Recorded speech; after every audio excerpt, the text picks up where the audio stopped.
12-hour finale here in the 24H Series Esport Championship. We've got everything from a 2-horse race, 1 point between the top 4 to total domination. Each of our championships presenting something different, and each race today will give us entertainment of a different kind. Hope you enjoy the show this afternoon. My name's Ewan O'Leary, Andy McEwen's alongside me, so is Stefan Slacker. Andy, it's a wonderful place to go racing. I'm very much looking forward to it. It's a high-stakes circuit, and it's a high-stakes championship situation we find ourselves with right now. Yeah, absolutely, Ewan. Really excited to be here for this. There is no greater challenge in racing, in my opinion, than racing around the Nordschleife. It is the most challenging racetrack in the world. And when you throw in multi-class racing over a 6-hour period, you're guaranteed drama. And as you said, this late in the championship, just 2 races to go, every one of these little moments that can happen to our title contenders could prove to be absolutely crucial. So, yeah, lots of storylines to follow over the next 6 hours or so. It's going to be fun. It certainly is. Let's not forget that 40 points are available at the final race, which is double points, and will also be live on RaceSpotTV, as this whole race will be. Stefan, it's a fantastic circuit, as we have mentioned, but 4 classes here today. It feels like a mini Nürburgring 24 hours, to be quite honest with you. Yeah, most definitely. Nürburgring is one of the greatest circuits, if not the greatest circuit, to have multi-class racing at. We're sadly a little bit limited on the number of cars we can have on iRacing, but that doesn't reduce the greatness these drivers will most definitely experience throughout the 6 hours here today. Yeah, certainly. We're just in qualifying right now, and in case you've been with us so far, and you're going to be a little bit confused, to be quite honest, with the qualifying format that we have here for this race. Here's the schedule, though. At 6 hours of Spa, we started with back in September. We've come all the way through to the Nürburgring. It's been a bit of a break since we've had the last race at Monza in December, and then the first weekend in March will be the 12-hour finale. That'll be on a Saturday, by the way, rather than the usual Sunday that we have these races on. So make sure you join us here on RaceSpotTV live for that one, because it is going to be fantastic. The qualifying format is a little bit different, though. This circuit's so long that we can't have the usual sessions with the cars all going out together. We've got kind of a staggered qualifying instead. Each car has its own time in the session to leave the pit lane. And they'll be out there on their own, basically. It's a session where everybody is there and present, if you see what I mean, but it's not lone qualifying. But everybody goes out one by one. And it's basically one-shot qualifying here, Andy. You'd expect that from this circuit, really. You don't really often see actual sessions of 15 minutes of length or whatever it normally is for a qualifying session here. But the fact that it's one-shot qualifying, basically, does add another layer to it and adds a lot of pressure as well.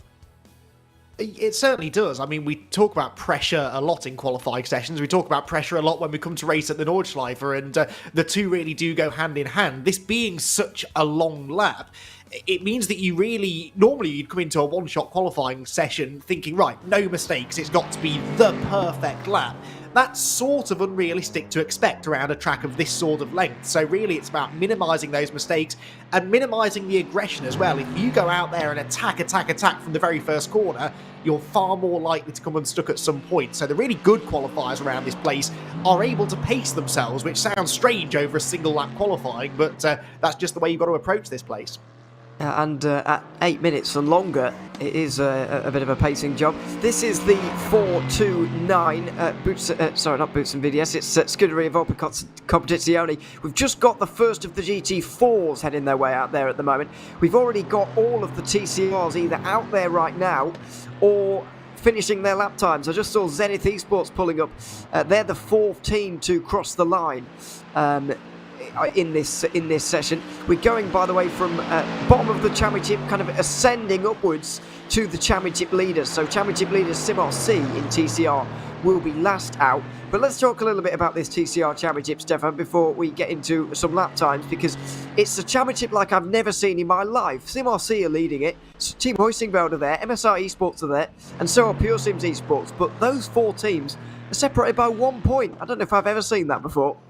Now, I'm quite sure I've never seen something like that before. I mean, we all know TCR racing is great racing, no matter where you're going to put them or how many cars you're going to put there.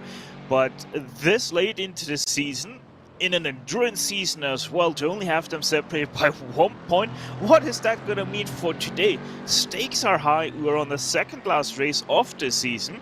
I mean, we still have the 12-hour race at Barcelona, but still, the stakes, the pressure must be so high for these guys because they know what is on the line, and that's only 1 point separating them.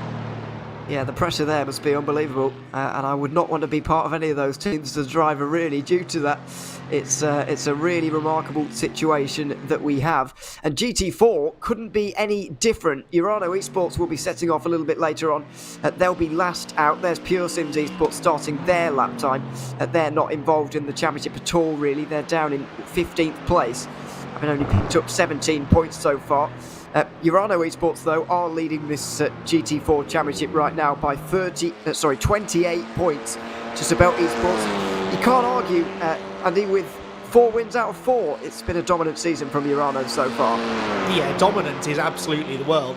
They have been flawless, really. They've had the outright pace, but they've been nailing the strategy as well. They've avoided any drama, which is a real skill in itself in multi-class endurance racing. And they are the only team who arrive here at Nordschleife today with a chance at wrapping up a championship around early. Even with this double points finale that we've got coming up at Barcelona in a month's time, they could, in theory, if they win and some other results go their way, they could leave here more than 40 points up. It's a big ask, but they put themselves in the perfect position, and if nothing else, they can afford to have a slightly bad race and still leave here confident that they should retain the points lead.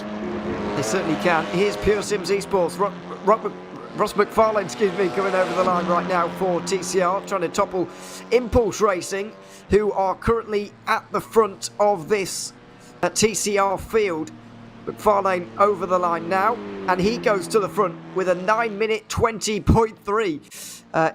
You really do have to recalibrate your brain around this circuit. Still 3 teams to come. MSI Esports will be next, then it will be Team Huizingbeld, then it will be Sim RC. So Mark Perez will be over the line next here. Stefan, look to get near Pure Sims Esports. I don't think this qualifying session, though, is about getting pole necessarily. It's just about getting yourself up there. No, at the Nürburgring it's never about the pole. It's good to have, but still, that's such a long track, and especially with an endurance race like we have here today, it's not that important. It's much more about how consistent can you be over a full stint at the Nürburgring, because we all know how tricky that can be. Here is Mark Perez into the final couple of corners for MSI Esports. We'll see where he can get to. Still yet to win a race, by the way, this season, with 3 podiums to their name. Surely their day is coming soon. Over the line right now for the 114. See if he can get there to the front. Well, there's no lap time for the moment. I do fear that he's not got one at all. Invalid lap time for Mark Perez, I'm afraid. And so MSI Esports have done exactly what I said not to do there, Andy. They haven't got a time on the board, and they're not up there. Yeah, and again, that's so easy to do with, 150, 60 odd corners around this lap at least. It's so easy just to dip a wheel onto the grass somewhere and invalidate that lap, and that's it. That's your qualifying session done. As you said, it's not the end of the world necessarily. This is a long race. It's a long track, and so plenty of places to try and gain some ground, but one thing they don't want to do is lose touch with the lead group in the early stages, especially given how closely fought that TCR category is. If they end up starting 5 or 6 places below their championship rivals, they lose touch with them in the early stages, and that could be their realistic chance to outscore them today gone. Also, Ty over the line right now has won the Nürburgring 24 hours in TCR before, the Iristing special event. What's this lap time for him? Doesn't look like there is one, I'm afraid. Invalid for Team Huizingbeld as well. So big drama here in TCR as 2 of the top 4 here, Stefan, invalidate their lap times. Now it's left to Sim RC.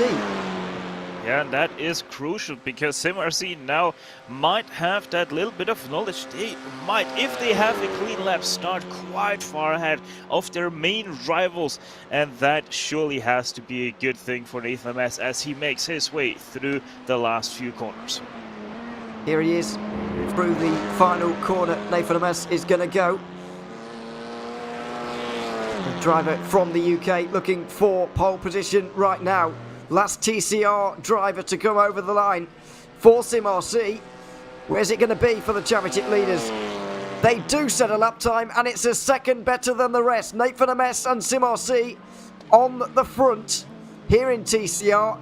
That's a good lap time. It's more than a second quicker than the rest. We can't read too much into the lap times because quite a few of those may have been holding back, Andy, but that is a statement being set by the championship leaders and a very nice place to be going into turn 1. Yeah, and with 2 of those top 4 teams not setting a lap time in this qualifying session within TCR, that certainly establishes a little bit of dominance perhaps for Sim RC and Pure Sims, who have got a lap time in and at the moment look as though they're going to be starting on the front row. So, as we've said, sort of not necessarily the most significant qualifying session of the season, but just a nice little early shot, a little warning shot to the others that we are on the pace and the pressure perhaps is on a couple of those other championship contending teams to up their game once we go into the race. Yeah, race coming up in about an hour's time, by the way, so make sure you stay tuned for that. But we're stepping into GT4. There's no rest here. 2.5 minutes is the gap between each class, by the way. So the last team from each class and the first team from the next are separated by 2.5 minutes, so they shouldn't collide and find each other on their fast laps. That's the idea anyway. 2.5 minutes is really quite a long time, even at this circuit. So they shouldn't get together. Scuderia Volpe Competizione will be the first team to set a time in GT4. They're one of the teams that have entered the series having not gotten through the pre-qualifying procedure successfully. They've entered sort of halfway through as one of the fastest to miss out. So they're here now, and this is their first race in the series this season. And Francois Leros is going to be the first driver in GT4 to set the benchmark here at the Nürburgring Nordschleife. And as you can see, there's still some teams starting lap times on the GP circuit as well. Leros over the line right now in the GT4. It's a 9:02.8. I think that's only about 7 or 8 seconds quicker than Nathan Ames there, Stefan. It just shows you that the GT4s and TCRs aren't actually that different, really, in terms of performance. No, they're most definitely not. Where the TCR makes the speed in the corners, the GT4 makes their speed down the straights. And since we do have quite a few corners here, these TCRs really are not that much slower than a GT4. No, certainly not. Here is Pure Sims Esports. We saw them just leaving the pit lane a little bit earlier on. Delta Sport should be wedged in between Scuderia Volpe Competizione and this car as well. But Pure Sims really a team you'd expect more from so far in this season. They were able to get a top 5 at Spa, but since then it has been a season of struggle for Pure Sims Esports. Now that I think about it, Delta Sport may have invalidated the lap time and just gone back to the pit lane without even bothering with the rest of it. But we'll find out. It's Eric Grove who is at the wheel for Pure Sims right now in their GT4. And not their only one either. They've got 2 GT4s entered in this season. Their other one up in 5th place in the standings right now. Into the championship standings, I should say. So they're doing all right. Eric Grove into the final couple of corners right now. But looking up and down the entry list here, Andy, I'm looking at the previous races in this season. The Mercedes seems to be the car to have. It's certainly the popular choice, and it's the choice that has seen the most success so far today. I mean, Mercedes have won every race so far. Yeah, exactly. It's hard to argue against their performance capabilities, isn't it? And that's sort of true to what we see in real life as well. This AMG GT4 is a really strong package. It's a very quick car, but it's also quite frugal on fuel. It looks after the tyres well, and pretty user-friendly. I bang on about this all the time when it comes to GT cars, be they GT3 or GT4. The more user-friendly cars, the cars that are the easiest, quote-unquote, to drive at their limit, they are always the ones that seem to come to the fore, especially in longer distance races, and I think that's definitely the case with the AMG. It's a nice, solid, stable platform, and it works pretty well down the straights too, and I think that will certainly benefit them here today. It will. It does help keep the racing close for us as well, as everybody, or most of the drivers, are driving the same car, which really does help. We've got Junkos Racing Esports hopefully still here with the Aston Martin. Sim RC also have an Aston Martin to use as well, but that is it. Everybody else in the Mercedes here in this class. Stéphane Legras over the line right now, and he'll slot into second, or should do. There he does, in the Bootsman VDS car. One of those that has been here from the or didn't get through pre-qualifying, but has been here since the start, as far as I am aware. And they're just in front of Junkos Racing Esports. By the way, in GT4 we have seen Fordzilla exit the series here, and unfortunately in TCR we've seen Maniti Racing leave the series as well. A couple more to speak of when we get to the 992 and GT3 categories. But yeah, unfortunately a few have departed the series already in the 24H Series Esports Championship. Over the line for Junkos Racing Esports right now in their Aston Martin, Stefan. But the Nordschleife is having its first run out here in Neo Endurance or 24H Series Esports Championship competition. I have to say that's not a big surprise, but I am very glad that we've kind of got a slightly odd circuit on the calendar. All the rest of them are kind of normal, but this is a bit of an odd one to throw in there. Yeah, Nürburgring most definitely is anything but normal. With its length, its complexity as well, which you don't see on normal racetracks. They're sort of easy to drive nowadays, so it is very nice to once again have one of the more complex circuits out there to be featured on the 24-hour endurance series here. And let's be honest about it, better late than never. Absolutely. I mean, I can't remember. This Neo Endurance probably about 8 years ago now, I think, maybe more. And yeah, better late than never. Admittedly, the prototypes that we used to have back in the day maybe not suited, but now in the format that we have for the 24H Series Esports Championship, it's absolutely wonderful to be here. David Barraclough over the line right now, and it's Talk Freight Racing into second. Still yet to break the top 5 in any individual race yet this season. And then next in the championship is unfortunately the now departed Team Fordzilla entry that managed a podium in Spa, and so we have to go straight up to Hydra Race Geodesic Racing, a new sponsor on board here for this team, formerly Alpine Stars Geodesic Racing, but it doesn't seem to have changed their livery at all, really, which commentators around the world will be rejoicing about. And Austin Hereford will be making his way towards the line right now. But this is the thing with this format, Andy, is that we've still got to wait, 9 minutes for the championship leaders to come across the line or start their lap time. I think Urano might just be around making a start to their lap time right now. You do have to wait quite a while.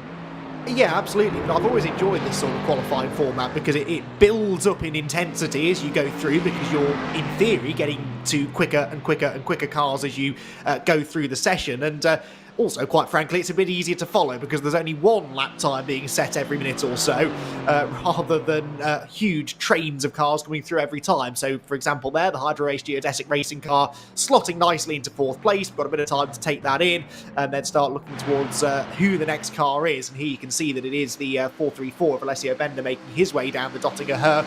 And yeah, we see these lap times coming in rather than as thick and fast as we normally see in qualifying, sort of one by one. And as you said, it gives the drivers that nice bit of clean air. This, in theory, is the perfect qualifying situation for the drivers. No distractions, no traffic, just them, the track, and the stopwatch. Yeah, it's absolutely wonderful to see, and a big fan of the format, even though you do have to wait a little while, as I've just mentioned, on occasion. Alessio Bender over the line for Fiercely Forward, slots into 4th. They, of course, know how to pedal a GT4 car, having won that category in the Eifel Club Sport Series last season, albeit that was in a Porsche Cayman, so a little bit different of a challenge. And here's one of our Aston Martins here, Stefan. I'm glad to have seen one on the stream. Simos C would have maybe expected a little bit more from this season, but they're repping the Aston Martin in a sea of Mercedes, and as commentators and spectators, we have to take our hats off to that. Yeah, most definitely. I mean, they really didn't have the best kind of results this season. 2 top 5s and then 2 0 points as well. So they're most definitely hoping that they once again can get at least a top 5 finish here with Quarantine Guinness trying to make his way to the finish line, which is going to sit at an 8:55, 5:86. So nice. That is new fastest lap by nearly 2 seconds, Ewan. Yeah, very nice time. And you do see some big gaps around this circuit. There's no doubt about that. I think that's becoming quite obvious as we push on. Simonsy maybe in a misleading position in the order, really. 8th place in the standings, but as Stefan just mentioned, 2nd and 4th. Sorry, 4th at Spa and 2nd at Circuit of the Americas. But Sebring and Monza were donuts for them. No points scored on those races.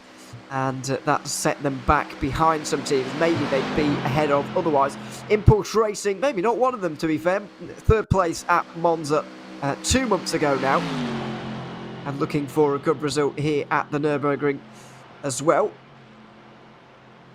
Coming through the Tiergarten and into the final couple of corners. 4th in TCR last season, by the way, in this series, and now moving up to GT4.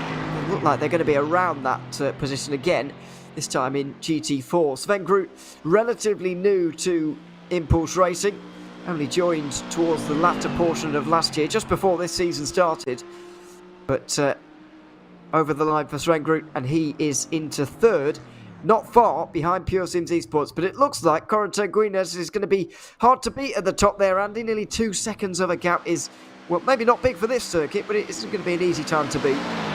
No, it won't, but we know how quick Corentin is, and he seems to be equally as rapid, be it in a front-wheel drive touring car or a rear-wheel drive GT car, and yeah, that is a fairly impressive time. 2 seconds, though, like you said, in the grand scheme of things, that's probably closer to a 1/10.5 to 2/10 at a regular-sized racetrack, if that. So there may well be some others that feel they can get up there and challenge. Perhaps even it's the 4:30 Mercedes, Frank Schlothman, making his way through, and let's see what sort of time he can put on the board at the end of the qualifying session, as we now start to get into some of the quicker drivers. And as I big him up on the way to the line, it's actually not that impressive a lap time, only 7th fastest and nearly 5 seconds off the pace, but that's a small mistake on any one of the 170 turns around this place, and it can cost you half a second or more. It's a real rhythm and momentum circuit, this. If you make a mistake in one corner, it tends to have a knock-on effect for the next 2 or 3, and that, I suspect, is what's leading to some of the separation in lap times here. I mean, it is very much, I mean, Stefan, the one corner leads into the next, as you say, but after all, and we haven't seen too much of the back part of the circuit just yet, but one mistake can lead into the next, and we talk about this being a difficult circuit to overtake at, but mistakes do come fairly often, because, yeah, as I say, a mistake in one corner can lead you offline for the next, and then it gets worse and worse as you go along, so, you know, it explains some of the big time gaps, and it explains where you can make moves in the race as well when we get there. Yeah, exactly, and you're also not allowed to forget that with how close the walls are here at the Nürburgring Nordschleife, it is very easy to have a small mistake and have a big effect on your car as well.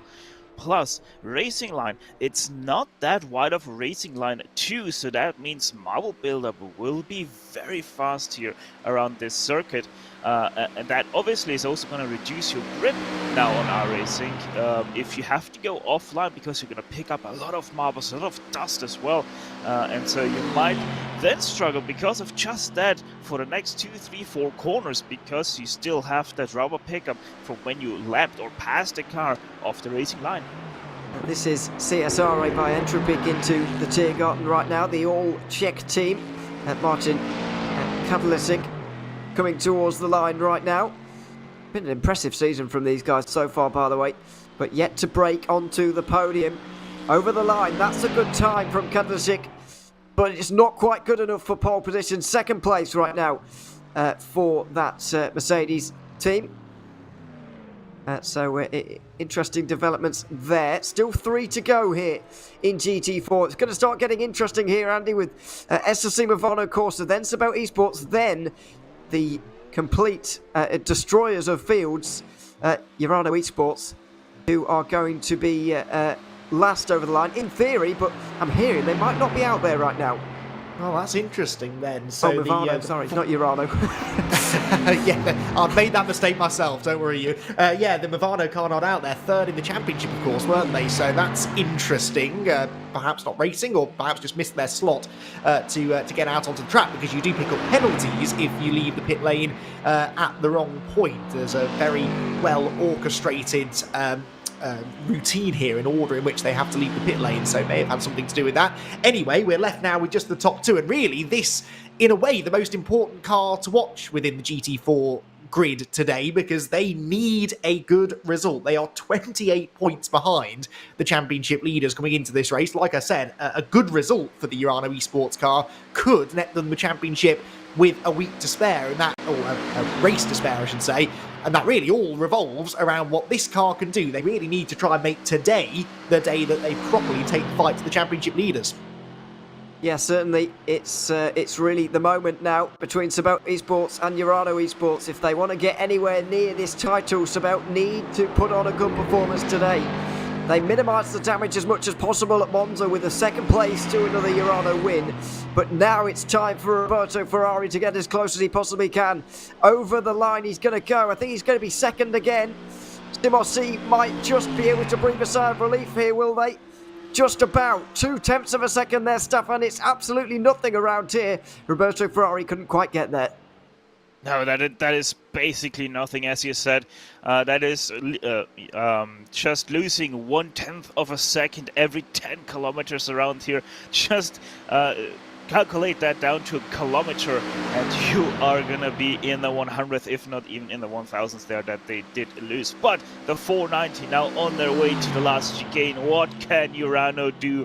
They need a good result here, and they have that crown. Well, Dylan Scrivens and Urano Esports are having a fantastic season so far. A really great season in multiple championships, leading in Eifel, leading here as well. Good performance at the 24 Hours of Daytona last weekend as well. And now Scrivens comes over the line here in qualifying. It's going to be on the front two rows, but it's going to be third for Dylan Scrivens.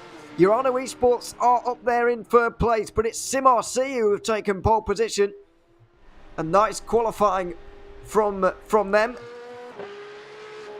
The reigning champions taking the pole position here at the Nürburgring, and possibly on their way to a big result and a good qualifying in GT4 Urano Esports and Sabelt Esports, to be fair, right up where they need to be.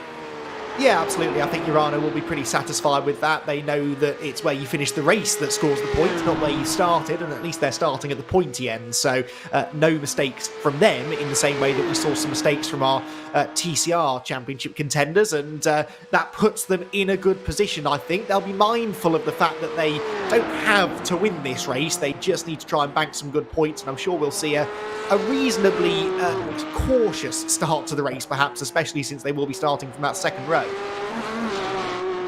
Yeah, certainly. It's a tight turn one as well. Now, it's been a relatively well-behaved qualifying so far in the first half anyway, but the 992 field has seen its fair share of problems so far, Stefan, hearing that we've already seen a couple of penalties for infringements in qualifying. Yeah, most definitely, Ewan. We already have race control communicating 2 time penalties of 20 seconds each for the 914 and the 979 cars, so that's very, very interesting. They did leave pit lane outside of their time slot, so that is a big already penalty that they're gonna have to serve here, and most definitely not how they wanted to start their 6 hours of the Nürburgring Nordschleife. Yeah, that's ATRS Esports and also Harbu as well, who left. You get a 15-second time slot, by the way, from when your pit lane exit opens for you, when it closes for you. So you really should be able to exit the pit lane in that time, in theory. But unfortunately, a couple of those teams have not been able to.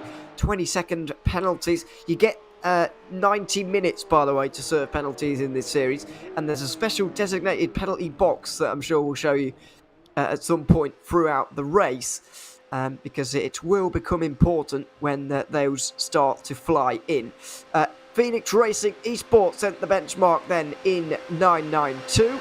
We'll work our way down all the way to Team 75 Bernard by SimRC in a few moments' time. The reigning GT4 champions who have just clinched a pole position in the GT4 Championship, in the GT4 class, and now they're going to try and do it again in the 992s as well. Braden Burnett makes his way through the final couple of corners here for Pure Sims Esports. Really getting some speed on now as we head up the categories. The All-American driving contingent here for Pure Sims Esports slot into second place right now, but we're about to see some very, very fast lap times here, Andy. The modern 992 Porsche is very quick. It is very quick. It's a bit of a handful as well, in my experience, and of all the tracks to be peddling one full chat in a qualifying session, this has got to be one of the hardest, and yeah, this certainly is a car that lots of sim racers out there absolutely adore. I'm always slightly ashamed to say that I'm not a member of the Porsche 992 Cup Car fan club. It's a car that I've always struggled with, but I'm sure it's a lot of fun when you do get your head around it, and as you can see, it's a real driving experience because it doesn't have all of these handy electronics jumping in to save you, ABS, traction control, none of that to worry about. It's all about the driver, the steering and pedal inputs being as smooth as possible, and yet it always amazes me, Ewan, that when you look at these cars from the outside, they look anything but smooth. So the good drivers really have this ability to grab the car by the scruff of the neck and throw it around, even around such a challenging place as this.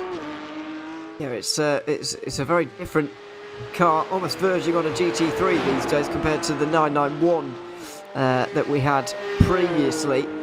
And when the Porsche Cup cars first came to iRacing all those years ago.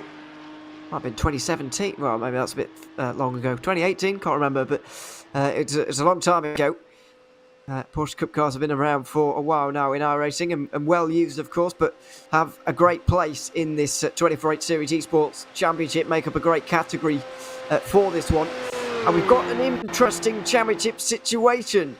I would say 4 teams probably still in contention, although mathematically we've still got 14. Realistically, I'd say 4. Team 75, Bernard by SimRC, are certainly there. They're championship leaders. Urano Esports are only 2 points behind. Aztec Simsports Visceral are 6 points behind. And Apex Racing Academy are 12 points behind. So all of those teams very much involved, and those final 4 teams to come over the line here today are going to be ones to watch, and we will do eagerly as ATRS Esports come over the line in third. Also, the disappointing news as well, of course, to report of Team Fordzilla having taken their leave from this championship for them. They haven't been here since Sebring, and it's been a little while for Team Fordzilla here, Stefan. But we will get to see in GT3s, I believe, RaceSpot's very own Will Chadwick out there, and hopefully we get to speak to him a little bit later, but we'll definitely get to see him out on the road, which will be fun. Yeah, it will be most definitely fun, and we can make all of the jokes about him as we want. No, in all reality, though, it's going to be very interesting because he told us that he might not have the longest of notice for today's race that he has to race. So it will be very interesting how Chadwick is going to perform, not having the most days of practice. Yeah, he told us that he was told about 4 days ago that he was going to be doing this. So that's Thursday? He was told he was going to prepare for this race. And it's not a race I'd want to prepare for, particularly late here, Andy. First of all, you've got the practice element of things, but the traffic as well, it's not a race I'd like late notice for, if I'm honest. No, certainly not. I mean, look, most sim racers of that standard will have done plenty of races around the Nordschleife, so it's not necessarily a case of learning the track that is the challenge. They all know which way it goes, they all know basically how to get a quick lap around this place. But yeah, it's getting those reps in the week building up to an event, because of course the other thing about sim racers of this level is that they race lots of different cars around lots of different tracks in lots of different events, day in, day out. Every week really they have a brand new challenge facing them, and so you do have to sort of reset your brain when you come to a place like the Nordschleife. So that's not ideal for Will, but I'm sure that he'll get there, and if he doesn't, he'll have plenty of excuses as to why he didn't get onto the ultimate pace today, but I'm hoping that we'll see him put in a star turn when we get into the GT3s later on. Speaking of excuses, Stefan, I think a lot of teams in 992 are going to have to think of some, to be honest, when they have some questions to answer for a little bit later on. We've got another penalty here. Yeah, and this one's a big one because it is for the 911 Urano Esports Heineken Media team. They are once again a 20-second penalty for leaving the pit lane outside of their allotted time slot. I'm honestly starting to wonder that instead of lining up at the cones of pit lane, they are going out of their pit box when they get the signal that their pit lane is open. So honestly wonder if that's the thing, and because they have to travel all the way from their pit box to the end, that because of that they are missing there are a lot of time slots. It is bizarre because it's a 15-second window, but that's a good theory actually. I don't mind that. That might well be the case because if you are towards the start of pit lane, it is going to take you longer than 15 seconds, especially if you don't leave immediately as you're allowed to. Now Tim Matska is coming up towards the line right now for Maniti Racing. I have to say, 8th position in the standings, but they were one of the teams that I did highlight at the start to maybe do something in this season. Unfortunately, it's not really turned out that way. They finished 4th in the 992 standings last season. They're the highest returning team, actually.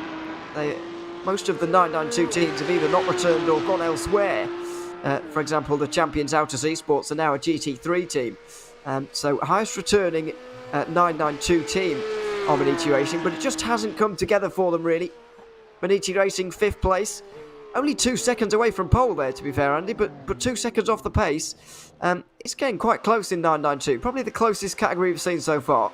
Yeah, I was just about to make that point, and granted we haven't got to the really quick teams yet, in theory, but this does look like the more evenly matched of the 3 classes, at least, that we've seen so far, and that's to be expected. It's the only true one-make class that we've got racing today. I know that we joke about the fact that the AMG is very popular in GT4 and the BMW seems very popular in GT3, but there are other cars out there.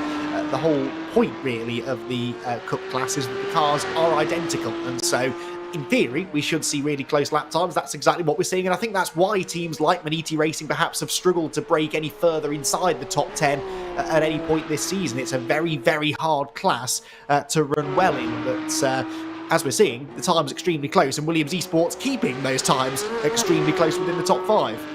Certainly are. 4th place now, but only a second away from Karol Grabowski, who really has been around for a long time. I don't want to make him feel old, but he has been at the top level for a long time. 7th place in the standings for Williams Esports, so we're now up to 6th. And ATRS Esports are next. This is one of the teams that we pointed out have either left the pit lane too early or too late, and have got a 20-second time penalty to serve in the opening pit stop of their race, you'd imagine. As I mentioned earlier, you get 90 minutes to do so. These Porsches should be making a pit stop within those first 90, but not 2 pit stops before those 90 minutes are up. So that's where we should see a penalty taken for these guys. You don't have to come in within 3 laps as you do at some other series. Matthias Berg is the driver at the wheel right now. Still on the lookout for a podium, maybe 5th place at Monza. That was their best result. That is still their best result in the season so far. And we'll see where this lap time gets them, if it gets them anywhere near to RS Rinken, who are currently leading at the top spot. Oh, I'm afraid it's not going to be anywhere near that. Only 9th place for ATRS Esports here, Stefan. It's a very, very competitive field. And I'm afraid you need more than just go around and don't get an off-track here in this category. Yeah, most definitely. We have right now the top 4 basically inside a second, which, as we already said, the 911, a very difficult car to drive, especially around the Nordschleife. It is a very, very tight field for that. So let's see how everybody else can do that, because let's be honest, in the 991 you really want to be top of the field so you can get all that aero actually also onto the track. Johan Royer over the line right now for Sabel Esports. This team only with half of the points that the championship leaders have, and they'll slot into 5th place in the qualifying standings. And now we get to the top 4, the big 4 if you like. First of all, it will be Apex Racing Academy. 2 second places so far this season. Ace Sim Sports Visceral will be next. Sebring 6 hour winners.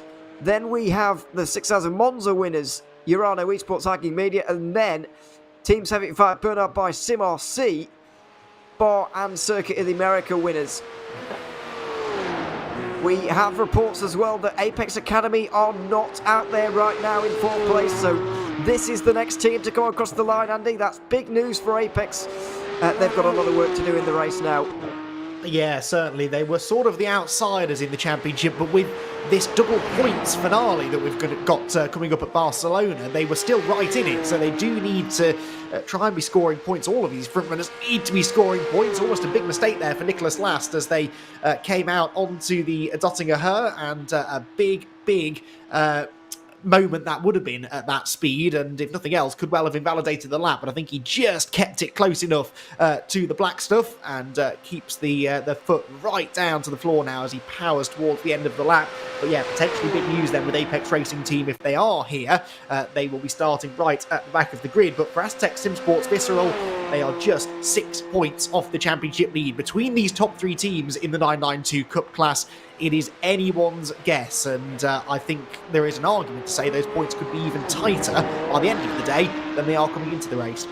Yeah, quite possibly. Hearing that Apex Racing Academy, by the way, aren't even in the server today, so that's well, not going to score any points that way. Put it like that.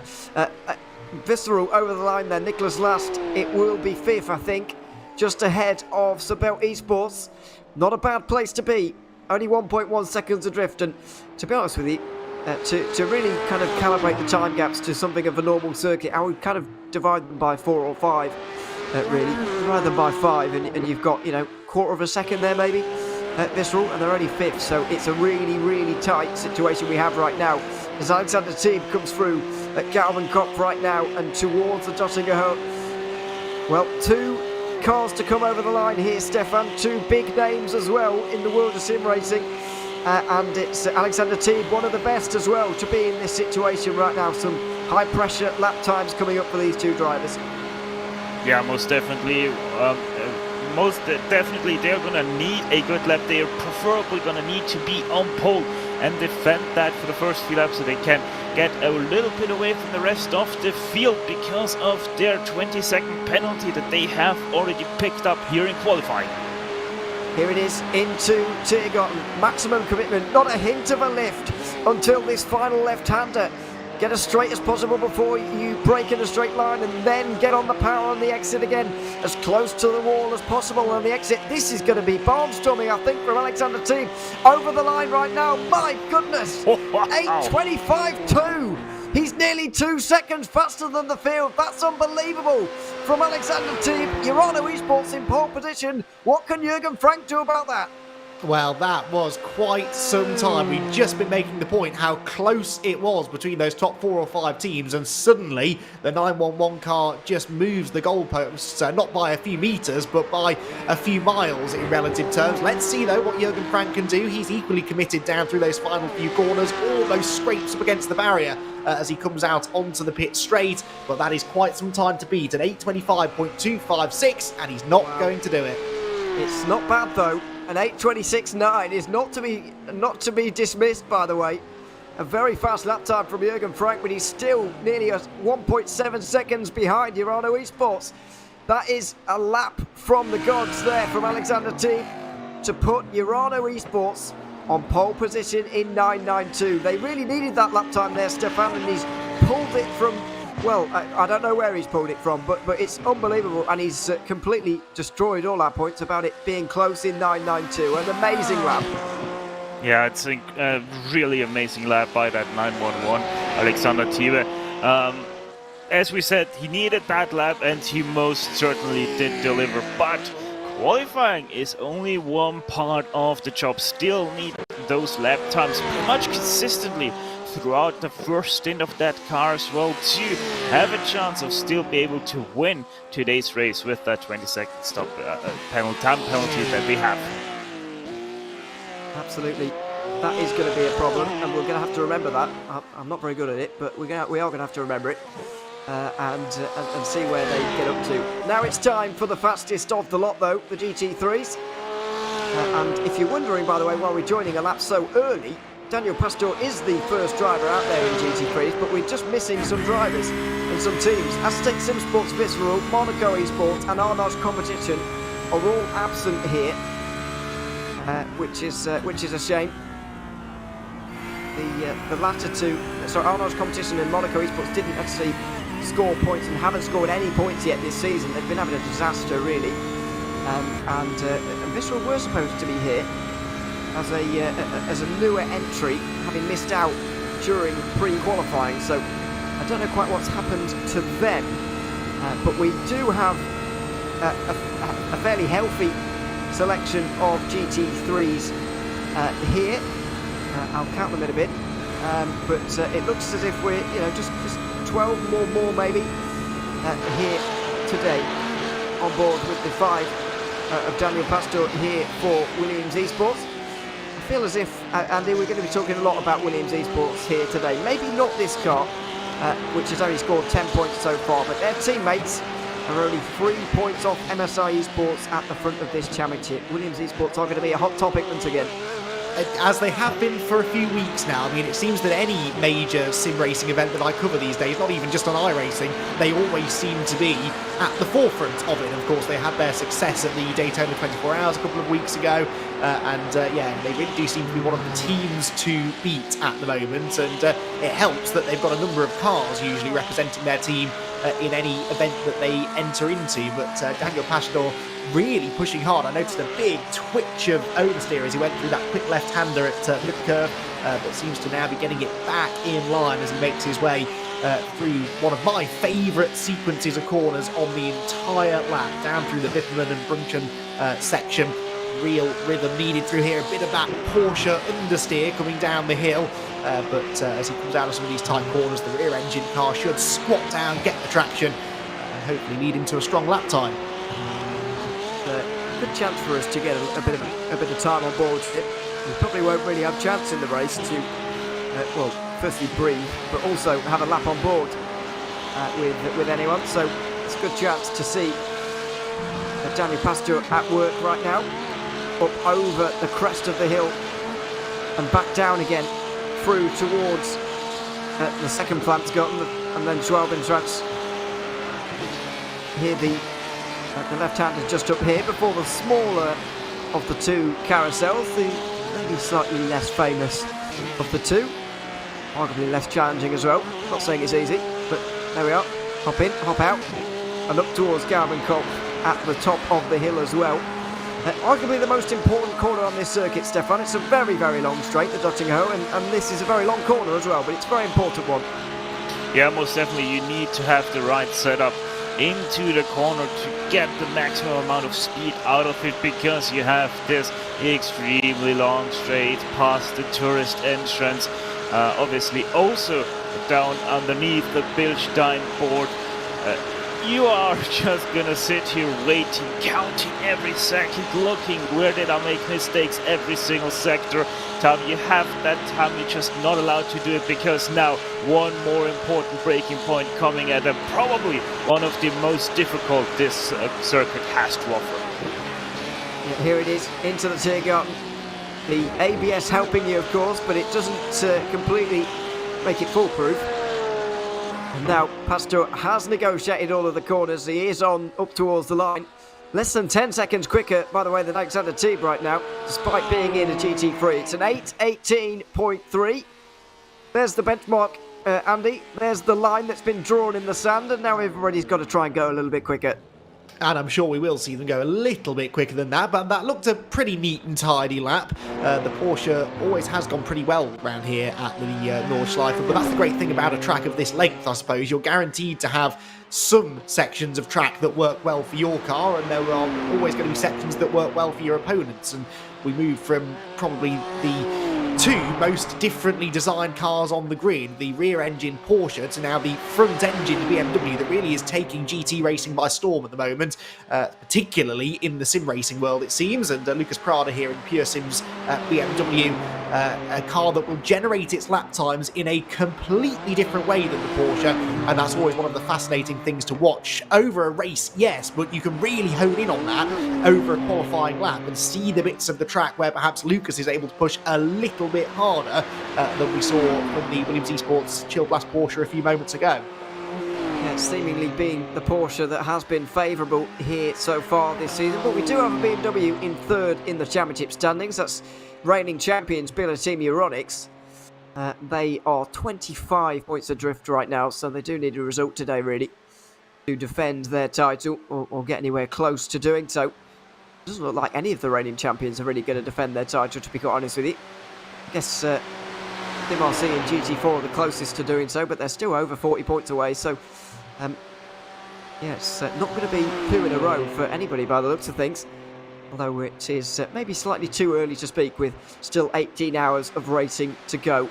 Lucas Prada through the final couple of corners for Pure Sims then, the sole Czech driver in a multinational team. Oh, up towards and over the line right now for him. And he's not going to be any quicker than Daniel Pastor there. Over 3 seconds adrift actually, or just under. So not quite as quick. But it is going to be interesting today once again, Stefan, to pick between the BMW and the Porsche. We've got a couple of Lamborghinis as well. The GT3 field will be interesting as ever with the manufacturers it has. Oh, most definitely, yes. There we go to the Lamborghini of, that is German Sim Racing GSR X IPR by ACV.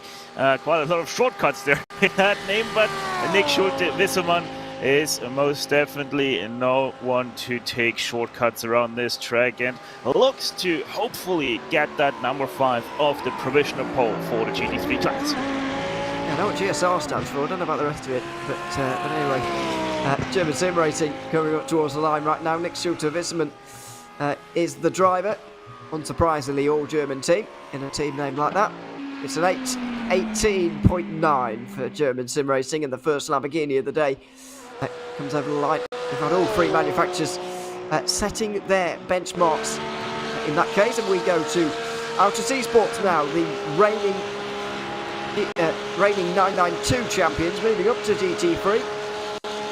Moving up to a new challenge, Andy, by the looks of things, but staying with the Porsche, which is not a bad idea, really.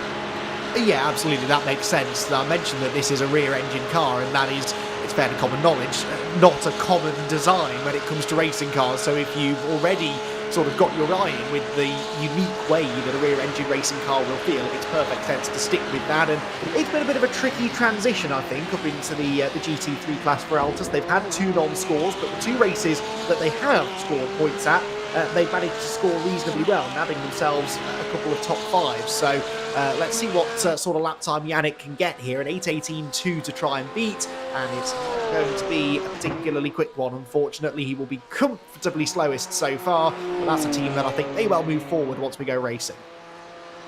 They'll certainly be hoping so. Riley Sim Racing are next. All point scores outside of the top 5 so far for them, I'm afraid. Not really been their season, but they are only 2 points behind BS Competition, which is not a bad record for them to have, I suppose. BS Competition have, unfortunately, not had the season that they maybe wanted. BS Turner are the best of their teams, up in 4th right now, but nowhere near the front 2, as I'm sure we'll get to right at the end. Fabian Hari into the final couple of corners then for the 83. The Swiss driver. And a probably German-speaking team, you would say, even though there is Austria involved and Germany as well. Fabian Hari up towards the line right now, and he is just slower than Williams Esports and also German Sim Racing as well, which should go 3rd. As long as it counts, it will.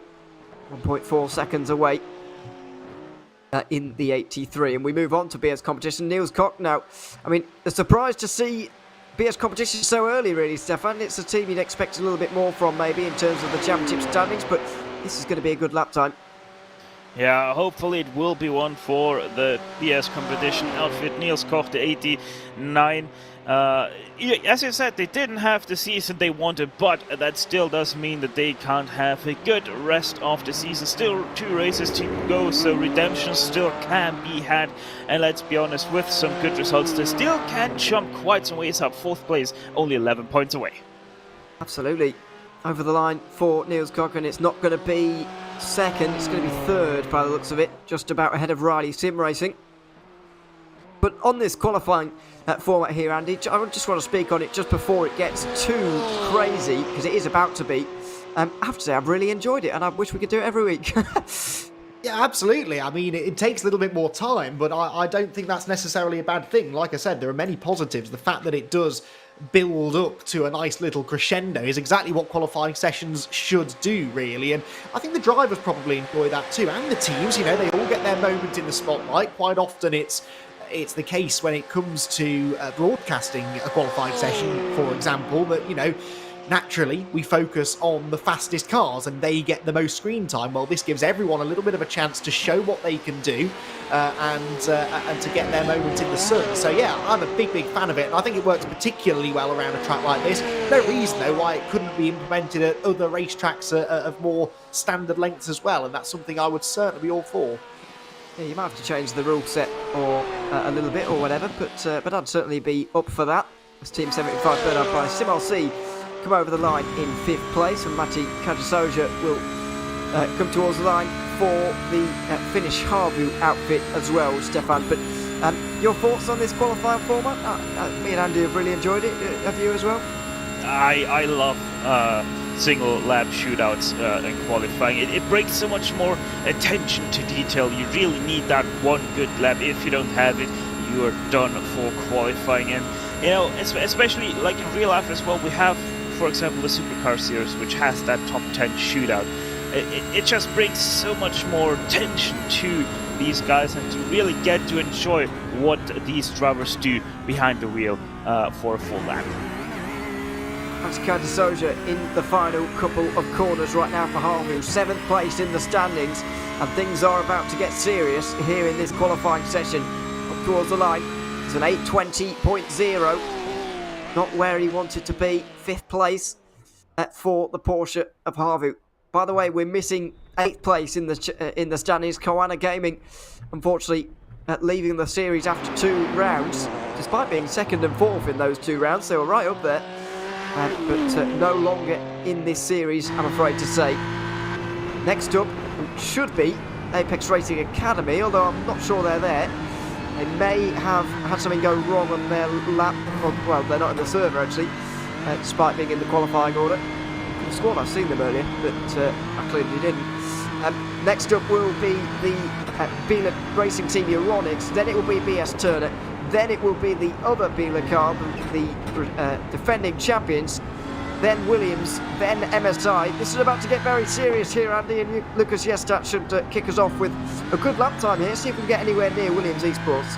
Yeah, absolutely. Sitting 5th in points, as you said, 1 podium finish to their name, and not out of contention for the championship, but nearly 30 points adrift of the top 2 teams. So realistically, this little group all sort of fighting for 3rd in the points, really, aren't they? It's becoming a bit of a 2-horse race between MSI Esports and Williams Esports BenQ, but you know, this is the kind of track that can bite and that could potentially see the others close in. So important to try and still get a good result for those teams who have entered the race today. And Lucas with that 8:18.3 to beat. I think under normal circumstances he'd be feeling pretty confident. This team have been outperforming the Williams Esports Gil Blast squad all season long, really. But there was just something about that lap for the number 5 car. They clearly found the sweet spot, and I think most of us probably expected them to have slipped down the order slightly by this point. That hasn't happened. Yeah, I thought they would have, but clearly not. Not that Daniel Pastor is a bad driver by any means. Very strong driver, but there's some other very strong drivers around at the moment. Lucas Jestat is one of them. He comes over the line and he's gotten the closest for a while, but still only 3rd or 4th there. It will be 3rd, and you'd expect his teammates to go somewhere close to that, but still can't overtake Williams Esports right now, who seem to be at top of the standings and staying there. Ruben Bonga in the BS Turner team right now. I don't think he's been there very long actually, but Bonga has been around for a while, knows his way around the GT3 BMW and the GTE when it was around as well. So it's going to be an interesting one. In one of the best liveries in sim racing, Stefan, Ruben Bonga going to try and go that little bit quicker right now. Yeah, most definitely. BS competition, always one of the best liveries out there, but pair it with the Turner livery and it gets even better. Ruben Bonga, can he finally displace that number 5? Let's find it out as he makes his way across the finish line. Well, it's 8:19.0. Third place for BS Turner. Not far away from German sim racing, as Gabriel Streitmatter will come over the line as well for Biela Racing Team Euronics. These are the defending champions in the 24/8 Series Esports Championship. Having won in a Lamborghini last season, they've jumped ship to the BMW on this occasion. But with only one podium to their name, they're slipping out of championship contention, especially after scoring no points at the 6 Hours at Monza 2 months ago. Gabriel Streitmatter into the final couple of corners here, Andy, and they're going to want to beat their teammates. They want to get on the front row, which seems achievable right now. Yeah, I think so. Let's see, though. The BMW is not showing perhaps the ultimate pace of that Williams Porsche so far in the qualifying session. But yeah, they really could do with a good result. A race win here today would catapult them right back into the championship equation. But it's not going to be a race that they have a chance to win from pole position, at least, because that is a pretty slow lap. I mean, 2.5 seconds, Ewan, is not a lot around here. It is just 1 or 2 minor mistakes. But look how costly it is when the field spread is this small. Yeah, it's half a second or so at a normal circuit, but as you say, he's really paid the price for that one. The two main championship contenders then, Vasilios Belitsiotis for Williams Esports and Christian Lamella for MSI. Well, I'm afraid to say for the championship leaders, it's not gone very well at all. Christian Lamella already back to the pit lane. There was clearly a mistake on that lap time. So it's all now down to Williams Esports. As MSI Esports are sat there helpless, is it going to be a 1-2 for Williams, who are in dreamland in 2023, starting off wonderfully? It could be going from strength to strength here for Belitsiotis. Over the line, it's second position, but it's a front row lockout for Williams Esports here in the 24/8 Series Esports Championship. The 6 Hours at Nürburgring has started wonderfully for Williams Esports, Stefan. That is a dream. Yeah, that most definitely is one of the better qualifying performance by an entire team. First and second, 5 leading the 55. What a redemption this could be for the number 5. Sitting in 18th place, never scored more than 4 points. What a chance this 6-hour race here at the Nürburgring can be for them. Wow, fantastic lap times and driving once again from Williams Esports. Daniel Pastor and Vasilios Belitsiotis will be on the front row together. And we're hearing, by the way, that MSI Esports came unstuck on the Hatzenbach. It was an accident rather than an off-track for them on that lap time. So, here are the classes you've just seen, by the way. GT3's up at the top with the 3 manufacturers involved. BMW, Lamborghini, Porsche. It's a Porsche front row lockout here today for the 6 Hours of Nürburgring. Then we got the Porsche 911 GT3 Cup car, then the 2 GT4s. It's an Aston Martin on pole, interestingly, ahead of Mercedes, who have taken all 4 race wins so far. And then in TCR, we've very much seen domination from... well, it was quite even in this series, to be fair, but Hyundai is chosen slightly more. The Honda is on pole for this race here today. By the way, 6 teams, were not able to set a lap time in that one there. Here's the ballast, by the way, and the BOP for today's race. The Porsche and the Honda has been held back a little bit in terms of weight. A little bit of power discrepancies there as well for a couple of the cars, and fuel as well. All things that drivers may well have been arguing about behind the scenes so far. But that is it for qualifying. We do have a couple of drivers waiting for us to chat to them, by the way. So hopefully we'll be able to speak to them and really get a feel for what the conditions are like and what this qualifying format is like. Let's work our way upwards through the classes, starting from slowest to fastest, as we just did in qualifying. And we'll start with, if we can, with Nathan MS here from SimRC. Welcome, Nathan. Good to have you here. Nice qualifying lap from you as well. First of all, can you hear us? Can we hear you? Yeah, I'm here. Ah, yes. Good to have you here. Nice lap time from you, and a good qualifying for SimRC in general, actually. But for you to have a second over the field, was this qualifying session about going all out for that lap time, or were you just trying to avoid anything going wrong? A bit of both. I mean, you obviously have to be conscious of that time, but a 1x is detrimental. I mean, I was a bit cautious on the GP layout. The tyres were still coming up to temperature, but on the Nordschleife it felt fine. So trying to get the time that I could, and we managed to make that work. And in terms of the race, how much is this qualifying pole position actually going to help you? Is it more of a symbolic thing that, it's nice to have, but you're not really bothered? Or do you think it is actually, important to be in that first place heading down towards turn one? Yeah, I think for the start, I think it's probably the safest place to be. I don't have to worry about someone in front of me into that first corner, but I think the guys behind will have an opportunity to fuel save. So I think that'll be interesting whether we want to be out front, and I think that will develop over the first few laps.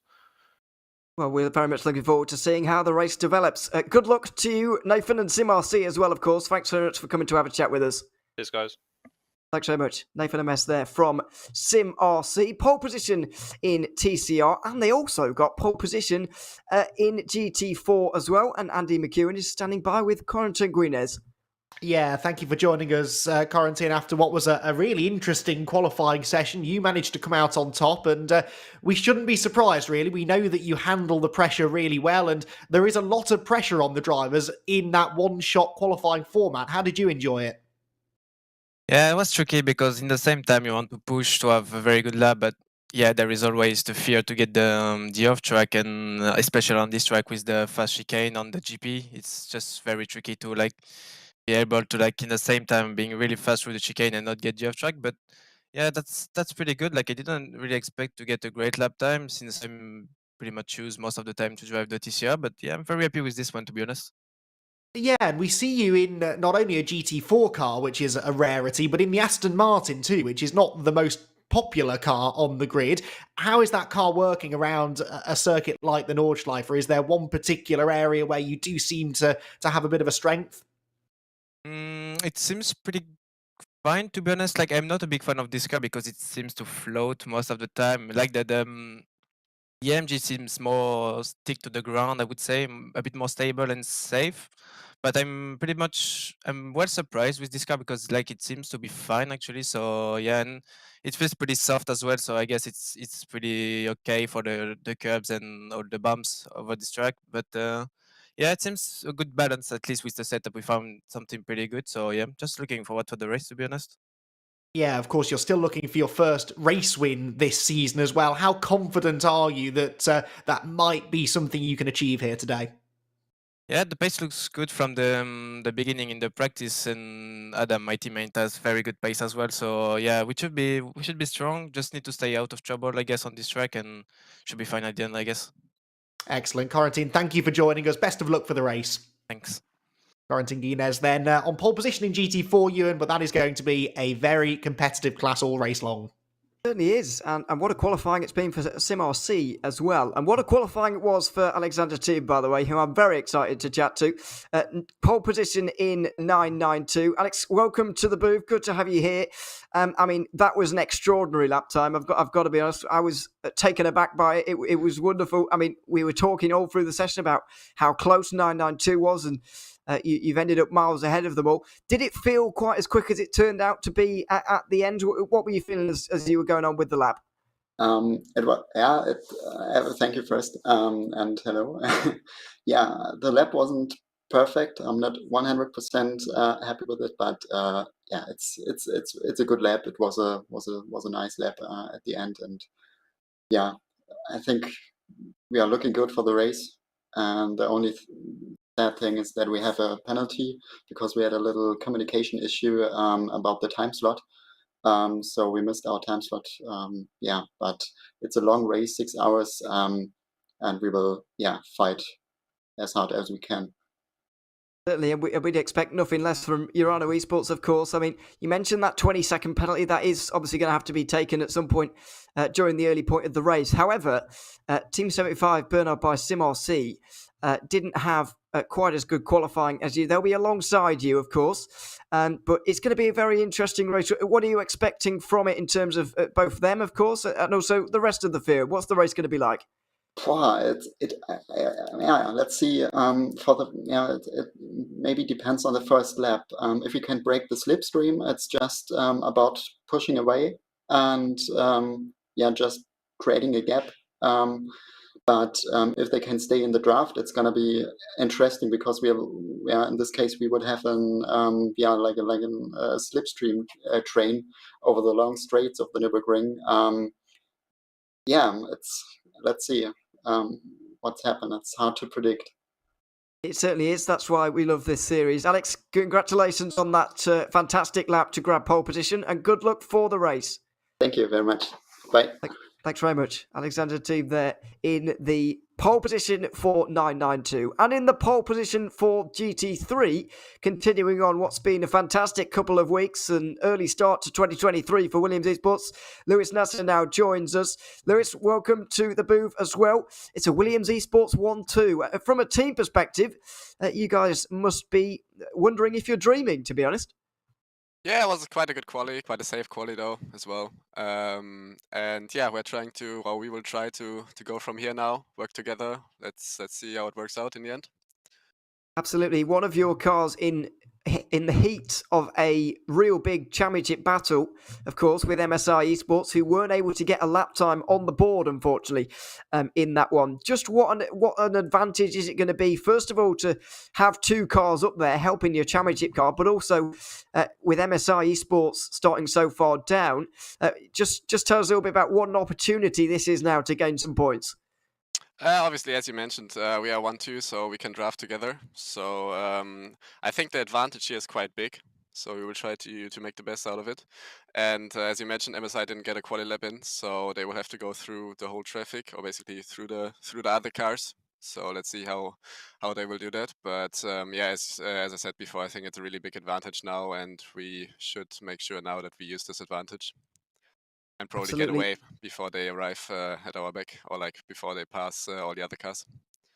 Yeah, absolutely. It's going to be a very, very interesting race, and a very important race, of course, as well in GT3. Lewis, congratulations on the 1-2 for Williams Esports in qualifying so far, and good luck for the race. Cheers. Thanks very much, Lewis Nasser there from Williams Esports. Let's have a look at the point situation. We realise we've been talking about it all day, but we haven't shown you yet. So let's show you the points as to what's going on in the championships, starting with TCR. That's the most ridiculous thing I've ever seen. The top four separated by 1 point. SimRC, Team Huizingbeld and MSI Esports are all locked together. Pure Sims are miles back at 1 point. Impulse maybe slightly more seriously, slightly maybe less out of it right now.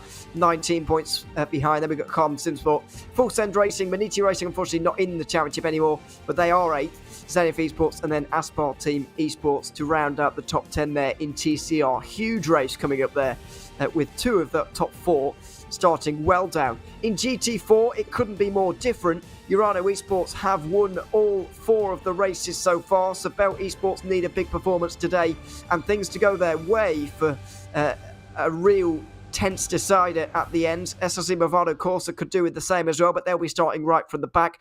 CSRA by Entropic are 4th ahead of Impulse. Sims. What are they called? Pure Sims Esports. Get my words out. Pure Sims Esports in the top 5 in GT4. So quite a long way back at this stage. In the 992 category, we've got a very tense situation as well. Seems 75 better by SimRC are only 2 points ahead of the Urano Esports team. So that's we'll just get the 992 state. There they are. 2 points between the top 2 right now. Aztec Simsports Visceral will be in the 3rd place. They're only 6 points away as well. Apex Racing Academy not here today, which is a bit of a surprise considering the fact they're very much still involved, but not here today. Sabel Esports top 5. Then it's ATRS. Williams Esports down in 7th. Adamaniti Racing, iOS Rincon and Harvu to round up the top 10 there. And finally in the GT3s, MSI Esports and Williams Esports only separated by 3 points, but one of them starting from the back. MSI Esports starting way down in the standings, after qualifying, so big race coming up for them. There's Beeler Racing Team Euronics ahead of BS Turner and the other Beeler car. That rounds out the top 5. Then we're at Apex Racing Academy, who aren't here today. Harvu are 7th. Koana Gaming aren't in the series anymore, but they're still 8th. Then it's Team 75 better by CMRC and BS Competition rounding out the top 10. So, there are your championship standings. Finally poised, I think, is the way to put it here, Andy. It's very, very much a race to look forward to. We're going to see the grid very soon, but I'm very much looking forward to this. It's a big race. It is. It's a big race anyway. Any chance that drivers get to race around this particular circuit is always a big event. You know, to be able to say that you won a race on the Nordschleife is a really impressive thing to have achieved. But then when you throw in these really close championship situations, and actually the fact that next time out is a double points finale, that has a direct effect on the way the drivers and teams will approach this race as well. Those who have a bit of a points lead know that they can't afford to relax because there are still 40 points available in a month's time as opposed to the 20 today. And those who are further back in the championship know that it's not worth getting your head down and sort of giving up just now because you might still have a chance. This is a track that can and will throw up surprise results. There will be incidents, there will be moments over the course of the 6 hours that may involve some of our championship front runners. So do not be surprised if at least in one of the classes, perhaps more than that, we have a real twist in the championship story over the next 6 hours. We certainly may do. Now, I want to speak about a couple of these teams individually here, Stefan. I'm not trying to single anybody out, but we have seen a recurring theme for a couple of teams of not making it in terms of their qualifying laps in this one. First of all, SRC Movano Corsa, both of their cars not able to set lap times. And MSI Esports in TCR and GT3, both of them not able to set a lap times. Do you think, Stefan, that it is just a coincidence, I guess, because, you know, these things happen? Or is it, you know, do those teams maybe need to look at themselves and readjust if this qualifying format is reintroduced in the future? Do those teams kind of need to look at themselves and adjust themselves maybe a little bit in terms of strategy-wise? Because it is both of their cars for those teams that have missed out. Yeah, it most definitely has a little bit of a bad look on them, but one thing we have to realize is this is the Nürburgring Nordschleife. Lots of pressure, and a single lap shootout doesn't go too well for these kind of conditions. So that's why we also heard from Williams that they did go a little bit easy on that qualifying lap just to be sure to not crash out, because then you will most definitely start from the back end of your field. And it seems like that MSI took the risk and most definitely paid quite heavily of taking that risk, because they are exactly going to do that, starting from the back of the grid, whereas their main rivals in GT3 and TCR are starting from the front rows of this grid. So yeah, lots to make up, but there's also a good thing on their side, because especially that this race is a 6-hour race. It's not a sprint. They will have that time to be able to make up the ground that they've lost in qualifying. They will do, but will it be a case of the leaders have already left and gone by that point? Well, we'll have to wait and see. Not long until the race now, by the way. A couple of minutes until we'll be able to go through the grid properly, and then we'll be setting ourselves up for the start of this race. But with 53 cars on the grid, Andy, and a difficult circuit in terms of overtaking, I never know whether to mark these races, and indeed the race in 24 hours of Nürburgring. I don't know whether to say traffic is less important round here, because it's a long circuit. It takes you a long time to get back round and overtake someone, but it's hard to overtake someone, even someone not in your class. So I never quite know whether this is harder than the usual race or easier. Yeah, I think it is harder, definitely, because you have to be patient. You know, there are one or two clear overtaking opportunities. Now, that's kind of average. For most racetracks, there are one or two clear overtaking opportunities. The trouble is here, that's one or two clear overtaking opportunities among 170 corners over an 8+ minute lap. That's not enough. So if you do sort of close in on a slower group of traffic ahead, you have to be patient. You cannot afford to go for a rash move against a back marker, because the slightest mistake, there is no room for error around here. And Stefan, I'm sure you're fully aware of this as well. You've got to be careful, and you've got to really manage that traffic well. Yeah, most definitely. And one thing that comes on top of this, we don't have that many cars on this track. It's hard to overtake. That means when you come up to traffic, you want to pass it even more because, you know, you just lost your chance of lapping in clear air. That means you're gonna lose time, and that time that you lost is even more critical all of a sudden because you know that everybody around you probably still has a clean track ahead of them. They still can hang out 110% every single corner, which you can't because you're stuck behind traffic. So in my opinion, multi-class racing and a track like this with this few cars is a lot harder because the time you lose is all of a sudden so much more valuable. That is something I hadn't thought about before, to be quite honest, but it absolutely makes sense in the fact that you're passing people less, you want to lose a bit less when you're going through. Not long now, though, until we get ready and get set for this race. 6 hours of racing to set ourselves up for the 12-hour championship finale at Barcelona. That will be coming up on RaceSpotTV in 1 month's time. That'll be on a Saturday, by the way, so don't come on the Sunday expecting 24-8 Series eSports racing as we normally see. That'll be on the Saturday, and it'll be a double points finale as well, which just increases the importance of this race ever more. All 4 of the championships are going to see twists in the tail today. One of them can even be sewn up today by Urano Esports in GT4. It's going to be a fairly long stretch for them to do so, and results do need to go their way. However, you never know. We could well see champions crowned today with even one double points race coming up. In just a couple of moments' time, we'll run through the grid and we will have the 6 hours of Nürburgring underway here around the Nordschleife. After a very, very exciting qualifying session, one-shot qualifying. It was Daniel Pastor who took the pole position with the first lap time of GT3. It turned out to be the quickest as well. Vasilios Palaziotis will be alongside him with German Sim Racing and BS Turner sharing row 2. And then Lucas Jestat alongside Niels Koch in an all BMW row 3. 7th position will be Riley Sim Racing and Fabian Hari starting for them. Matti Kajasoja for Harvey will be 8th. Nicholas Hyder for Sim RC 9th ahead of the reigning champions in 10th position. Pure Sims Esports 11th alongside the reigning 992 champions in 12th. Then championship leaders MSI Esports alongside Sabel Esports here in GT3.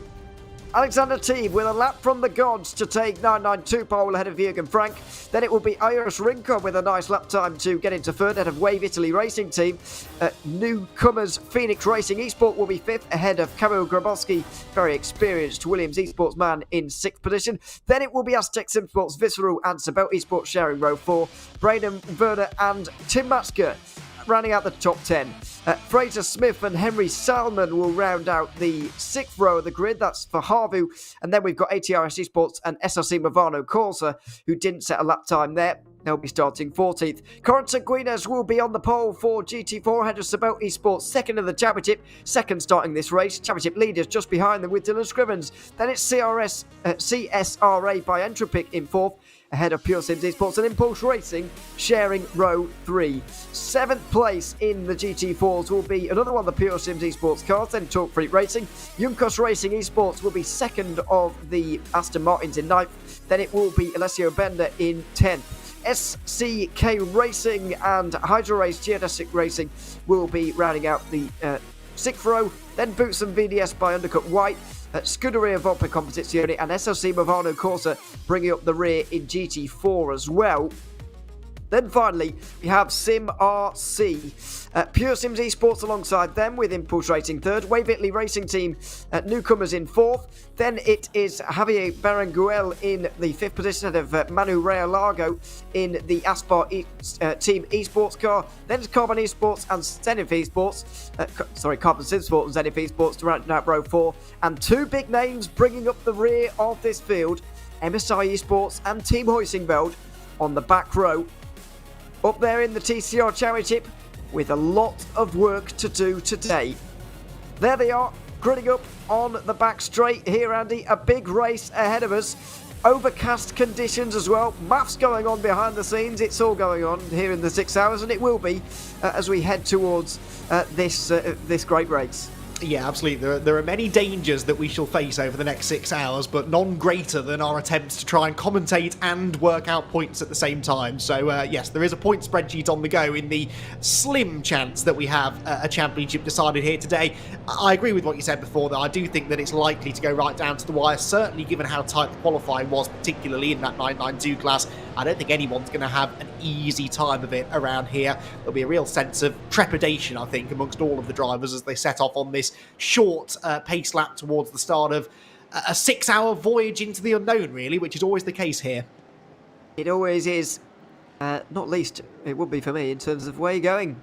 Well, certainly back in the day, it's a very, very difficult circuit to navigate, and certainly to go around quickly as MSI Esports Championship leaders just hang off the back. We'll be watching them throughout the day. Stefan will be doing a lot of maths behind the scenes as well to see who's going to be where by the end of the day. It's going to be an interesting race, but such a hard race to win as well. But what about Williams Esports? Great qualifying from them.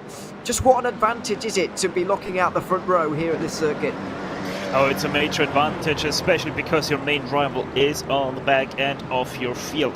The big question that I have in the back of my head is, what is Williams going to do? Are they going to switch positions to enable that 55 to maybe get a head start and run away with it right now? Because let's remember that number 5, yes, it's the pole sitter, but they're only 18th place in the championship, and surely that 55 would much more love to have that win here today.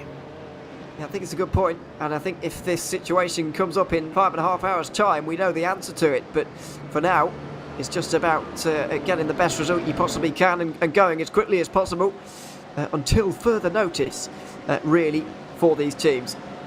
So Williams Esports with the dream qualifying, starting this race with a front row lockout. Daniel Pastor and Vasilios Belitsiotis with an average I rating of over 9,000 sharing the front row of the 24/8 Series Esports Championship again. It's the 6 hours of Nürburgring. 6 hours of hell at the Green Hell here in this championship, with only 18 hours left in the championship. Green flag waves, Williams Esports 1 and 2. Pastor will slot in ahead of Belitsiotis as they go towards turn number 1. The 55 looks up to the inside to defend its own position rather than gain one itself. On the inside line there was German Sim Racing trying to get through into second position. Not going to manage it in the Lamborghini. Tries to cut in front of BS Turner. Not quite able to. Through the Mercedes arena, they'll slot in front as we go down towards turn 1 in the 992 category. It's Urano Esports and Team 75 Bernard by CMRC 1 and 2 as they are in the championship. They're 1 and 2 in the race as well, Andy. Yeah, one car really trying to find some grip on the outside. That was never likely to work. Meanwhile, in GT4, Corentin Guinez keeping the lead as he heads down into that tricky right-hander at the beginning of the lap. And it looks as though the Urano car was slotted to second. Drama amongst the 992s, though. One car pointing the wrong way. And only 3 corners into the race, Ewan, we have our first casualty. We certainly do. I think that was Orius Rincon, actually, who's qualified third, so it clearly happened quite high up in the order. Meanwhile, here are the TCRs, barrelling their way down towards the very tight turn number 1. SimRC will retain first. It's very close for second, though, and there's even a bit of contact. As Impulse Racing look for it, Pure Sims go very wide to avoid everyone, and it looks like it is staying clean through the Mercedes arena. Zenith look like they may be just hanging off the back there, just to, or is it Carbon Sims maybe hanging off the back to try and alleviate any chaos. And speaking of chaos, all this happening down towards turn number 2. Orius Rincon did qualify third, but they're already back to 5th by this point. And coming flying in, Sabel Esports are down the inside of Maniti, who are trying to give everybody room, and it just looked like too many cars into one space there, Stefan. Yeah, most definitely looked like it, but also it seemed a little bit like RS lost that all on themselves on the inside. So let's have another look from the bird's eye view here. Our nice chopper, yeah, 3 wide in the back. Yeah, RS just loses it there on their own. That's very, very interesting how that happened for them. Yeah, I agree, actually. From the first angle, it looked like they'd been hit. Oh, and Harvey may well have been. Although it is easy to lose it on your own through the final chicane. This is Timo Korhonen in the Porsche. He's back going again in 13th place. Let's see. This is not Steam Ledger. It is the Harvey car. Here it is in the... it's just on his own. It looks like a nervous Porsche to start this race, really, Andy. I mean, cold tyres maybe playing a role in that one. 100%. I think both of those incidents were caused mainly by cold rear tyres. You turn in, all of the weight is over that rear axle, of course, and that, in theory, should give you a bit more grip, but it also means you're leaning on those tyres a little bit harder, and they just weren't quite up to temperature. We made the point it wasn't a full green flag lap. We'd be here all day if that were the case. It was a short green flag lap, just a few corners, really, maybe a mile to try and get some heat into the tyres, and that proved not to be quite enough. So drama within the 992s. The GT3 field, though, keeping themselves close together, and so far out of trouble. Well, so far, but it is not boring by any stretch of the imagination between these guys. High intensity racing at the NÜRBURGRING Nordschleife. The view that Nick Schulte-Wissermann has got right now of German sim racing is absolutely phenomenal, by the way. Two Williams ESPORTS Porsches just bumping one another, drafting almost at the NÜRBURGRING Nordschleife. This is the onboard shot that you want to see at this point of the race. On board with the Lamborghini, hearing the engine roar, of course, and seeing those two leaders battle it out right now. It's a race circuit like no other, producing racing like no other, through the long right-hander, up the very top of the circuit and down the hill towards the siphon. I mean, to be honest, Stefan, when Lewis Nasser told us earlier on that Williams were going to bump draft their way, hopefully to victory, I didn't really see how it was going to work, but now I can see it in action. It's scary, but it is working. Yeah, most definitely is working, and you have to be careful. I mean, we kind of saw it in the Daytona 24.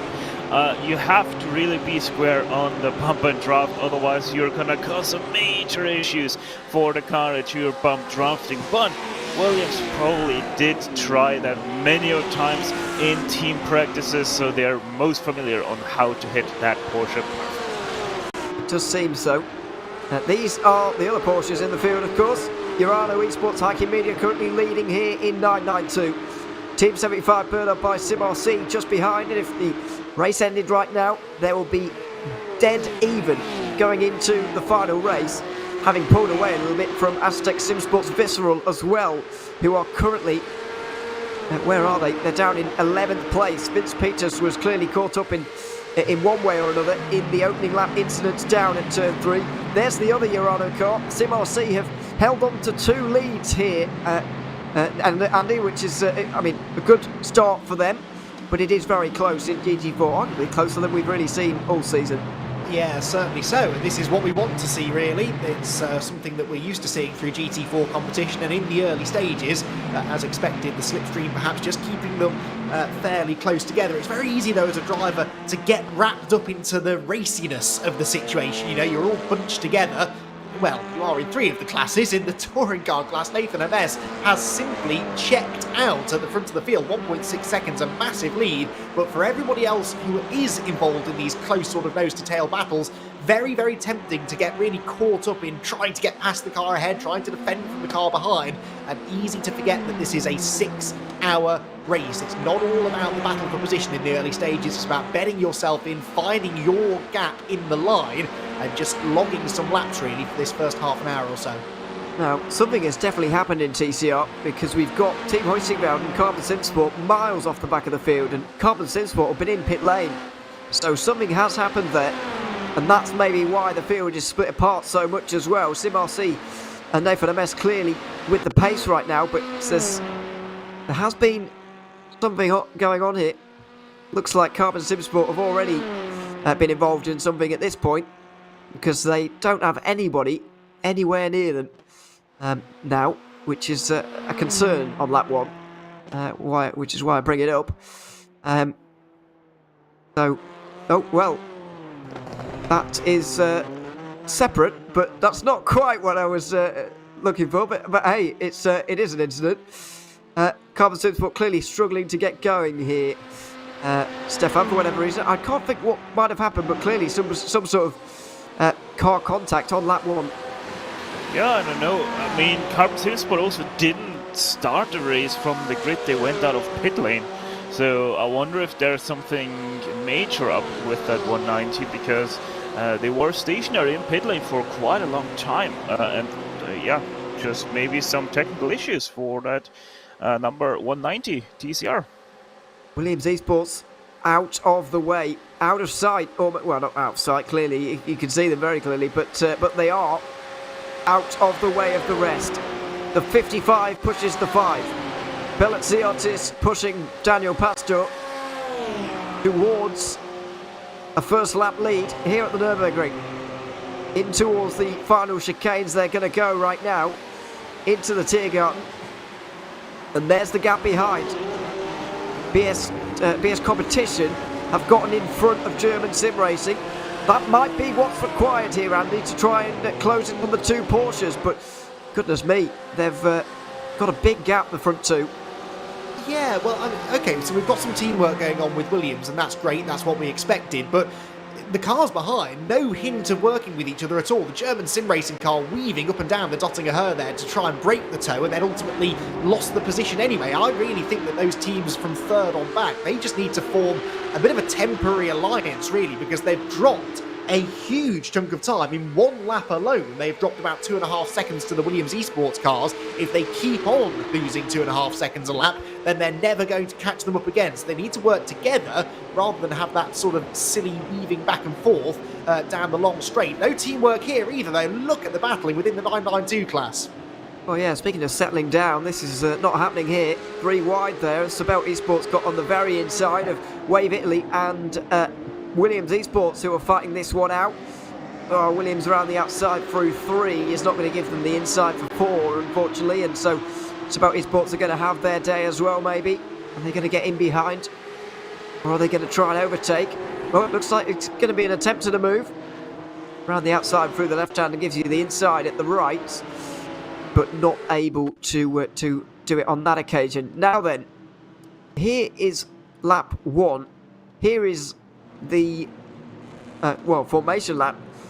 Also Tai, a Nürburgring 24-hour winner in the TCR on iRacing.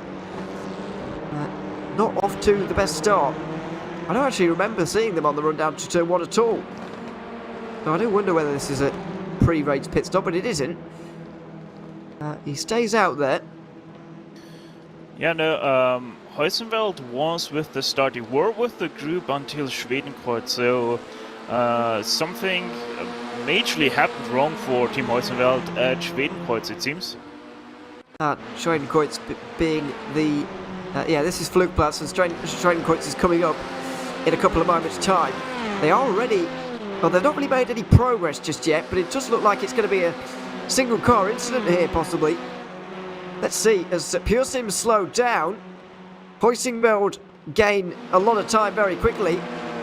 They get right onto the back of Pure Sims through the middle of the corner. Oh my word! And Marceau Tai hits the wall hard there. That's a big bit of contact with the barrier. And that is big implications for the championship. Such an experienced TCR team. Marceau Tai couldn't really see it coming there. Pure Sims slowed up in front of him there, Andy, and the contact here is massive. Yeah, so that second angle showed us what happened. He jumped on the brakes, but the car hadn't settled yet over the crest and was still turning slightly to the left. And on cold rear tyres, that is the worst thing you can do in a front-wheel drive car, because all of the weight goes on the nose, the rear tyres aren't gripping yet, and around he went. So, yeah, that was exactly what happened. Caught out by the Pure Sims car going slowly, and I think he was half thinking about going up the inside of him, bailed on that, hit the brakes, and that was all she wrote, unfortunately. So an easy mistake to make, but that is a costly mistake, certainly, for one of those big 4 teams in the TCR Championship. I mean, do forgive me if I'm seeming a bit too harsh here, Stefan, but to me, it seems like a driver of Marceau Tai's experience and seeing a driver slow down in front of him in that way, at that corner, does it not seem like that was maybe an avoidable accident? Let's put it simple. It's a rookie mistake, quite clearly. Marceau Tai, it's not something you see very often from a driver of his caliber, but yeah, it sometimes still can happen. There's a lot on that line for Team Heusenfeld. Let's remember they are tied first place with SimRC and MSI. So 148, most definitely Marceau Tai. A little bit of too much pressure, overlooked that for a second, and Martin Casinola Wow. Oh, what a save from the Albert driver. But yeah, that was definitely, it seems like there was just a little bit too much pressure, wanted to go maybe for it and didn't realize how early the car ahead of him is going to brake. So yeah, just a very sad opening for the 148 Team Heusfeld outfit. Well, I can't believe Matsukazu Soja hasn't hit anything there, but he hasn't, and he's still running in 10th place. Now, MSI Esports are up to 9th. Let's not forget where they started this race, from the very back row of the grid in, 13th place on row 7. They're now up to 9th. It's not bad progress, Andy, because we spoke about how difficult it is to overtake around here, but you've got to start thinking about the gap to Williams Esports. They've lost 6 seconds basically already, and that's not going to be easy to get back. It's not, but again, it's easy for us, I think, to get wrapped up in those gaps in the early stages. You know, halfway around the second lap, a 6-second deficit sounds like a lot, but you can lose that very, very quickly around a place like this. So all is not lost yet for them, but we've just seen from MSI the perils of starting further down the order. You just end up encountering cars, drivers, situations that you're not used to encountering, and that can cause dramas in the early stages. So it has been a good recovery drive there within a very competitive GT3 field to avoid any drama, to pick up some places, and to put themselves at least in a position to challenge for a good result. We may have seen another casualty of the Nürburgring Nordschleife, I'm afraid, here. SLC Movano, Corsa and Jax Muller. Oh no. Side-to-side contact, and that looks like heavy suspension damage, Stefan. Yeah, at least he got the exit there at Brightshot, which he can use. So he's gonna be off the track quite quickly as well. But yeah, no. Once again, Porsche 992 Cup car bites a driver. It's not uncommon, just the rear tire slip a little bit, and once that's gonna happen, you are not going to be able to save it with this little arrow the car develops. So yeah, just a sad opening for yet another car own doing this time around. And Movano probably down for the... Oh, there's another Porsche in the wall behind. Oh, Maniti. Maniti Racing, Tim Matska. 4th place in the championship last season. Not having a good championship this season, I'm afraid, and it could well be the worst result yet for them. Oh dear, this is going to be breathe-in sort of stuff. The Belt Esports will just be in front of them here. This is a big fight, of course. It was a fight for a high position in the order. Oh! Wheel-to-wheel contact. Launched over the curb and up into the Armco barrier there, Andy. I mean, you've got to question the smartness of doing this with 5 hours and 3/4 to go, really. It's what they like to call a low percentage move, that. This early in the race, there is no need to be going around the outside there. The Seibelt car doesn't really do anything wrong. It's leaving as much space as it can, but will inevitably start to drift away from the inside line on corner exit, and Maniti really put themselves in that situation and were almost asking for trouble. So yeah, a bit of a shame that it's ended up in the barriers. Those are the fine margins you work with here at the Nordschleife, though. One slight misjudgment like that from you or the driver you're racing against could spell the end of your race. That's a real shame for Maniti Racing. The move was possible. It's not impossible to go around the outside there, but you do have to get it right. You can't make wheel-to-wheel contact like that, because you will end up launched, as we just saw there from Maniti. It does look like we're seeing retirements coming through already from Movano and possibly Heusingveld as well in TCR. Maniti Racing are going to see the damage. They're going to get the tow here, Stefan, and see what the damage is, I guess, before they decide whether to continue or not. Yeah, so most definitely Maniti is going to see it. SRC Movano Corsa P-Cup is most definitely out of this. The 933, both crew members have left the stage. Shame for them. Real shame for SLC Movano Corsa, but yeah, as I've said before, not quite been their season so far. It has given another position to Visceral, who are still in the championship fight, so they'll be glad about that, but they are still 10th position in the 992 Cup category. We've gone up to GT3s. Here are the 992s, side by side. Well, Pure Sims and Phoenix Racing Esport.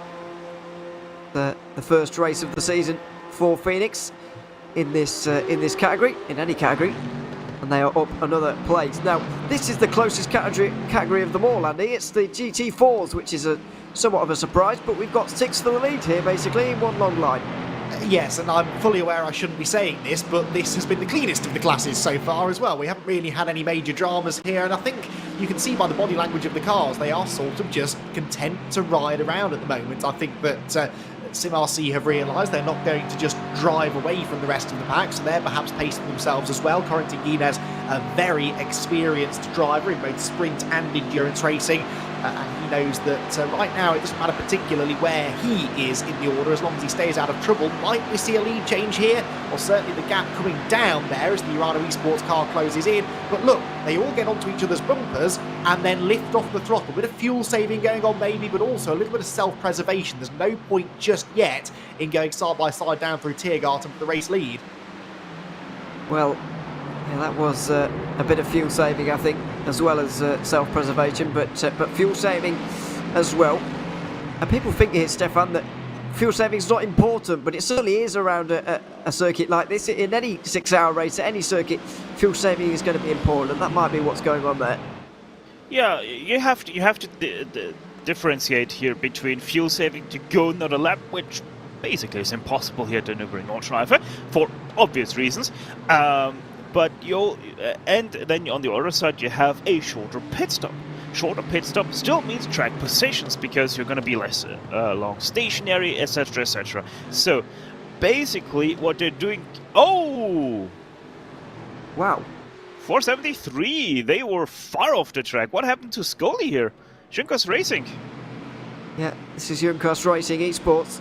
The other of the two Aston Martins entered into the GT4 category in this championship, off at turn 1 in a battle with SLC Movado Corsa. Oh, they go to the inside, and they just do not slow down there at all for some reason. I wonder if this is I wonder if we can get a little bit of a listen on board here. Let's just listen to this.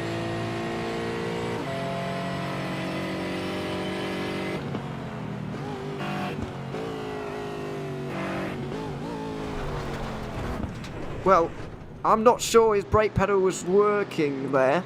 The brake lights are on, but it seems like it wasn't working to full range. So very interesting malfunction there for Junkers Racing, ending their race basically 20 minutes into it. Yeah, that basically is the end of their day. Side by side for second here in TCR. Oh, that's a hip check. That's the very definition of one. Waverley Racing Team back into second place there, Andy, but not without its contact.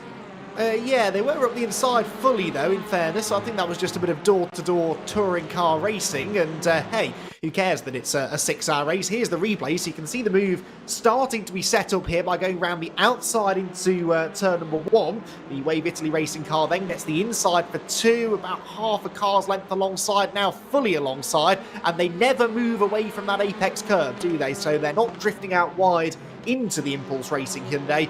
It was sort of a bit of a squeeze, I think, from the 122 car to the inside, but no major damage done. These touring cars are quite robust. They have to be, really, given the style of racing that they tend to be involved in, and so I'm hopeful that they'll both be able to continue on without any damage.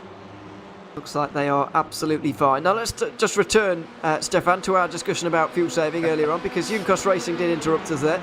Yeah. It does look like hardware sort of technical sort of failure for Junkers there, but yeah, fuel saving and not necessarily saving a lap, but saving some fuel is still worth it. Yeah, and as said, it saves you time in the pit stop, but more importantly, saving fuel also saves tires. That's something not a lot of people think about when saving fuel, because obviously you're gonna have to brake less hard into corners. You're not accelerating sometimes as hard as you can, just to save a little bit of fuel, because you are gonna have that draft. So it also is better for you in the end of the stint, because you still have a load more tires left on your car compared to everybody else who was going flat out every single time they can. Yeah, and here's the bump drafting duo of Pastor and Balatziotis right now. The two Porsches for Williams Esports, 1 and 2. Ahead of BS Competition, 2 seconds back. Then it's German Sim Racing, another 1.5 seconds back.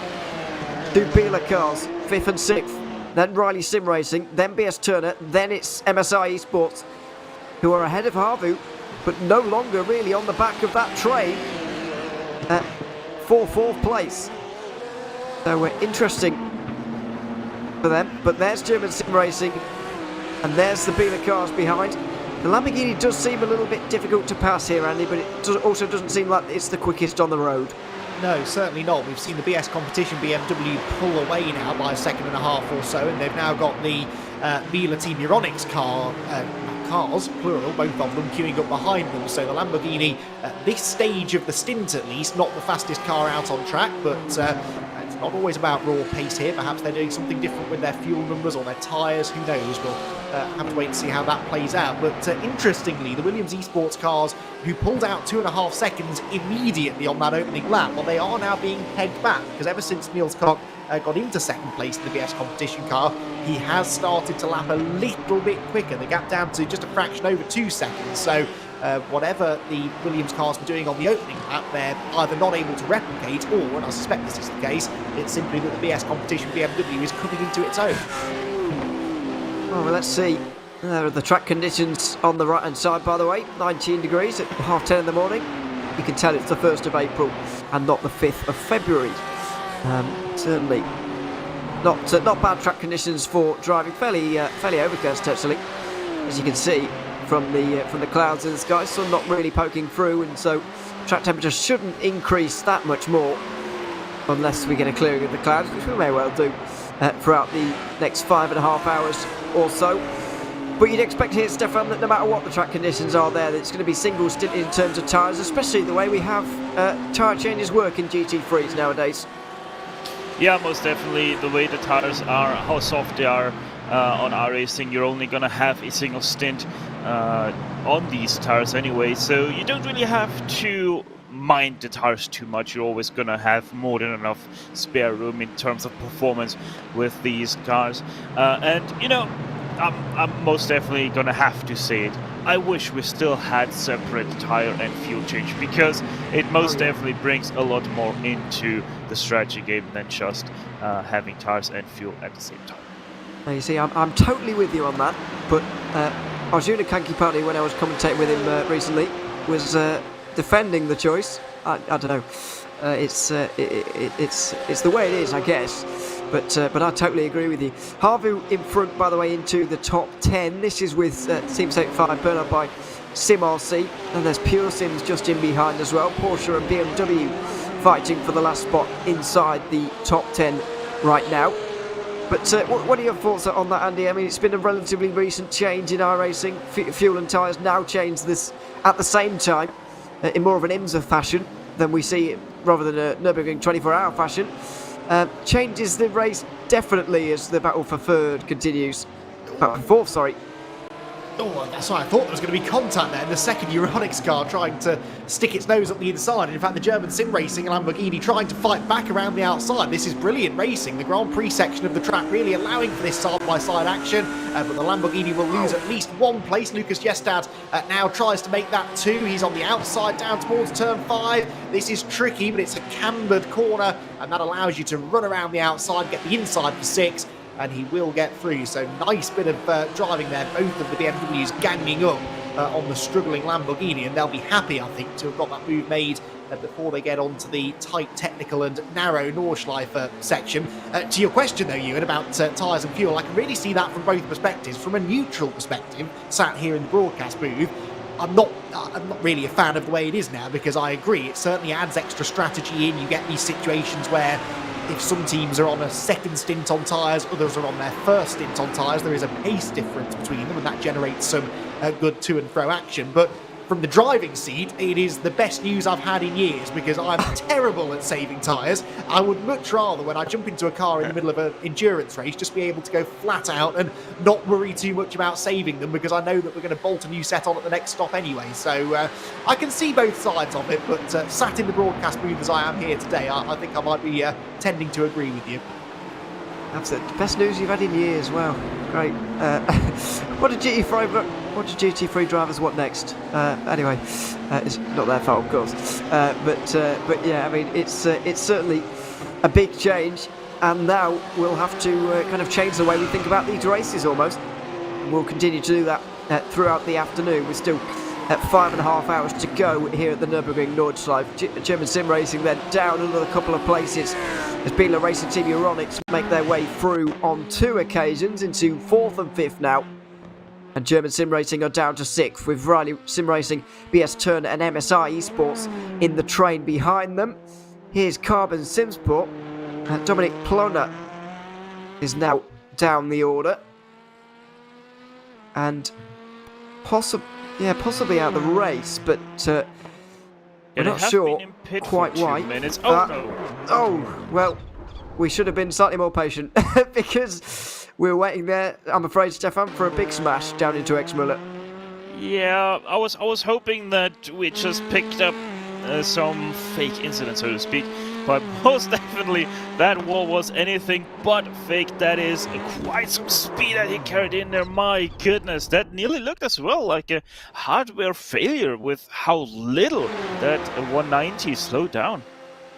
Yeah, it was. It didn't slow down very much at all there, but I think that was just the nature of the incident, really. Too fast into the left-hander. That was a little bit early on. ATRS Esports have they taken their penalty? I don't know why you would. They do have a penalty, but I don't know why you would, separate from your pit stop here, Andy, because you can wait 90 minutes to take pit lane penalties. Yeah, exactly, and because we've got this dedicated penalty box in the pit lane, as far as I understand it, you can pull in, serve your penalty, and then drive down and complete your pit stop, or vice versa, depending on which end of the pit lane the penalty box is at. So I seem to recall at Monza it was at pit entry, they pulled in, served the penalty, drove back down towards their pit box, and then made the service on the car. So that's interesting if that is what they've decided to do. Perhaps they had already lost some time or needed to stop in their box for damage repairs as well. We'll try and find out for you, but interesting development there. Remember, we have those 2 cars, the 911 car also with a 20-second penalty to serve as well, but they have not yet come in to do so. Was a full fuel stop for the 914, so out of sequence pit stop for that outfit. I'm very surprised. Firstly, because it's not actually appeared as a stop on our timing screen, but that's might be normal. Yeah, I'm just surprised why you would do that so far or so early on in the race here, Stefan. I mean, do you think they can still do this race on 5 stops now with the Porsche? Has it got enough fuel to do that? Well, it's a good question, honestly. I haven't driven that 911 in a bit, so I can't answer you exactly, but I think it's just about not possible if I got the fuel numbers correctly in my head for that class. So most definitely something we'll have to keep an eye on, but yeah, anything but usual to go out of sequence with your pit stops, because you most definitely know that you're always better off driving in someone drafts around the Nürburgring Nordschleife. The other reason why I question that strategy is because they found themselves in GT4 traffic and right in the middle of all of it, including the leading battle. So that's why I would also hesitate on that strategy. This is the battle, 6-car battle for 4th place. Top 3 getting away. Still, Williams Esports have 2 seconds over BS Competition as German Sim Racing go out of line. And now Riley Sim Racing and BS Turner are going to try and go through here up the hill. Another left-hander. Oh, it's very tight. And MSI Esports are going to go through here up towards Horact. It's a good case of opportunistic driving there and a very costly mistake from German Sim Racing, Andy.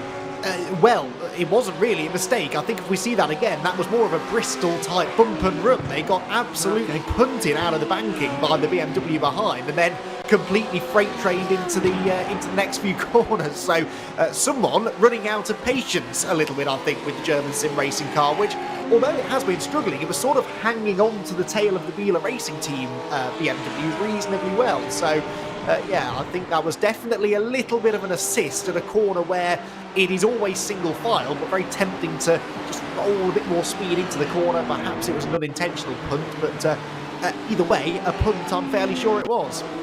Yeah, I agree. They were starting to hold their own there. There's the back end of it. Here's what. Here's the view coming up towards the carousel. And Riley Sim Racing right behind them.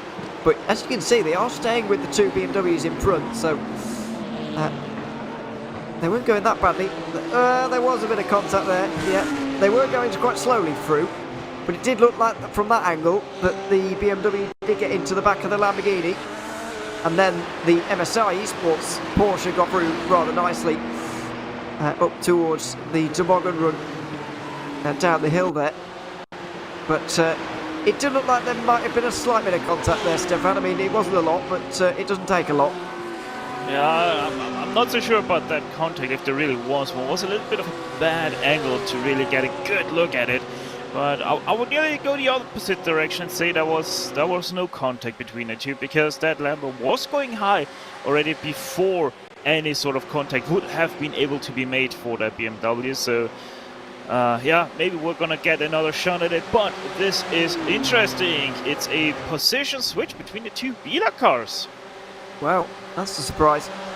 Instead of electing to bump each other down the straight, they've gone for the position switch, and it's side by side between BS Turner and Riley. BS Turner are through, but MSI Esports are just hanging on ahead of German Sim Racing as well. That was a little bit of a close and tense moment between those two heading into the Tiergarten, but they have survived, and the 6-car train is preserved just about.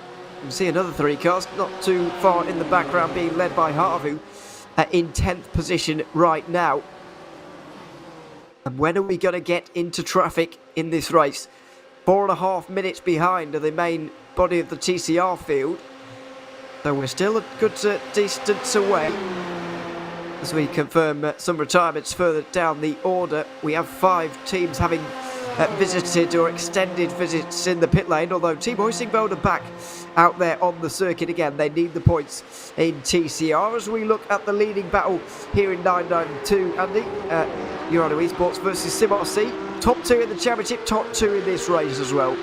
Yeah, absolutely. This is got to be a tricky situation for both of them, really, because the natural instinct is definitely to start fighting each other when you're this close in the championship, just 2 points. That's 1 position on track, really, if you're in the top 4 or 5 positions in the race. But again, early stages, it's worth just forming that temporary alliance, trying to build a gap over the rest of the field, because it's in both of your interests to try and do that. But that's going to be a fascinating battle to watch. If they're that close in the final half an hour of the race, then I'm sure it would be a very different situation, because they both know any points gained here today would have a huge bearing on the outcome of that 992 championship.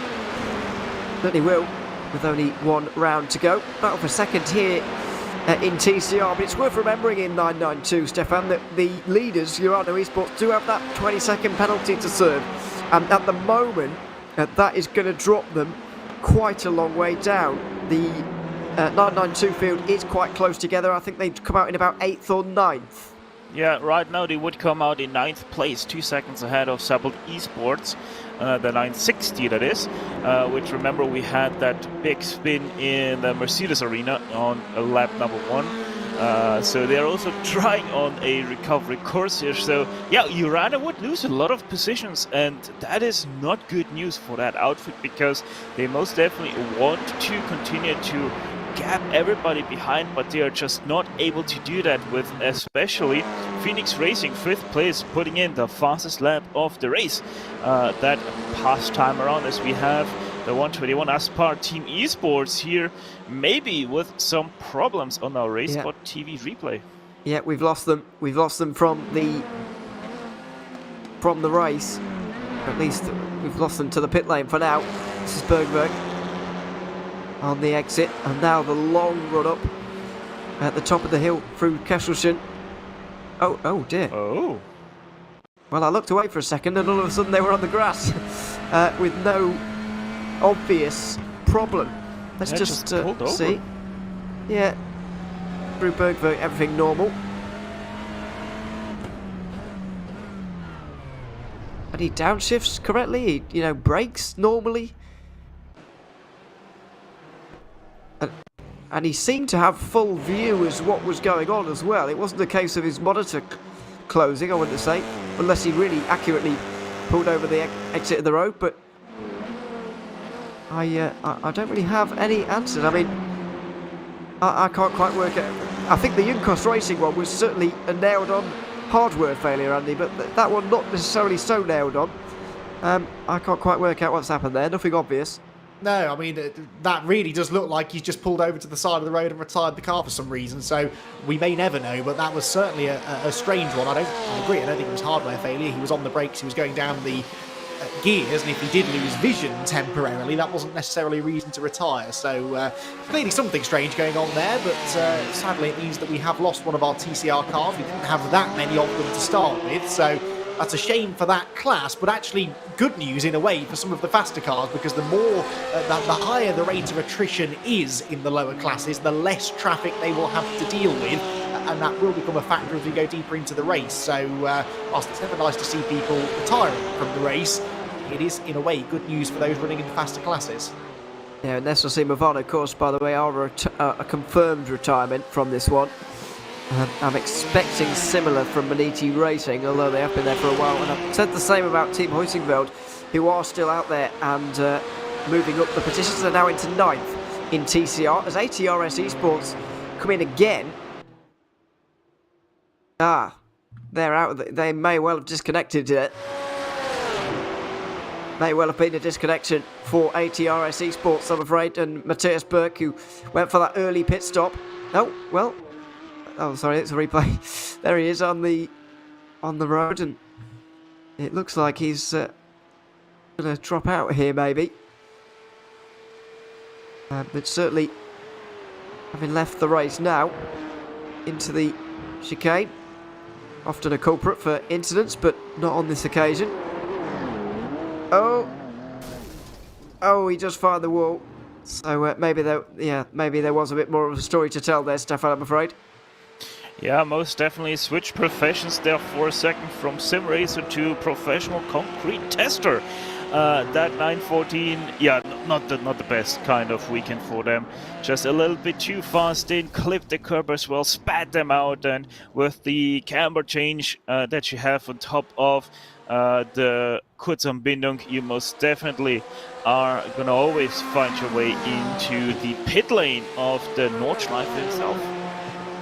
Yeah, that was a shame. You just see him getting the line wrong all the way through that. Matthias Berg, I'm afraid, now in the pit lane, repairing. We'll see if he re-emerges after those repairs have been completed, but it is going to be a while if indeed he does get back out there. So, still Williams Esports 1-2, and further behind, battles are starting to develop now for 5th place. Maybe this is why the two Biela cars exchange positions, Andy, because one seems to be quicker than the other, and BS Turner aren't waiting around in this group for any longer. That was a really, really good move, that, wasn't it?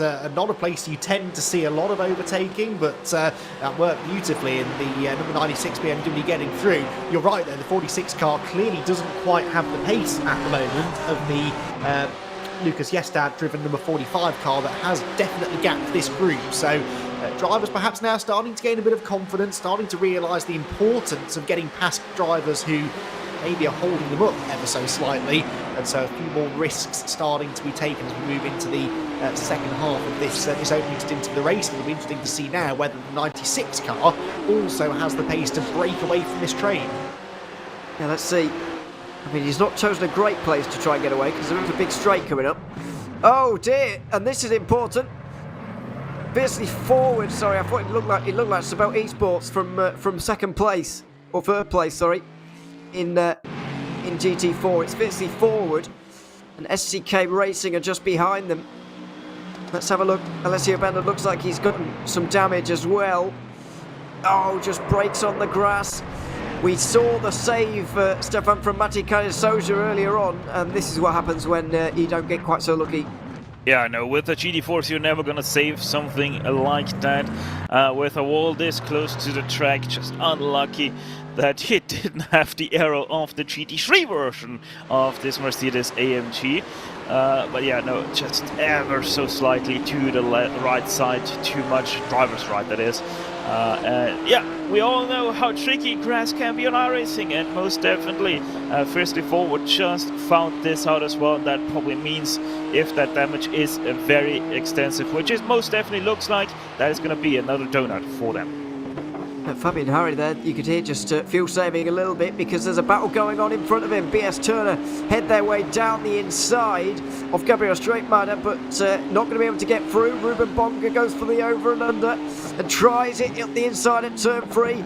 Not able to, and the two BMWs will continue nose to tail out of the Mercedes arena here, Andy. I mean, the Biela cars look quick in a straight line, or indeed BS Turner looked slower in a straight line, but either way, it was a move that they felt had to happen in the technical sections of the Nordschleife because they knew that was going to happen on the straight.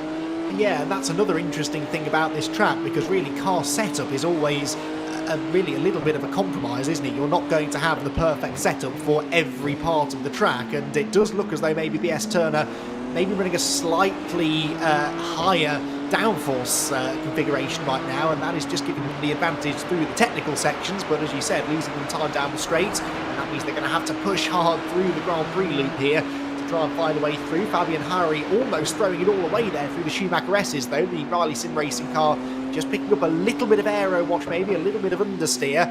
He's got a grandstand view, though, of what is a terrific battle just ahead of him, and I think the BS Turner car arguably is quicker over a lap, but is it quick enough in the right parts of the track? And you know, Andy, the great news for this, for Williams, is exactly this car, the MSI car. Because they're continuing to be stuck behind all this fighting. They're going to lose more and more time. Williams first and second, that means they're going to be running away with it even more over MSI. That's pretty much the only car that really counts for them. And obviously also up ahead, the second Biela car continues to get further and further away from MSI. So the more BS fights with that second, or rather first in this case, Biela car, the more MSI is going to fall behind that running away Biela car, meaning they're going to be further and further away from the quote-unquote good points that they are going to need to stay in this championship fight. Yeah, the two Biela cars now separated by 2 seconds and 5 hours 15 to go, 45 minutes into the race. Oh! Now 12 seconds behind Williams, as that was very nerve-wracking.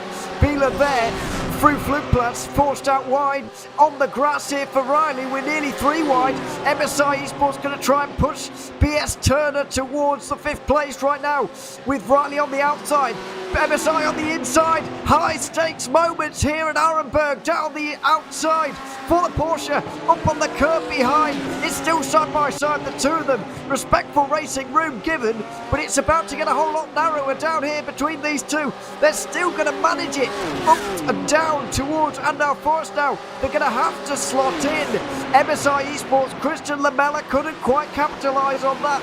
He did get a place from Biela there, Andy, but couldn't quite get 2 BMWs in one. Yeah, but 10 out of 10 to Christian Lamella there for not backing down one bit. Look at this, he saw the kerfuffle happen ahead, and at this point, as the championship leader with 5 and a bit hours still to go in this race, he'd have been tempted maybe to back out of that, but no, kept his foot down and went for the move. Here was Fabian Harry's view of it.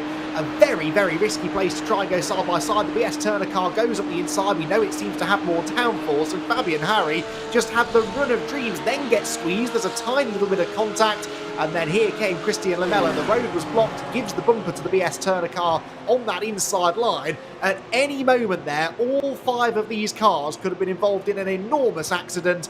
They somehow avoided that. Unbelievable racing. And at this point, you're even thinking that Lamella is a shoo-in to get that position, but couldn't quite. And then it was side by side down the hill, the BMW, and Fabian Harry was able to go through. That was quite an onboard, by the way, from Fabian Harry. He saw the two going side by side in front of him. Was he going to lift? Absolutely not. Just went for it, and straight through he went as well. Oh no! Oh, Here he is! Fabian Harry, after I've just given my plaudits to him, has gone off an X-Muller, and that's at least the 3rd car collected by this corner today. Now, was Christian Lamella involved? Championship leader. He's behind him, but he's not involved, and he avoids. Oh my goodness me, Stefan, that could have been so different. That could have been majorly different for 2 cars, GSR and MSI. Extremely lucky as we look at it one more time from the onboard of Gabriel Streitmatter. here in the Biela Racing Team Euronics BMW M4. It just loses it on the brakes, maybe even a little bit of a too fast downshift, locks the rear diff, and around she goes. And once again, the Nürburgring Nordschleife strikes where it likes to do it the most, bright shine, just with those high curbs, very close to the wall, high risk, high reward, but in this time a concrete wall to stop it all. Wow. That was quite unbelievable, Andy. We talk about these moments that define championships, and it decides whether you make it or whether you don't. That's the moment that defines a championship. MSI Esports, by a matter of inches, have passed that test. Yeah, absolutely, by a minor miracle, really, that they managed to avoid that. This is the Oris Rinken Cup car, by the way, which we believe has also had a moment. You can see they're already carrying damage to the left front corner after that earlier contact that we saw from them right at the start of the race, that was, I think. And as they come down into Tiergarten, are they going to find the barriers again? The car just won't turn, will it? Gets two wheels on the grass and crunch straight into the Armco barriers. But that, I think, was probably a legacy of the damage they had earlier on. The car just didn't want to turn. Yep. It probably could have gone a bit slower into the Tiergarten, really, with the damage that they had, but either way, they're back now. And a shame after the qualified performance that they had. Fizzy forward, by the way, also in the pit lane as a result, I'd imagine, of their damage they had earlier on. We do have good news, though. Junkers Racing Esports are back out after 25 minutes in the pit lane. So we're pleased to see them. There they are, in the Aston Martin. Miguel Angel Cardoso now at the wheel of that one. We'll be looking to pick up what he can from today's race. Pure Sims Esports are looking like they intend to go back out the pit lane as well, after previously looking like they might have been retired. We do believe, though, that 3 of the Porsche Cup cars that are down in pit lane are retired from this race, though, as is the 434 of Fizzy Forward, who have just come into the pit lane not so long ago. These are the GT4s, though, Stefan. Still 6 for the lead. It's the biggest leading group we've got. Yeah, incredible how they just can't stick together like that. I mean, it's a top 14 cars that we have in the GT4 class. It really speaks for how competitive this class can be, and also how close these top 6 are. I mean, the next gap to 7th place, that's 13 seconds of a gap between 6th and 7th place. So most definitely very interesting how these guys found each other and are sticking together. Another point I want to make about the GT4s, we right now have an Aston Martin sandwich, because we have an Aston Martin in first and an Aston Martin in last. Big, well, Lewis McGlade often argues with me about this. That means it's a big Mercedes sandwich because that's the filling. But anyway, whatever. I know what you mean. And it is Aston Martin first and last right now. But I am glad to see Junkers Racing Esports, by the way, back out there again after some fairly hefty contact, and notably with a different driver as well, pointing even further towards a technical failure with the brake pedal earlier on. Because as we saw, there wasn't a lot of slowing down going on into turn 1 earlier on. Still close though. SimRC versus Urano Esports. It looks like there's a bit of pushing going on, really, rather than overtaking up towards the mud curve here at the top of the hill. Left-hander. It's all, of course, one big climb towards Howaract. Oh, even on the grass for CSRA there, that's nervy. And side by side, Pure Sims on the outside line. Wow, that's unbelievable. The very fast right-hander at Klostertal is not a place you normally see moves, Andy, but that was a very nice one and up into 4th place. Yeah, opportunistic, really. They saw the mistake ahead and realised that that was their chance to capitalise, but I was literally just about to make the point that the reason the GT4 field is still so closely bunched together is that they haven't started racing each other, haven't started taking risks, and therefore haven't started finding the scenery. But that was a risk that thankfully paid off for the Pure Sims car, which moves up into 4th position. And that was just one of those situations, I think, where the opportunity presented itself, and lifting out of that situation would likely have cost them a place to the car behind anyway. So sort of had to go for it, and thankfully racing room was given. And you know, you can go side by side around the Nordschleife. We're talking a lot about how it's dangerous and risky to start racing people around here. This is a motor race. They should be able to run side by side. You've just got to show each other plenty of respect, leave that racing room, and it can be done. Yeah, certainly can. And we're glad about it, certainly, because we've seen some good racing so far as a result of it. These are the leaders in 992, one of them that has seen most attrition of any category, really.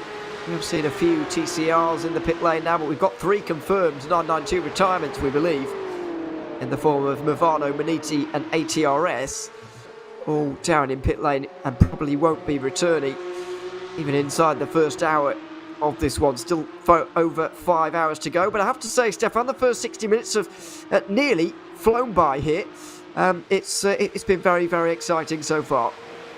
Yeah, most definitely. I just had a look earlier when it was 55 minutes done. I was like, what, 55 minutes? I feel like we have completed 2 laps or something like that. It's incredible how this racing has kept the time flying, because most definitely I have been enjoying it, as there's a fabled car now in pit lane, Jon Ruyer. Wonder if that is scheduled. And by the way, we have 4 retirees in the GT in the 992 Cup class, because Auris is also retired. So out of 14 cars, only 10 are remaining. And Fabled has been in pit lane now for 1 minute and 45 seconds. Yeah, that's a long stop for Fabled Esports. Apologies, I didn't know that Auris had also retired from this race. Battle for second in TCR starting to get interesting as well. That's Waverley Racing Team ahead of Impulse Racing again, with MSI Esports having worked their way through from the back row into the front positions as it's side by side for the lead in GT4. Fabled Esports have come from third at the start of this lap to first by the end of it. They've clearly had enough of this fuel-saving waiting around game. They want to get on with it, as Harbour have also got off here. They've dropped outside the top 10 as a result. This is what happened to them. It's in the same place where Fiercely Forward went off at Metzgersfeld. Let's see what happens as Matti Kaizosa just pushed his luck one too far at this corner. It looks like it. Oh my goodness me, he hasn't hit anything somehow, Andy. I can't believe it. Wow, that was great avoiding action by the cars behind, and great reactions to just stamp on that brake pedal, get the car stopped at all costs, and avoid the barriers. But that's a very easy mistake to make. We've seen a couple of cars do it already in this race, and that was a very, very lucky escape indeed. But we're definitely seeing that intensity level start to climb a bit, aren't we? We're getting towards the end of the opening hour. The first round of pit stops starting to loom for most of the classes, perhaps not the TCRs, but the other 3 GT classes. I think we will see pit stops imminently, and I think that just raises the intensity level. Everyone wants to try and improve their track position as much as they can before those pit stops, and of course they're at a point now where the fuel is at its lowest, but the tyre life, tyre grip, is also at its lowest, so the cars can be a bit edgy, a bit twitchy at this stage, and I suspect that that's causing a few little handling issues. Now then, TCRs are not far from being lapped by the GT3s, by the way, but Stefan, there is a penalty as well for this Wave Italy Racing Team car. Not sure which bit of contact. It's actually 4 after all this, because there has been quite a lot of battling by now, but they do have a 5-second time penalty. Yeah, it's for the contact with the 116, that's the Pure Sims esports car right now, 5th place, Honda Civic TCR. They are going to get a 5-second penalty for that. And I think that was the contact we saw in the Mercedes arena quite early on in the race. I thought that was with Impulse, you see, if you mean the one into turn 2, or whether it was a different one. I don't actually remember Wave Italy Racing Team and Pure Sims Esports coming together at all. But that could be me. I'm not sure. It does seem that one into turn 2 was Impulse, but the penalty is for the one with Pure Sims, so I think I'm clearly forgetting something. Battle for second, though, will continue into the Tiergarten, and on this occasion, it's Impulse Racing who are just going to do the pushing, then MSI Esports who are going to do the same. And there's a bit of waiting here in TCR, Andy, but when the GT3s come past, it is going to be a very nervy moment.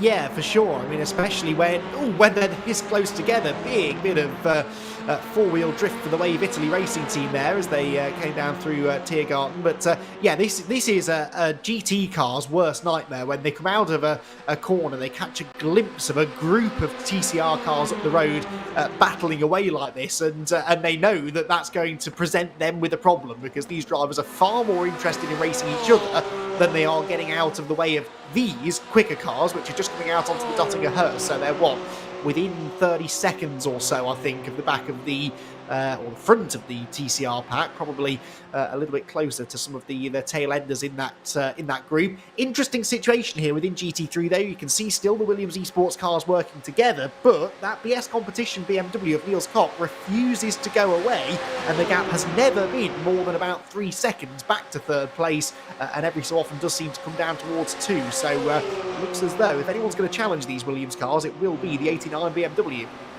Yeah, I think so. And let's not forget that they've been doing all that without any slipstream at all, as Pure Sims pull alongside Team 75, burnt up by SimRC, to try and take the initiative here and see if they can take 9th place. It looks like they will do. This was the battle, of course, that previously had Harvu involved as well, as we've got SimRC with either a problem or a pit stop in GT4. The 2 Williams cars, by the way, from the lead of the race are in, but SimRC have had a problem here. I think it is into Metzgersfeld again. They're third in line here in the Aston Martin. Just ahead of Pure Sims. Oh, no! Pure Sims have hit them there, Stefan, and that looks like one of the most obvious penalties we're going to see today. Yeah, most definitely. Eric Grove is not able to complain whatsoever about that penalty when it's gonna come. Just a little bit too fast in. He didn't want to do it, it seems like. But yeah, that's a clear-cut penalty. Probably a little bit more heftier than the 5 seconds that are gonna be dished out to the 161. Wow. Big moment there for SimRC. Well, every GT3 is in then. All 13. And 2 driver changes as well. There go the Williams cars. Bellaziotis first, ahead of Daniel Pastor. As a result of maybe a little bit of fuel saving he's been able to do. Niels Koch 2 seconds behind. There goes the first of the Beelers, Lucas Jestat. Then it's German Sim Racing. Then MSI. Where's BS Turner going to come out? Looks like BS Turner have lost quite a lot of time here. Long stop for them. They will lose time. Some of them, by the way, going to drop behind some of the 992s, but Ruben Bongarandi is down to 9th place, a long stop for BS Turner. Oh, what a shame then. That's going to cost them a lot of time. I wonder why. I wonder what caused that.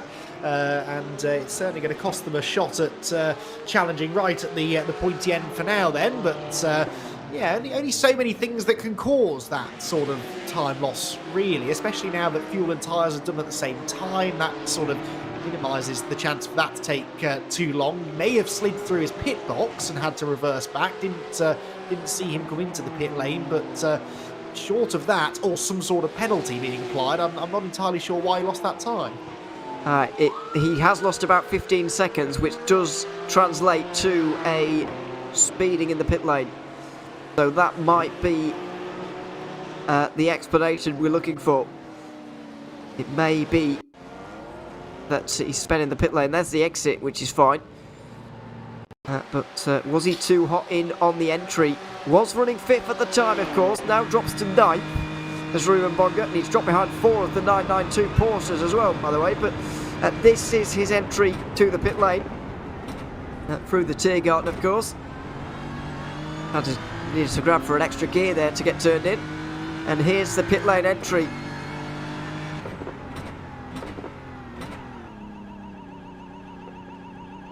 Well, if it was the thing with the pit in penalty, it would be much more, because it also puts the time, the drive-through time into that penalty, so it will be much more than just 15 seconds. What we're gonna see if we stick on board with him here is he's gonna drop off the checks and then start rolling, but then apply the brake again and just sit there right at his pit stall. So very interesting what happened to the BMW Team BS Turner car here. Well, Let's see what happens when he gets dropped down here. You can see Beeler drop down just in behind. Here we go. Well, Right about now he's gonna roll. There we go. Rolling forward and then on the brake again. And then just waits there. yeah, waits for a long time after this. You expect him to go just after this Beeler car goes through. Now, just after here, you expect him. Ah, yes, it could be. It could be something if you're touching the pedals while you're having your pit stop happen. It does not like you for it. So maybe that's the reason why. But even so, it's a lot of time to be losing as we've got to change for the lead in GT4 with the Urano Esports getting ahead of Sabel. So we've only got 5 for the lead now after SimRC, but Sabel Esports, Andy, have been shuffled back to 3rd after all that. The gloves are really off here. Yeah, they've suddenly woken up, haven't they, the GT4 field, all trying to sort of squabble for track position. Let's see, though. I think we're going to see them all dive in now. Yep, this is to be expected. You don't tend to get a lot of variation in fuel strategy here because it's such a long lap. Big concertina on the way into the pit lane, and the Urano car made absolutely sure they didn't speed and sort of let everyone else behind make their own arrangements. They all pit quite literally on top of each other, all at the same end of the pit lane, so we'll get an immediate view in a few seconds' time, Ewan, of who does the best job in the pits and who comes back out, but I'd anticipate they're going to stay just as close together as they were on the way in. Yeah, just in a different order, I think, is going to be the only thing that changes. SimRC not immediately going up on the jacks there. Are they taking a big risk here? Try and get in front here. 417 have got a penalty, by the way. That's Pure Sims Esports. Yep, 10 seconds for the incident we saw. Okay. Well, I didn't see them serve it there. So clearly they're going to wait. But oh dear, as we've got Altus Esports in the way here and got around, I'm afraid. Oh, it looks like they got suspension damage as well as they try and get back turned around. Oh, this is so nerve-wracking and so dangerous as well. Going to have to wait here.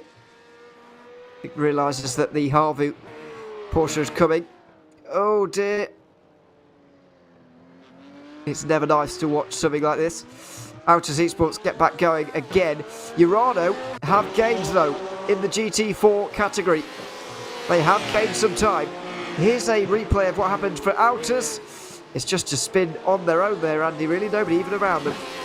Yeah, have they just pitted? Because if they have, then they'll be on cold tyres, I guess, won't they? So, and that's quite early on in the Nordschleife, but this is where things get really, really dicey. Of course, the drivers do have their relative that they can flick to on their screen so they can see who's coming. That makes it a little bit less nervy for them than it is for us perhaps watching. They can wait for a gap and then start manoeuvring around, but thankfully no damage done though, and they'll continue after a little bit of time loss, but could have been a lot worse, that's for sure. Well, it's a very long stop for SimRC, I'm afraid to say, in GT4. As the GT3 settle themselves down, they're still there, Stefan, and I can't think what they could possibly still be doing to that car. They've still not been up on the jacks, though. That it truly is very interesting. Maybe they're still only repairing... Oh, damage, I guess, but... Damage? But I'm surprised they still haven't changed their tyres yet, which is the only thing that's... Well, unless we didn't see it. Probably didn't see it, and they're just waiting right now for the timer to tick off on their damage. This is obviously the contact with Eric Grove here. Just the ever so slightest of touches, and yeah, that was always gonna end up right there in the barrier. Remember, Eric Grove did get 10 seconds penalty for this, but we did not see him actually go into the penalty box. And there we have SimRC 476 out of pit lane once again. Yeah, we didn't see Pure Sims in there, but we did see Urano Esports gain 3.5 seconds there, Andy. I mean, I can't quite think what they could have done there to have managed that, because short fueling is never well, this doesn't happen often around here, so I can't think what they could have possibly done to that car to have given themselves a 4-second lead. The only thing that I can think of is that they've worked out that a full tank of fuel is something like 7.3 laps. There's no point having the 0.3 laps because you're never going to do that. So perhaps they've realised that they can short fuel a little bit, just be absolutely on the 7 lap mark per stint. And if that means they might have to save a bit just to make absolutely sure of that, then that's worth doing, because if you can save a few seconds in the pit lane every time, that's going to be a big benefit as you go through the race. So that's the only thing I can think of, because the tyre change should be fairly standard across all cars as far as how long it takes. The only variable is the amount of fuel you put in. So either they'd saved a significant chunk more fuel than the rest, or they put less in because they'd worked out the fuel numbers differently. But it will all play out over the next hour, I suppose, but it'll be interesting to see if that's a consistent gain every time they come in. Well, I don't disagree, but then my question would be, why didn't everyone else do that?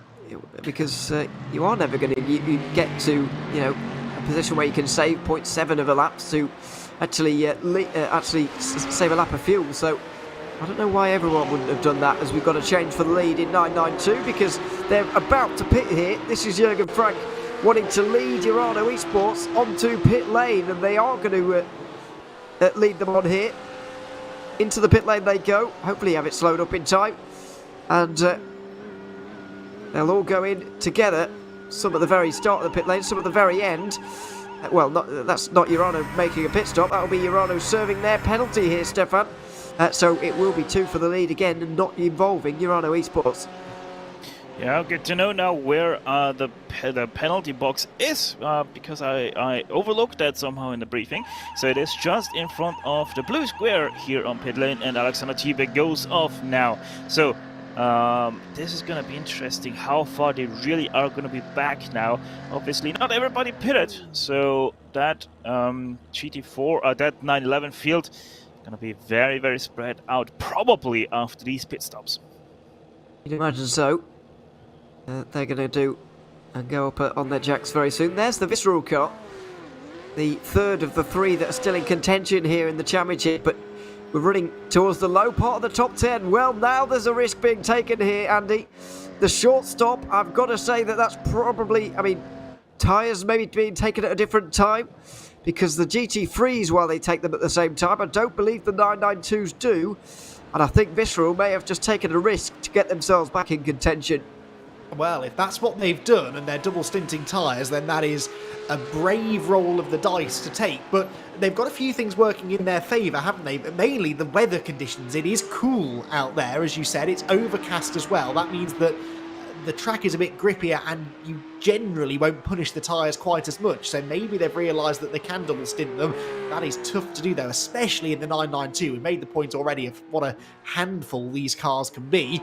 But look at the time you gain. Even if you're now ultimately a couple of seconds a lap slower than those on fresh tyres, it'll take them the rest of the stint just to catch back up to you. So it's risk versus reward. You don't do this and then expect to be able to run the same pace for the next hour as you did for the first hour, but it's all about that instantaneous time gain that you have, and that seems to be what they're going for. Well, it's a very interesting one, Stefan, because they've only spent 38 seconds in pit lane total, and not a lot of that will have been spent in the box. SimRC have taken a short pit stop there. They've been about 20 seconds shorter than the rest. There's some wild pit stop times in 992 here. I wonder if there's some damage repair for some, especially, well, not Urano Esports, they had a penalty, but Sabelt Esports earlier, when they pitted, certainly will have had damage repair. There's a wild discrepancy of times in pit lane here. Yeah, most definitely. And it's highly interesting that they think that they're going to be able to make that. I mean, they were quite far back. We have to remember that, Visceral. So they're most definitely going to be caught by Team 75, Bernhard by SimRC.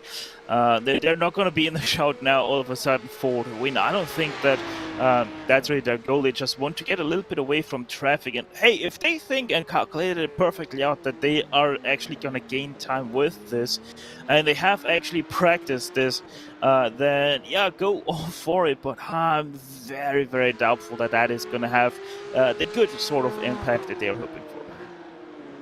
Well, this is a very interesting one. Will Chadwick, I think he's talking about this situation. He's sure that they've short fueled. I think that's an understatement. I think they've barely fueled. if I'm honest. But I'd bow down to Will's knowledge over mine. It's certainly a short stop and certainly an interesting situation. 7 seconds between 1 and 2 there in 992. Nothing like that in GT3 though. I need the Williams Esports cars 1 and 2 here, but it's still 2.5 seconds to that looming BMW in the background.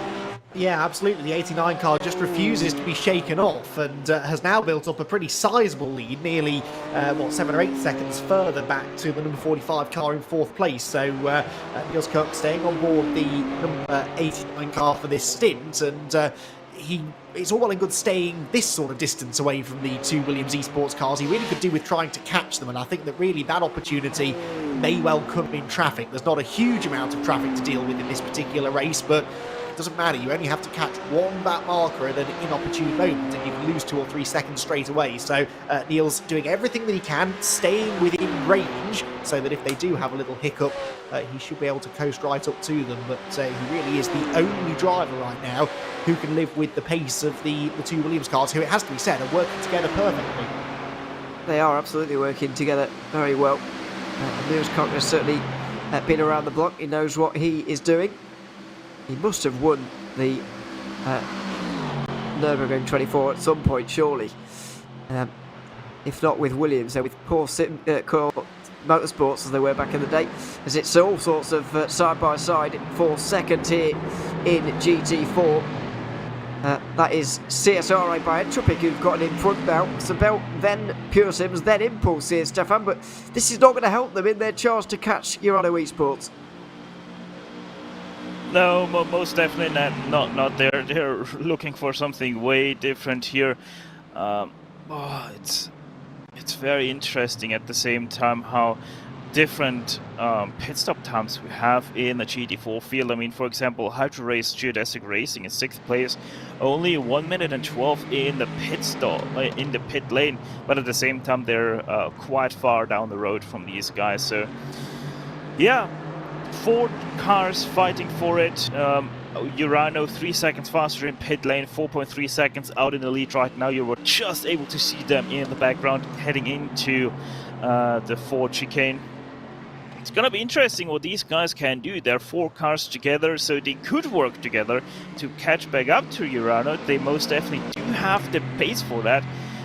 Because they all have either similar or faster lap times than Urano thus far, with Impulse holding the outright fastest lap of the class right now.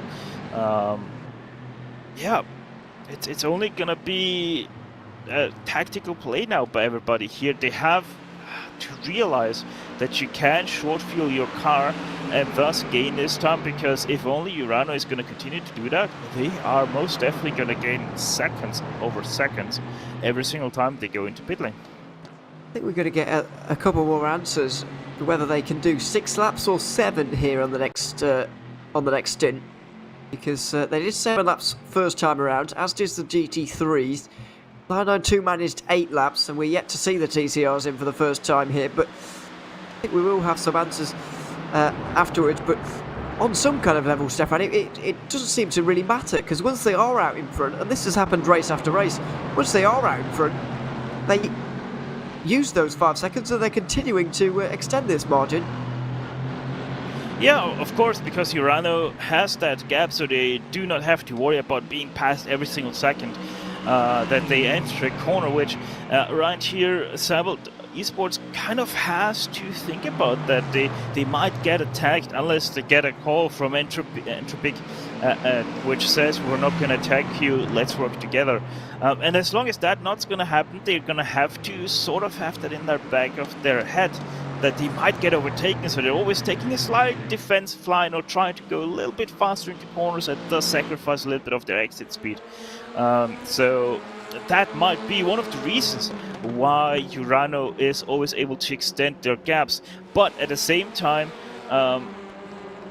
Urano just has a little bit of confidence now. They know what they can do, and obviously it also can give you a clear head at the same time if your driver, if he's not that good with pressure.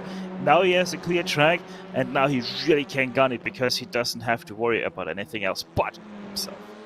Well, there's a very similar situation developing in TCR now, with the leader Nathan a mess for Sim RC, continuing to extend the margin because these four are fighting.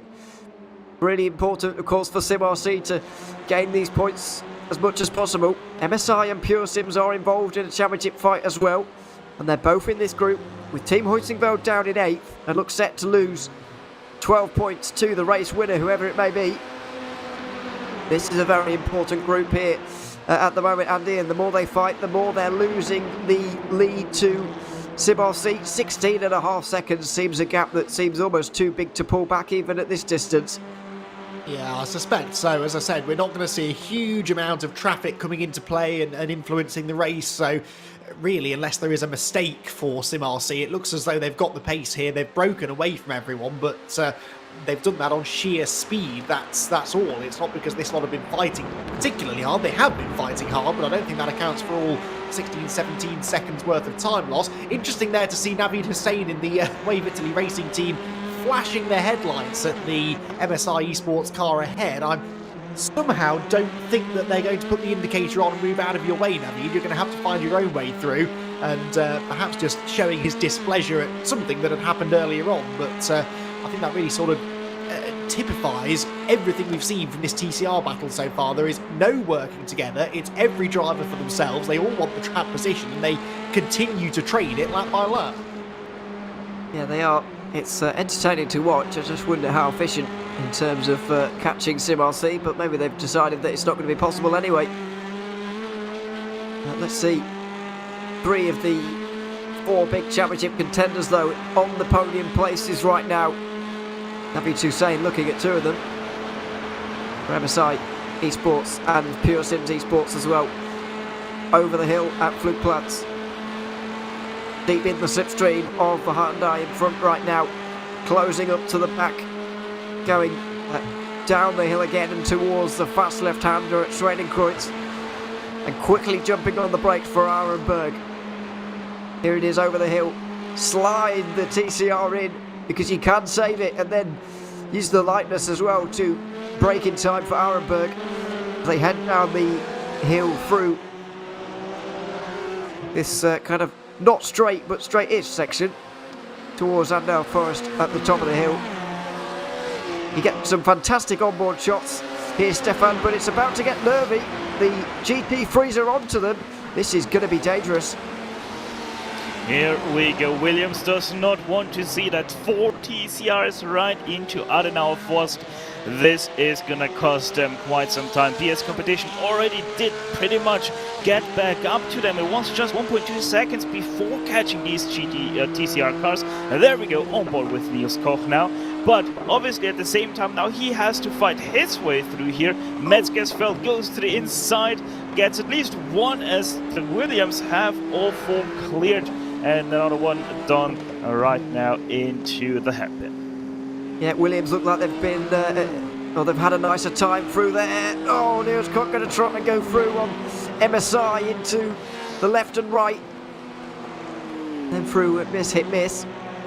He's going to get Pure Sims eSports by the looks of things. Down the hill into the siphon. So, BS Competition through the 4 TCRs eventually there, Andy, and they actually do remain at 2.5 seconds, but it does feel like they lost out on a bit of an opportunity. Yeah, I mean, the traffic gives and then instantly takes away, really, doesn't it? And if he'd have been a little bit luckier there and caught them a few corners later, this part of the circuit, for example, he could have just dragged straight past them, as we're seeing from the Biela Team Euronics car there, just using the straight line speed advantage to drive straight past, and that will lose them significantly less time.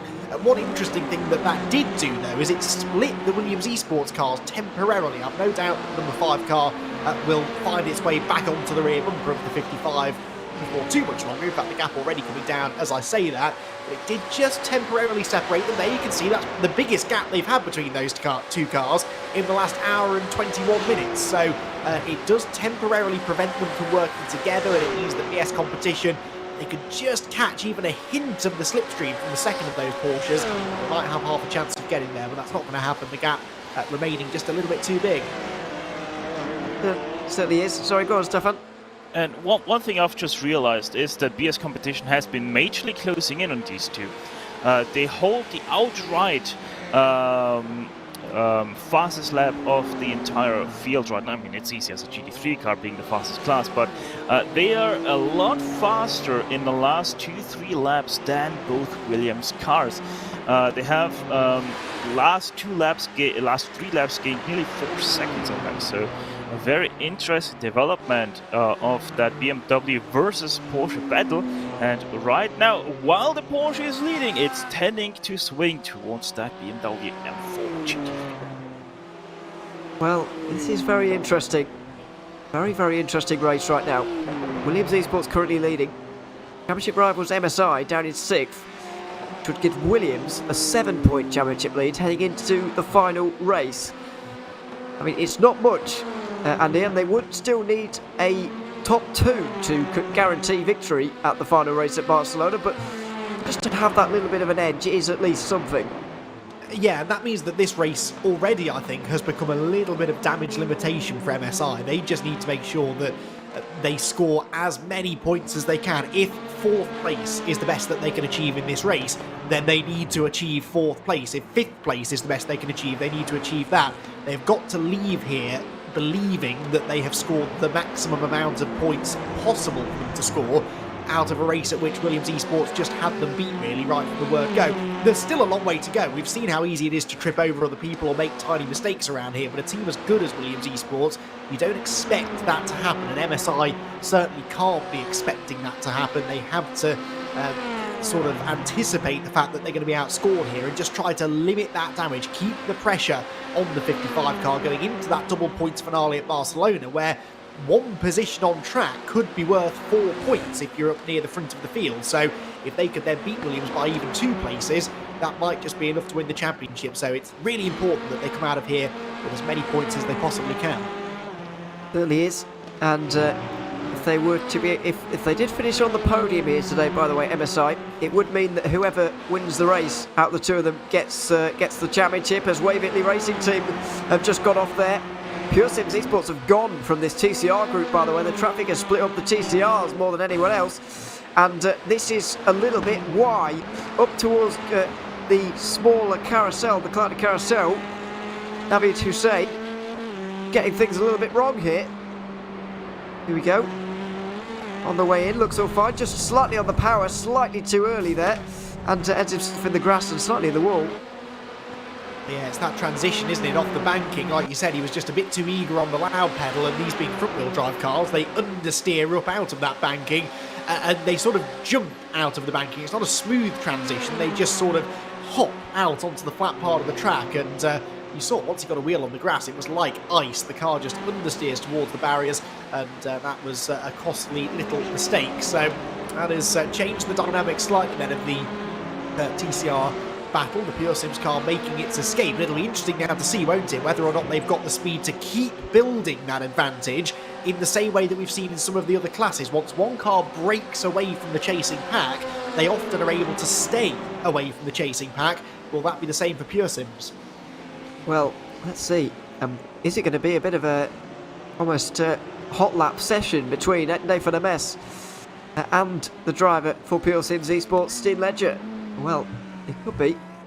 In which case, it could be very exciting indeed. There is Nathan Ames, by the way. Feels like we've been neglecting him a little bit. We haven't watched him. But here he is. For SimRC fans at home. Their iconic livery that has barely changed down the years.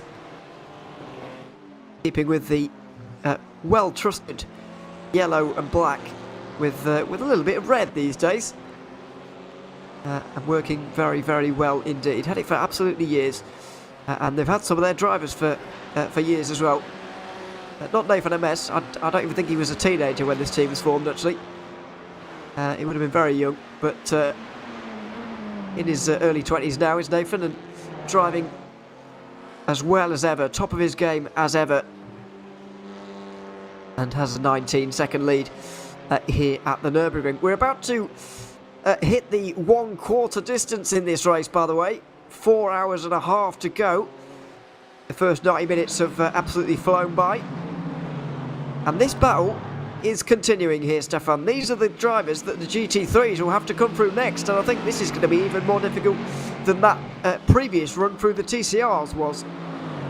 Yeah, the good thing is, though, they still have a lot to go as the GT3s are now exiting Hatzenbach, and our leaders in the GT4 class are coming towards Breitscheid. So yeah, still lots to go, but obviously, yeah, once they catch those GT4s, they have to be a little bit careful, because obviously those GT4s are quite a bit faster than what we saw from the TCR, so they're most definitely going to be more concentrated on taking these GT4s on the braking, as a GT4 most definitely doesn't have the best of brakes.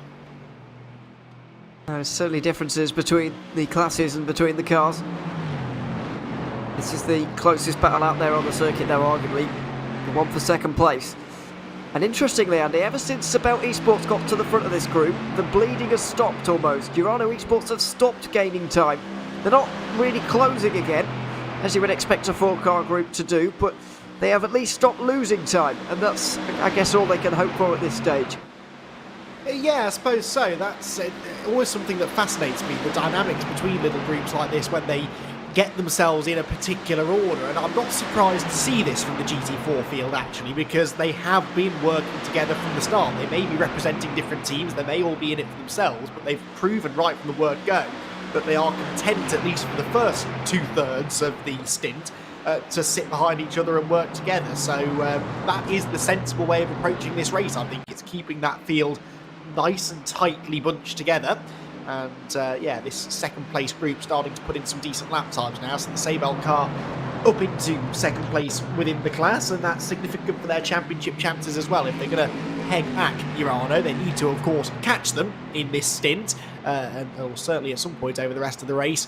But if they can't, they at least need to try and make sure they finish in a podium place, because that will give them at least a mathematical chance of claiming the title at Barcelona. Yeah, even if not a realistic one. I think it would only require Urano to finish 11th or better in that case. We may have seen another retirement in 992 here. We've got 6 confirmed retirements today, 4 of them on 992 category cars, and we may have another. It's ATRS and their 913, their 914 is already out. The 913 could well be out as well. Here now, Fraser Smith is at the wheel there, or was. And we'll see quite what's happened to him over the last few moments. No incidents noted, so maybe technical, maybe just a natural retirement there, Stefan, but I can't quite figure out why the 992s have been so attritional today. It's been, you know, we've really seen that field destroyed. Yeah, I mean, it definitely is one of the hardest cars there is to drive on the Nürburgring Nordschleife.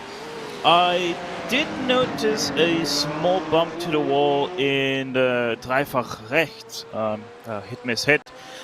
Maybe that destroyed their suspension or something, because Fraser Smith did continue to drive the rest of the lap, but then quit out of the car on the pit stop. So maybe that might have just been it, that he did get suspension damage and did not want to continue. Quite possibly, but a real shame for ATRS Esports. They've been having an absolute disaster today, and I'm afraid they've been having a bit of a disaster over the last course of the season in Eifel, and they've had some bad luck as well. So disappointment for them. Still 2 leaders, Williams Esports, but the gap to Niels Koch now growing, nearly 4 seconds to BS competition. It's been pretty much textbook from Williams Esports so far, Andy, to get a front row lockout in the way they have, and to get away from the rest of the field in the way they have. It's been almost exactly as they drew it up. Yeah, flawless so far, but we are still 4.5 hours from the end of the race. These things can still change, that's for sure, and we saw how the potential was there to lose that advantage in just one little group of traffic. As you made the point a while ago, they will soon catch the GT4 field, and they are just as tightly bunched as the TCRs were, so there is still the potential for the BS Turner BMW sitting in 3rd place to close in. But yeah, certainly when they're running uninterfered out on their own, the 2 Williams Esports cars, they clearly have got the pace over the rest of the field, and that was all started in qualifying. Like you said, qualifying on the front row, that front row lockout just gave them the initial control of the race. Once they got through the first few corners in first and second positions, they then had the game plan. They executed that game plan right from the very first lap, and that's what gave them that initial 2.5 second lead. It really hasn't fluctuated much since then. Much of the advantage they got, they built up in the first 5-6 minutes of the race. Yeah, certainly. Interesting to see in GT4 that no positions changed in the battle for second into the Tiergarten there. Maybe suggesting a bit of an alliance being formed here and a bit of collective getting the head down. Because they haven't really done that so far. Been a case of battling it out. But let's see how it continues over the next few laps. TCR pit stops here, Stefano. It can't be too far away. We're on lap 9 with them now. Sorry, they're on lap 10 now. But we're over an hour and a half into this race. We're expecting it to be a free stop race for them by the looks of things, but pit stops could very much change the TCR race. Yeah, most definitely. I think that's the longest they can go. I think it's either 9 or 10 laps if I have it correctly in my head for the TCR. So yeah, either this or next lap we're gonna see these TCRs come in.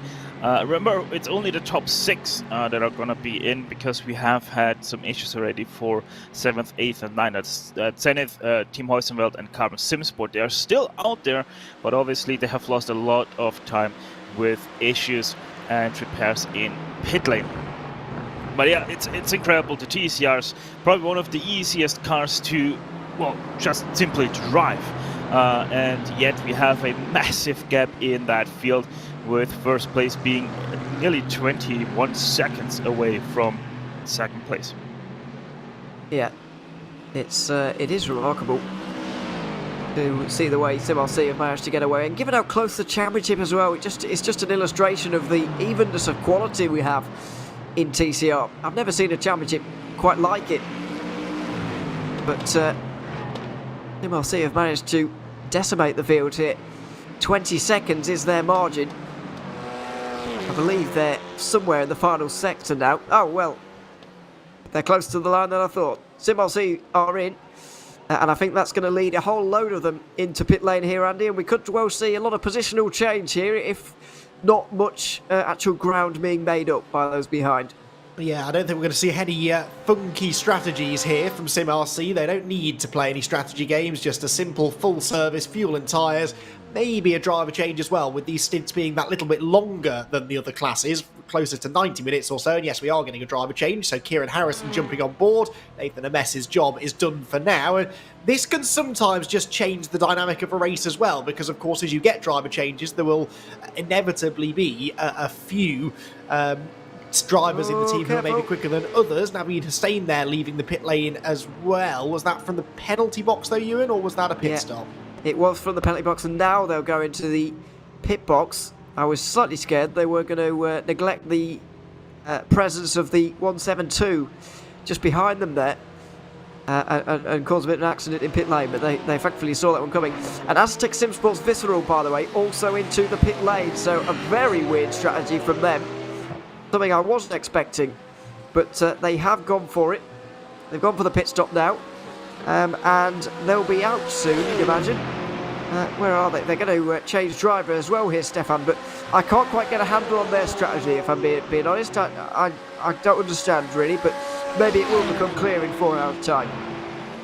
Yeah, I'm quite on your point here. I also don't really understand their schedule here of what they figured out that others haven't. Or maybe it was because they had the pit not fueled up enough on accident or whatever, so really gonna have to see how that is gonna continue for the next 4.5 hours. As said, maybe they found something that nobody else has and everybody completely overlooked it. Well, it would be remarkable if they had. Here is Wave Italy Racing Team and Phoenix Racing. They're fighting for second place in 992 now.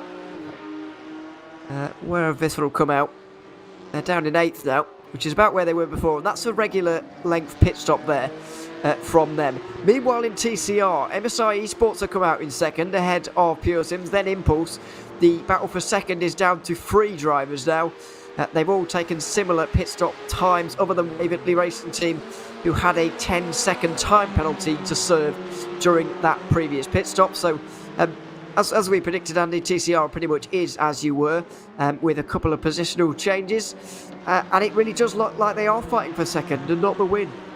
Yeah, absolutely. If anything, the gap went out by another second or so. So SimRC continuing their dominance into the pit lane as well. They're just in such a nice position now, SimRC. They don't have to take any risks. They can just manage the situation now. If they are being overtaken by some of the quicker cars, they can just move right out of the way. They can lift off. They can make sure they don't put themselves in any tricky situations, whereas these three are doing nothing but put themselves in tricky situations, it seems, with this really phenomenal battling that we're seeing from them.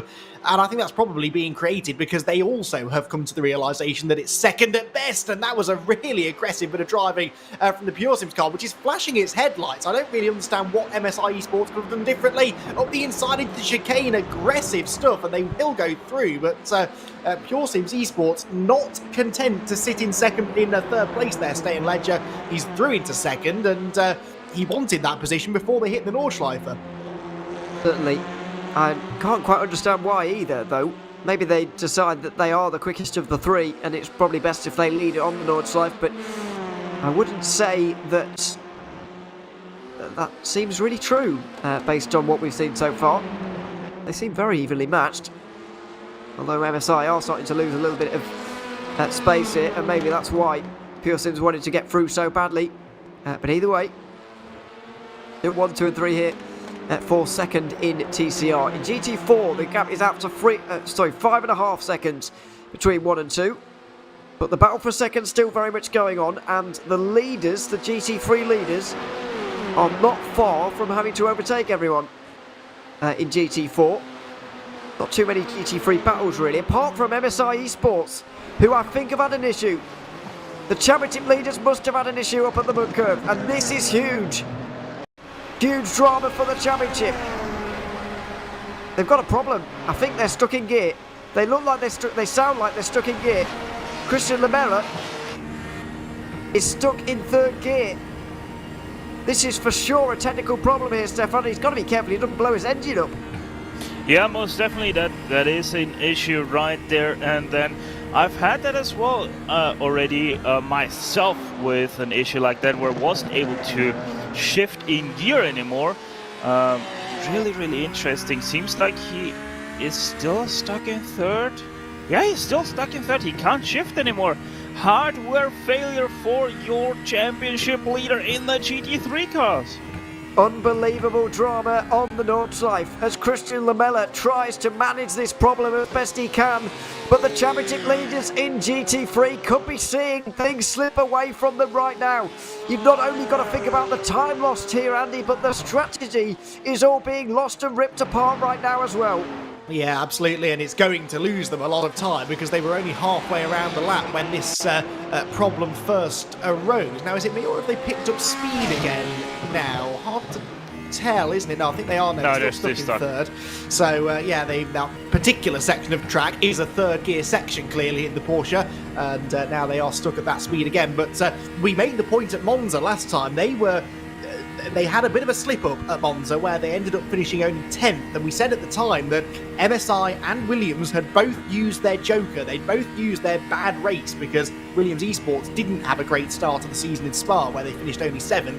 Outside of that, though, both teams had never been out of the top 5. Well, this second bad result that may now be incoming for MSI Esports could be the thing that cost them the championship. It's certainly not over yet. There's a long way to go in this race, and of course the double points next time at Barcelona, but this certainly puts them on the back foot. And you just have to love endurance racing. It's absolutely wonderful. Nothing quite like it. No drama quite like it in motorsport than there is in a long race like this one. Going to get passed by Pure Sims on the back straight. They're going to get passed by SimRC as well as Riley Sim Racing and Harvu as well. They're going to be 12th by the time they get in the pit lane, I'd imagine. And you can see there Lamella not quite full throttle just to make sure that he's not blowing up the engine here. And thought has to go to the other driver here, Stefan, that's going to be driving with Christian Lamella today. Normally, in 6-hour races in GT3s, you see 2 drivers tackling it. and the other driver today might well have to do more than 4 hours of driving here. You can only do 70% maximum of the race. I think they would be, well, they might not even be okay on that front. They may need either Lamella to drive again or a third driver here today, because surely somebody can't go to the end from here. Yeah, most definitely. I'm actually, let me quickly calculate this out. So it's 360 times 60%. That is 216 minutes that they're allowed to drive. That's 3 hours. 3 hours 36.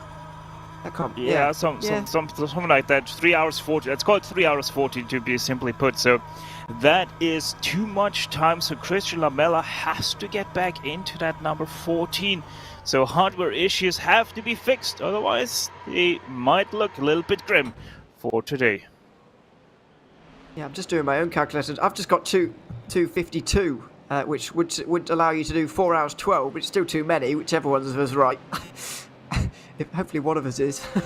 But anyway, it's too long, and Danny Elgame is going to get in. Unsurprising to see a driver change there. They need one. So, looks like they're going to fuel up, and they'll change tyres as well, I'd imagine as well.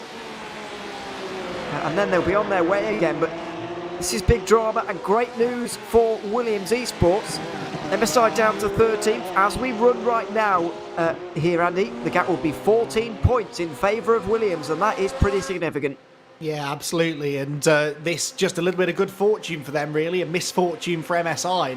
Nothing really to do with performance out on track or strategy, just a little bit of misfortune that could absolutely turn the championship on its head. That there was a change for second place, I believe, within the 992 class, and we might see another change because the double toe coming down the straight, you can be overtaken and then challenge again into the Tiergarten, but the positions will, for now, stay as they have just become with the 905 car moving ahead. They've got the that's the MSI TCR car, which also had its issues in this race, just going a lap down to these two as well as they continue to do battle, but a huge chunk behind that 975. Now, this was one of the questions we had. If they double stinted their tyres, the 975, well, their lap times are still clearly quite good. 8:27 last time around, which was quicker than either of these two cars who have been battling. So if that was the strategy they went for, so far it's working. Certainly. Now, I want to see where, first of all, Urano Esports are in the 992 category. They are down in 6th after their long stop earlier. They are 50 seconds away from the lead. Oh dear! Oh my goodness, that's a penalty.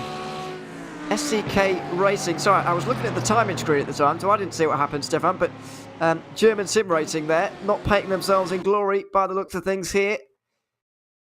Well, actually, they have made the move there. Yeah. They have got. I'm not sure what German Sim Racing are to do otherwise, other than stay behind through the whole Hatzenbach, of course, which they wouldn't do. I don't really see that they've done an awful lot wrong there. No, you're right. It looked a little bit different on the first look, but yeah, now on the second and third look, yeah, most definitely nothing GSR could have done there. Just SRK turning in too early and ruining their own race, because that most definitely is now a crab walking Mercedes AMG in pit lane. Not SCK, sorry. Minute and 20 already in pit lane sitting. That is going to be a lengthy repair for them. It is. Lots of suspension damage there. We do have, by the looks of things, 8 confirmed retirements now. Is that 8 or 7? 7. 7 confirmed retirements. And some teams over half an hour in the box, like Pure Sims Esports in GT4. The 416. Anyway, the other team are here at the back of this train. Just pushing Impulse back into line, but nearly 7 seconds is the margin for Urano Esports here, Andy. I can't quite work out what they've done to get themselves in that position. I don't know whether they've short filled or what they've done, but once they're in that place, they are just going for it and leaving the rest behind. Yeah, they've done something right here, haven't they? And I think it was just the fact they managed to make that initial break. Now, what's the Hydra Race Geodesic Racing AMG been up to? Tries to go around the outside of a TCR car, and there must have been contact just as the camera panned around right in front of the Williams Esports cars. Another frightening moment there for the two cars that have been dominating this race so far. And another example there, Ewan, of how quickly your fortunes can change. They got away with it this time, but looming around every corner is the potential danger of encountering back markers, especially when they do things like that.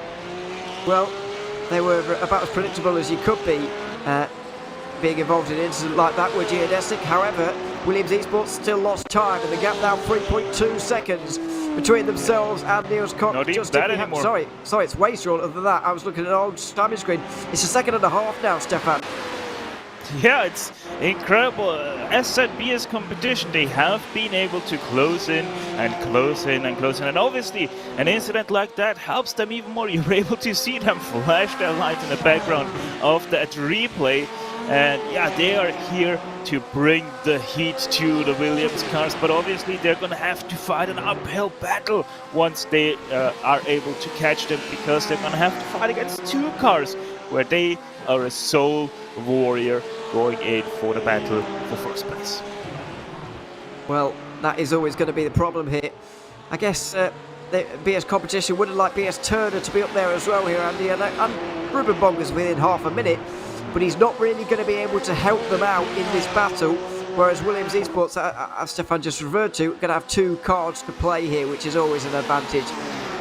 Yeah, I mean, Niels is driving really well. He's matching the pace of these two cars, even without the slipstream. So you can imagine if he did have someone to work with and draft with, that could really help him. Look at the different way that the two cars negotiate the jump there. The Porsche with no weight over that front axle, the nose just lifting skywards, whereas the BMW stayed nice and planted. But it's moments like that that will give Niels just a hint of maybe an inkling that he might be able to catch them, just a bit of hope here in this situation, because he's matching them and matching them and matching them and matching them. It only takes them to have one or two little stumbles and he'll be with them. And I really do believe that if he could break into slipstreaming range, he would be able to really become a part of that lead group. The only reason that he's not able to lap quicker than them, I think, is because he doesn't have a toe. He might get a very faint one coming down the Dottinger Her this time, but he needs to be a little bit closer, maybe half a second or so closer, and then he'd really start to feel the effect of that toe, and I think he'd be a real factor then.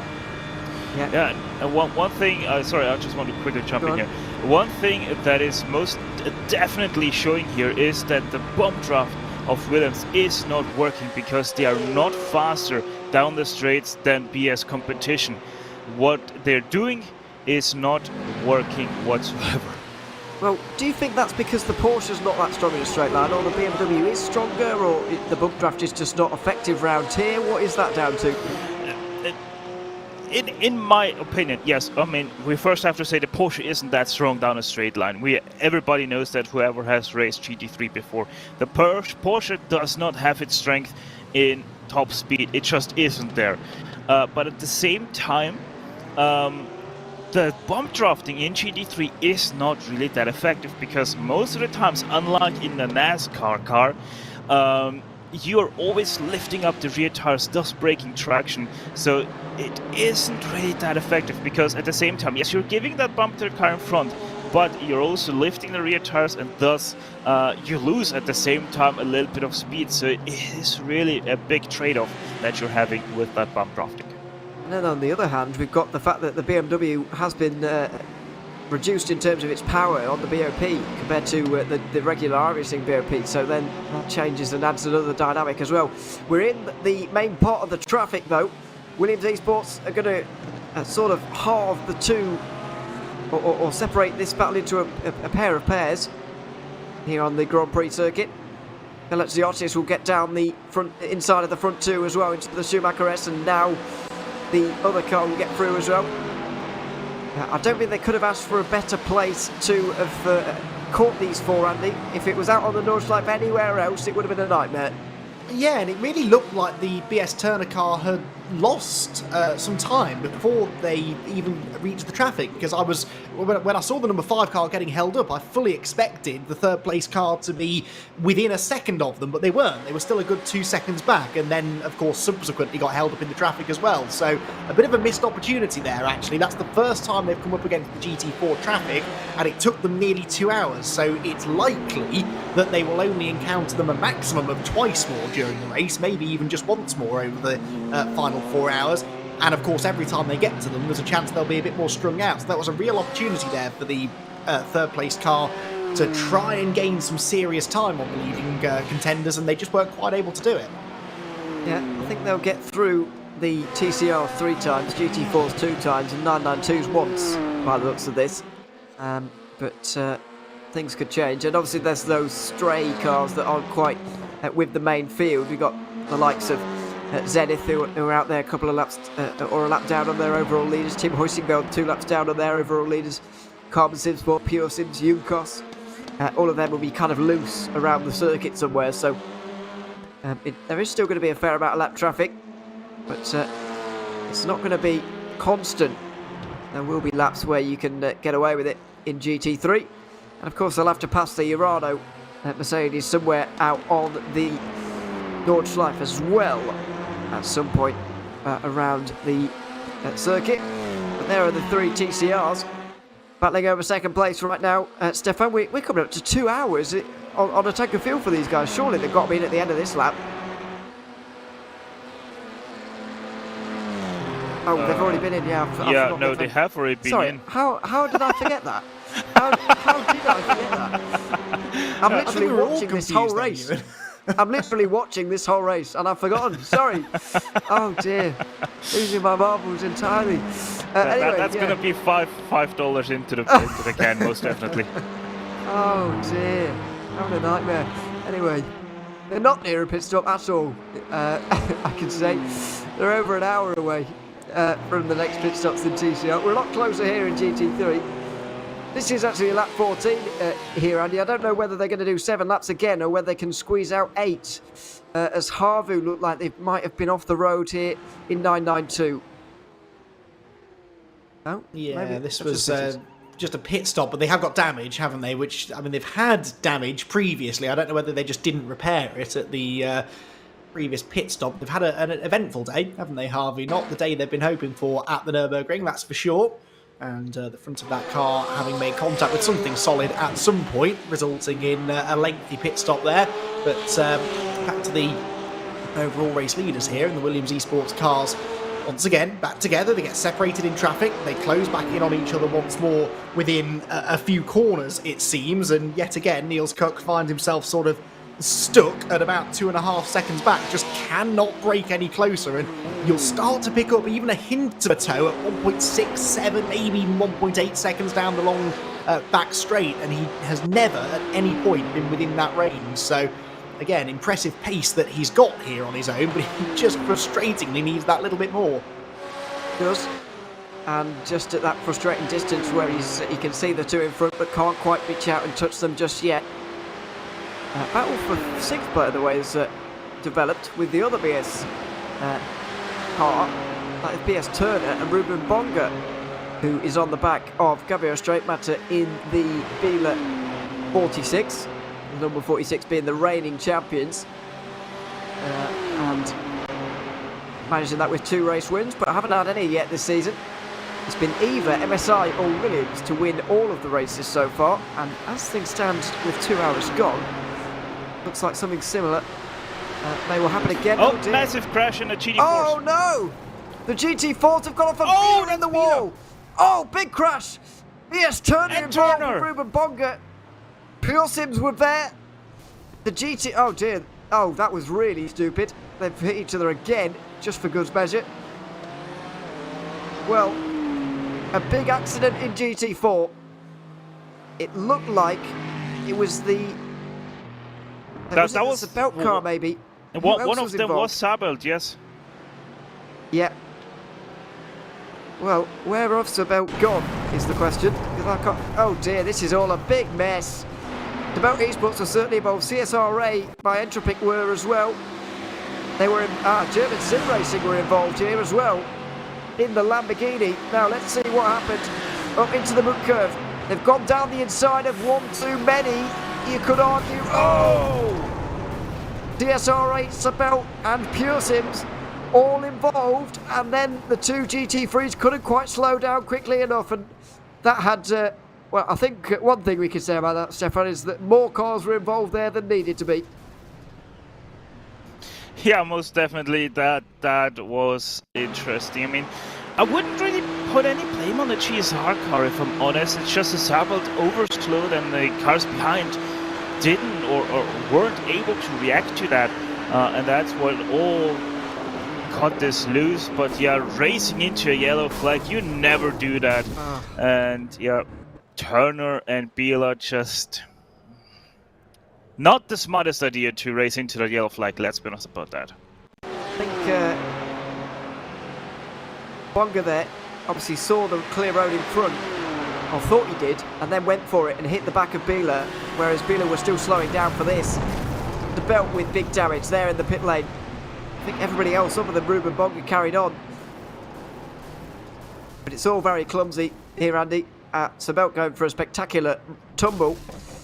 Yeah, a real shame for all involved, and that's really stupid. But anyway, the two of them getting going at the same time in the same place.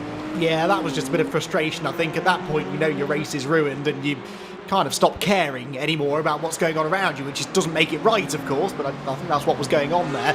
I do think that was a very aggressive pass by the German Sim Racing Lamborghini, really, into a corner at which you know it's hard to go side by side. It was always going to cause trouble for the GT4s, who then just all sort of stacked up into each other. No one at fault amongst the GT4 cars, really. Eric Grove's view of it here as he tries to get going again, sees the Sabelt car flipping up the road. Of course, he will now have the contact from the BMW, which he can see coming, and yeah, that was 1000% avoidable, unfortunately.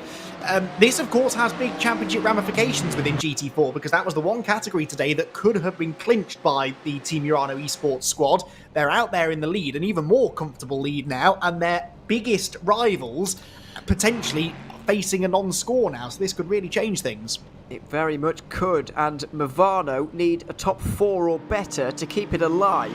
Movano currently 7th, so as things stand, I believe that Urano Esports would be champions with one race still to go.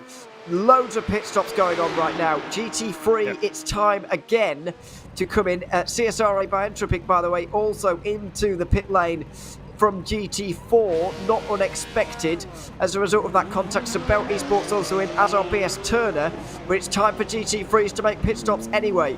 Williams Esports out 1 and 2. There goes Phoenix Quernbach in the BS Competition 89. We'll see if there's any damage for German Sim Racing. I think they will be. They'll be out in 5th. They'll be behind Luca Buxo in the Biela car. It seems, Stefan, as if this is the time to change driver, although not for Bellaziotis, who carry on one more. Yeah, it seems like everybody agrees on a double stint except for our Williams team.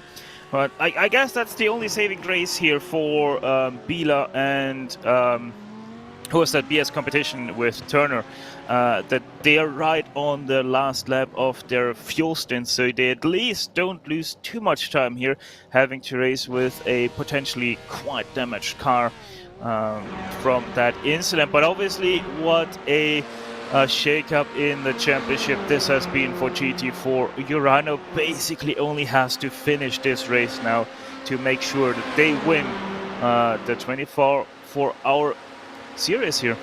Well, you say that. They do need to gain 7 points on Movano and 12 on Sabelt.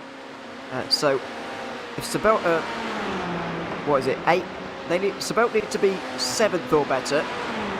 Movano need to be 4th or better to keep it alive, and everybody else needs to beat Urano somehow. That doesn't look likely. So at the moment, by my calculations, Urano Esports would be champions with still a round to go.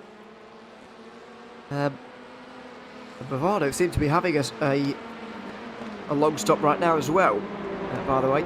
The 46 Cabrio Straight Matter also having a long stop right now. Not unexpected, but they were able to drive back to the pit lane without any problems. And they'll get their repairs started now. But it's music to the ears of Urano Esports here, Andy. They very much could clinch the championship, and given the positions of Sabel and Movado now, well, it might well happen today. Yeah, I think they'll certainly be feeling good, and if absolutely nothing else, they'll go to Barcelona knowing that really just a finish in that race will seal the deal. So, yeah, that puts them in a good position, and you know, it's easy to focus on that incident and say that that was the moment that the championship perhaps was decided, but really that's not true. The championship was decided over the last 4 rounds when Urano could not be beaten. They won every race so far. They're leading the 5th race of the season, and you know, you make your own luck sometimes in this sport, and they have put themselves out of trouble in a position at the front of the pack where they're nowhere near anybody else in all of the races really this season. They've given themselves this point advantage and left everyone else sort of scrambling to try and keep up. So it can't say enough about the performance of the Mercedes-AMG Team Urano esports squad. 10.5 seconds their lead over Impulse Racing, and that just continues to grow. And of course now more and more of the potential threats that they might have encountered over the second half of the race perhaps starting to fall by the wayside. Yeah, absolutely. It's an interesting situation we find ourselves in right now. With just under 4 hours to go here at the Nürburgring Nordschleife. By the way, Movado did have a long stop there in GT4, so Tommaso Carla now down in 8th place and over a minute behind the next car. It's a long way. MSI, excuse me. Off the road there. Impulse slipped through into 3rd place here, Stefan. It seems that MSI are struggling a little bit.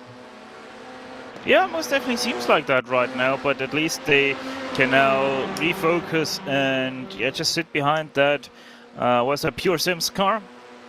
So yeah, I don't know, it's a weird incident to have, if I'm honest. Just loses the rear there on brake, catches it nicely because it is a TCR front wheel drive and keeps it off the barriers well skillfully. So yeah, I don't know. Still, though, very, very awkward to have such a slide in a TCR. You don't see it very often. Certainly not. Down towards the Tiergarten now for the for these two in TCR. Well, the pit stop's pretty much over for the next few moments. The 992 cars will be in very soon, hopefully when we return. But we're going to take a very quick break here on RaceSpotTV and have some onboard action here from the Nürburgring Nordschleife.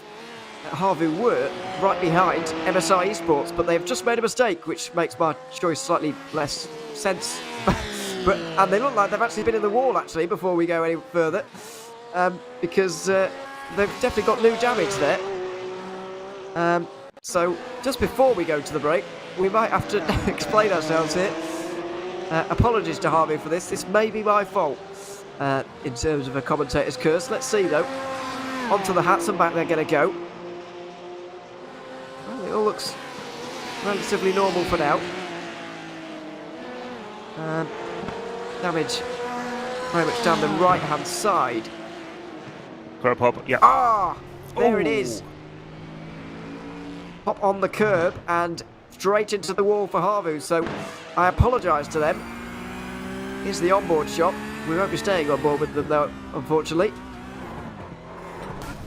Sometimes these curbs around here just throw you in a way that you weren't quite expecting. Well, just under 4 hours to go. Let's go up to 3rd place instead, to Felix Kornbach, as he tries to chase down the two Williams Esports cars, 1 and 2 right now. This is RaceSpotTV on board. We'll be back in a few moments' time.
Welcome back to the Nürburgring. We've had drama during our break, as I'm sure you've seen with the onboards of Felix Quirnbach.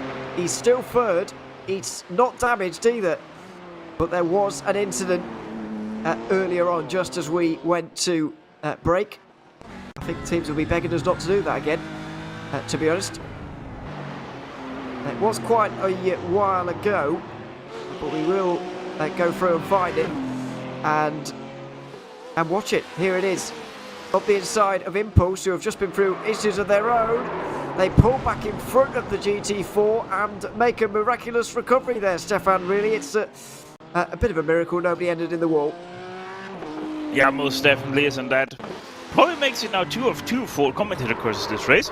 First you, then going onto board with these guys. Yeah, it's not going well for our fan immersion, it seems like, but no, it's great save by the BS competition. I mean, it was an own mistake. They did try to cut off that GT4, underestimated the speed that they're gonna carry through there. So yeah, could have been much worse for them, because they are still catching that GT3 leader pack of Williams, but now 9.5 seconds back in third place.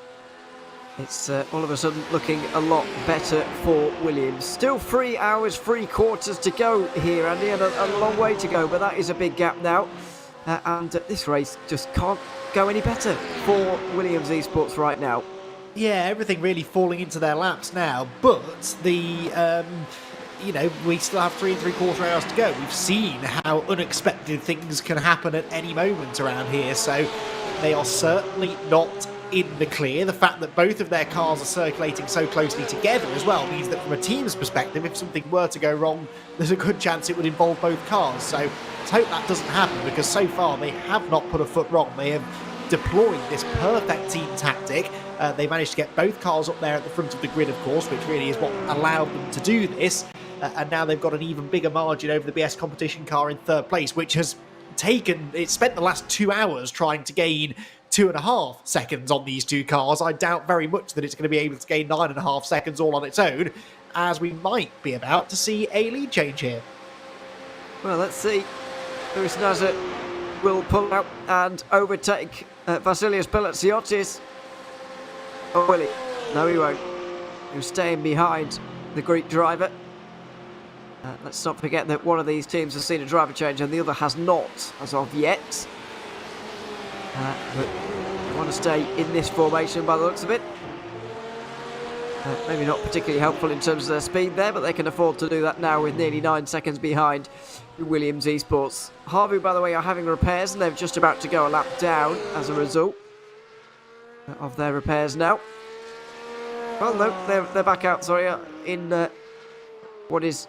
Well, that's their 992. They are a lap down now in their GT3, sorry. So they've dropped behind all the 992 Porsche Cup cars as well. While we were in the break, though, Stefan, we have seen the 992 leading Team 75 Bernard by Sim RC car in, after doing what looks like 2 7-lap stints to start this race.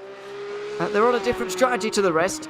They are in front of Visceral again, only by 14 seconds, but that was a normal shot from them on that occasion, and their strategy games continue to confuse us a little bit. Yeah, most definitely. So they're in pit lane, so that means that everybody else is gonna be in pit lane this or next lap, as everybody is on 7 laps. So yeah, no, very interesting. And there we go. There's the 992 field, and that means they are gonna continue through. Oh no, wait, sorry, that is the Team Bernhard car in 6th place. Yeah, I honestly don't know what to make of that strategy still. Yeah, they did gain, but was it really that much that they gained? Probably not. So maybe they realized now. I mean, more than 2 stints they're not going to be able to do anyway. Yeah, it's honestly really difficult to put that strategy into perspective, because we also have the Visceral team that only did a 4-lap stint last time around too. So very puzzling. And their sister car in GT3 is involved in a fight, by the way. The only gap below a second in GT3. between Team 75 Bernard by SimRC and Pure Sims Esports. Now, end of lap 16 means it is time to come into the pit lane in 992. So Phoenix Racing Esport come in with Wave Italy Racing Team as well. Then it is Urano Esports. Alexander Teeb has been doing some work to close in. He's in from third. Camo Grabowski from fourth, and Braden Werner from fifth place for Pure Sims Esports. There they all are. And where will SimRC be in relation to them? Where will Visceral be in relation to them as well? As some of them make some driver changes. Sam Quitter gets at the wheel of the 911 now. Matthews Nodge will get at the wheel of the Williams car. Tyler Hervias will replace Braden Werner.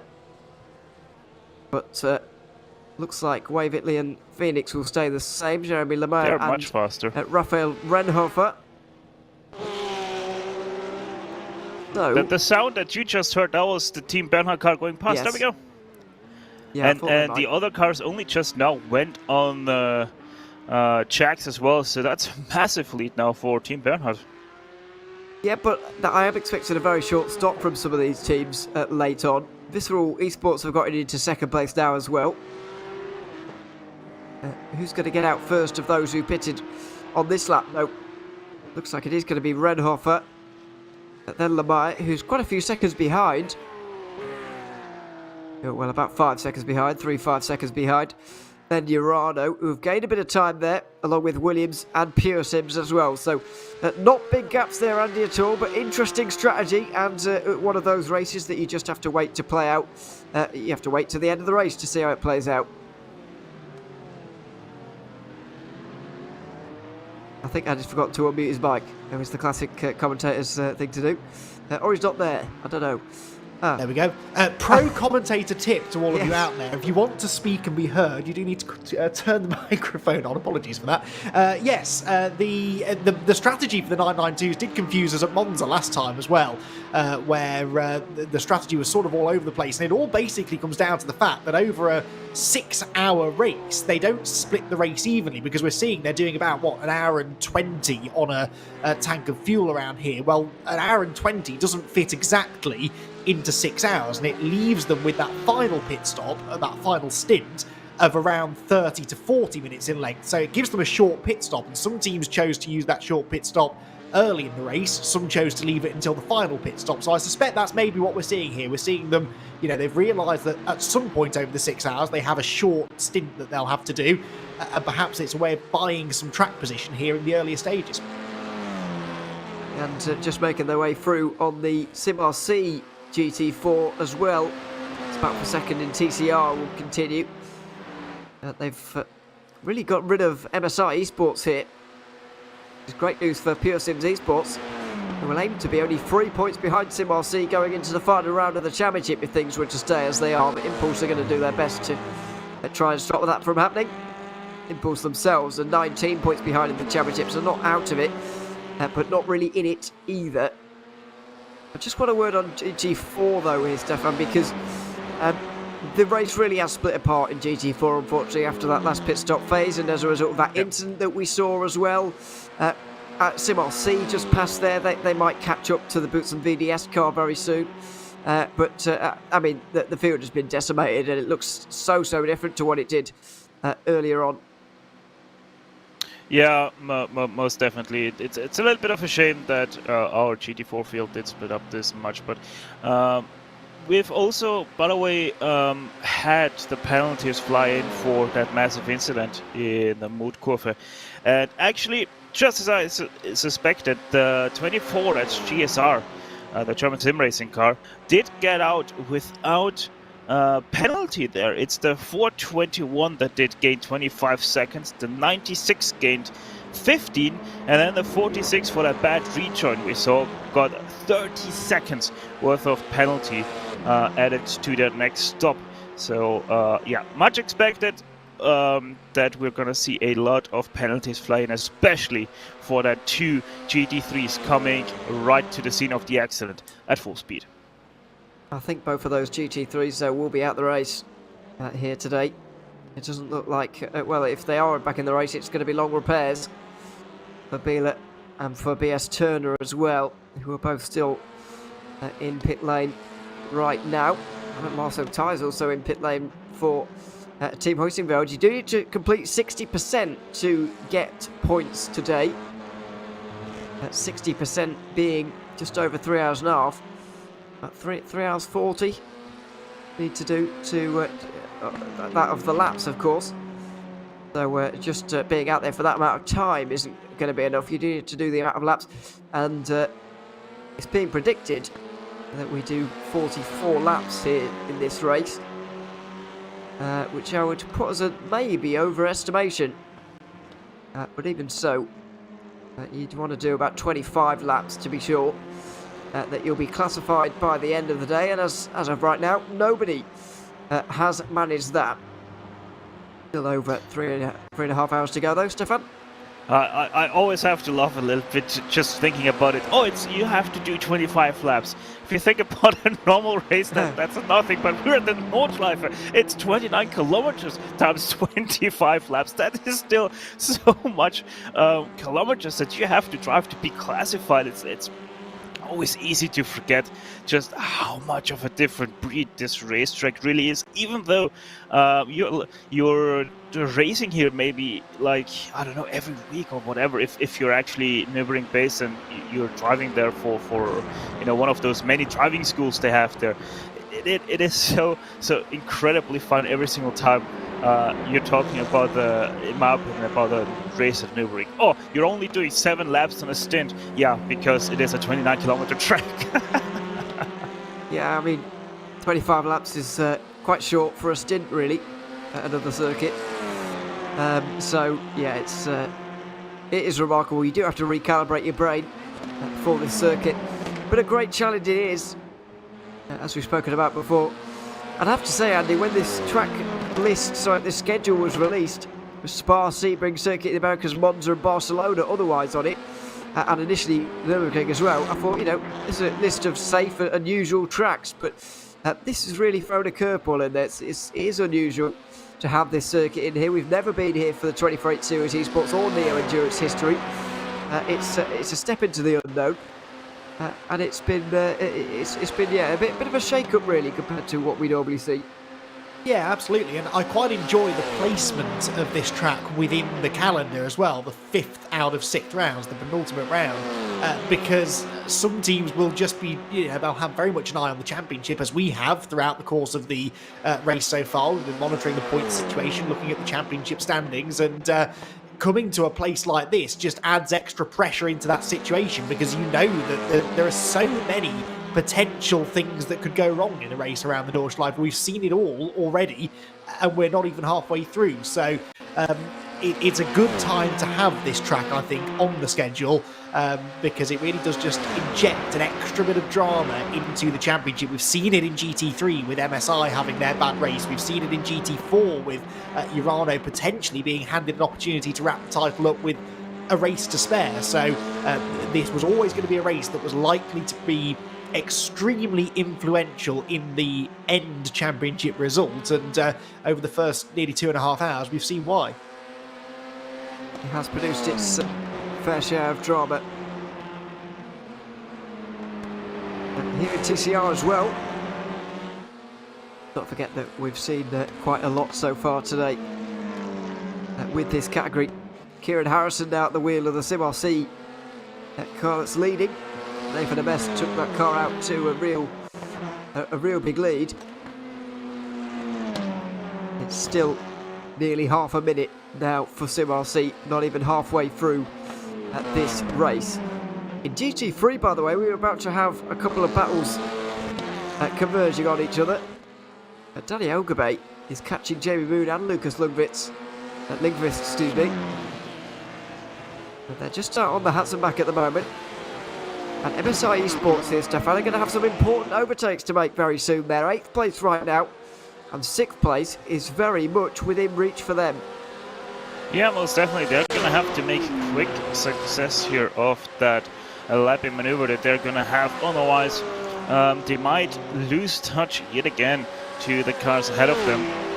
It's going to be interesting how they're really going to look into it and decide what they want to do, because well, right now it's just as far as they're gonna go, because the next car that's 5th place then is 17 seconds up the road, so that train for 6th place is right now all they have.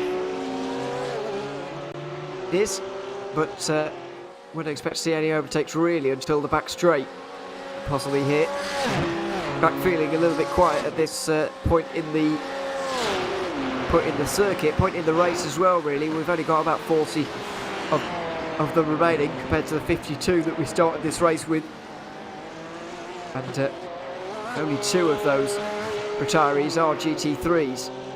We've got Harvey out of position now, and they're going to have to work their way through the 992s if they can.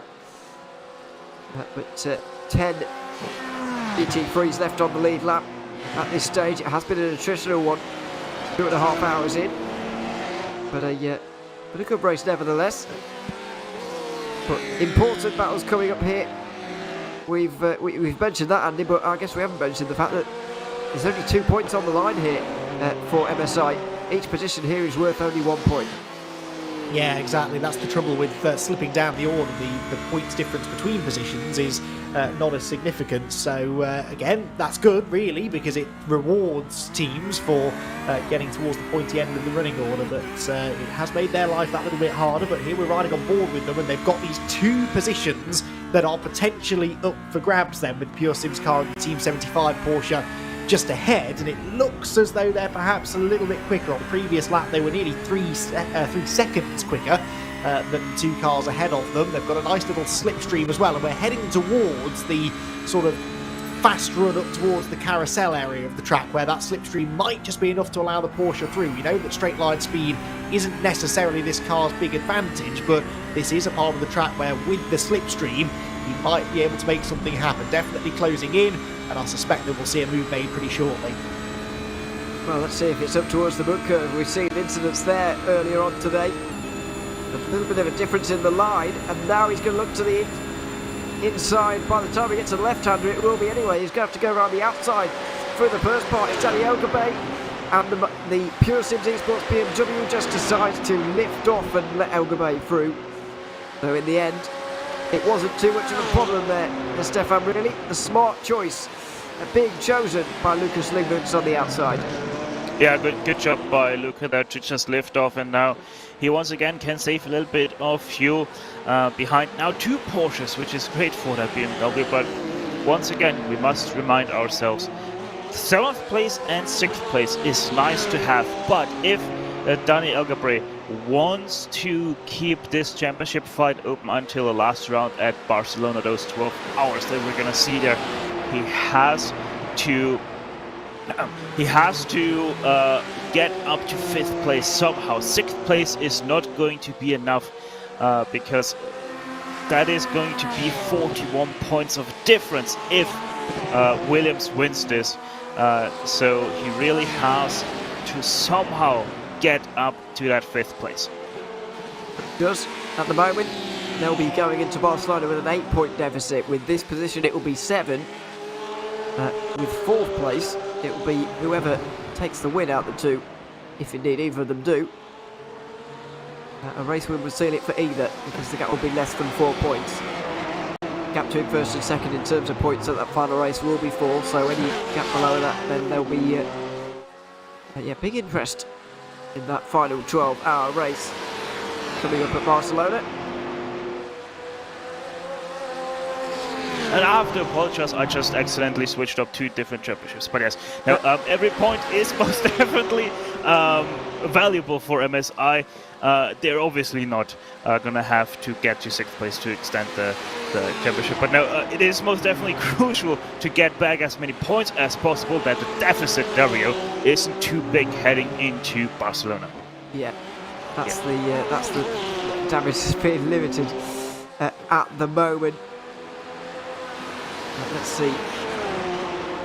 Out through Gavinkov now, onto the Duttinger. It's Porsche versus Porsche here, so all talk of its lack of straight line speed can be put to bed here. And we'll see just how close they can get up towards the start-finish line here. or in towards the Tiergarten first. Gaining all the time on the Team 75 burn-on by SimRC car, the reigning GT4 champion of this series, into GT3, and look like they're going to go behind the two-time race winners from this season and current championship leaders. MSI Esports into 6th place, and it wasn't a very difficult move. Yeah, you could sort of see that coming. The power of the slipstream up there, and of course the car they were trying to overtake didn't have a slipstream themselves from a car ahead. We can see whether they fight back here, though, the Team 75 machine. They're close enough to do so if they want to into Turn 1, but I suspect that they will, well, do exactly what we're seeing them do. They'll latch onto the tail of the clearly quicker car and try to break away from the pure Sims BMW, which really is the car that they're fighting. They know that they're not on the same pace generally as the number 14, but they are in potentially a position where they can consolidate 7th place here. So another crucial place gain, another crucial point gain for MSI Esports, and it just keeps that pressure now slightly on the Williams Esports car heading into Barcelona, provided, of course, this is how things finish. I mean, they're within 20 seconds, aren't they, of the German sim racers in 5th place, not beyond the realms of possibility over 3.5 hours that they could catch them. So there may be more positions, more points up for grabs here, and any extra positions they can gain now could be the difference between winning and losing the championship. I do worry, though, about the fact they may have to take an extra stop yet in this race. I think they may have to pit at the end of this lap, and then they'll end up about 20 minutes short of the end of the race. I think they'll be 3 laps short on fuel, which they'll need to rectify before the end of this one, which would require an extra pit stop. I mean, not only has it set them back in terms of time here, Stefan, I think it has forced them into an extra pit stop here, because the GT3s are doing 7 laps a stint here today rather than, I thought they might be able to manage 8, but only 7 laps seems to be the limit, and that is going to force them to take an extra stop, I think. Yeah, most definitely. It seems like that, and I mean, how many laps? So yeah, this is now lap 6 for MSI, so they're gonna have 2 more, including this one. They are the longest into NS. They even have always 2 laps into their stint now, but they are a lap down.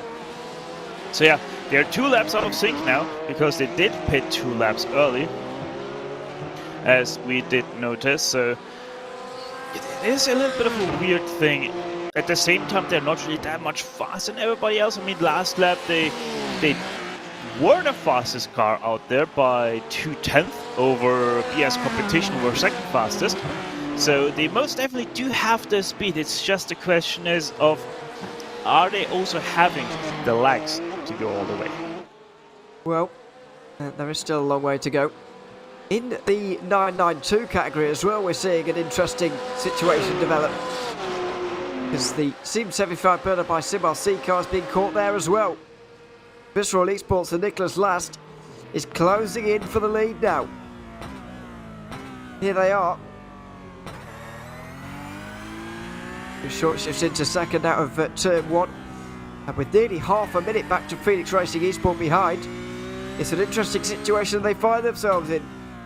The strategy for these two, Andy, of course, is very different to the rest, so I do wonder how hard they would fight each other. But it is important they keep the pace high, of course, as well. But it is an interesting development that Visceral are able to close in.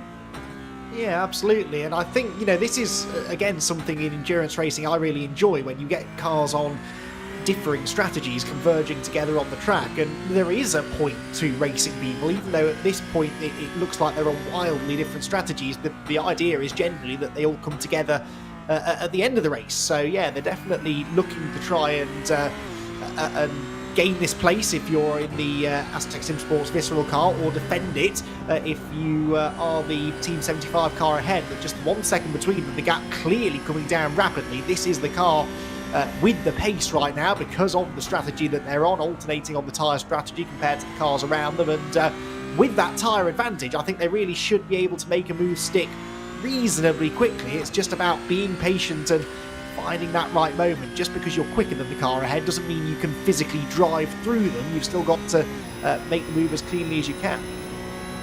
Certainly do. I mean, this gap is this closing is no joke here, Stefan. It was a big gap when they came out the pit lane.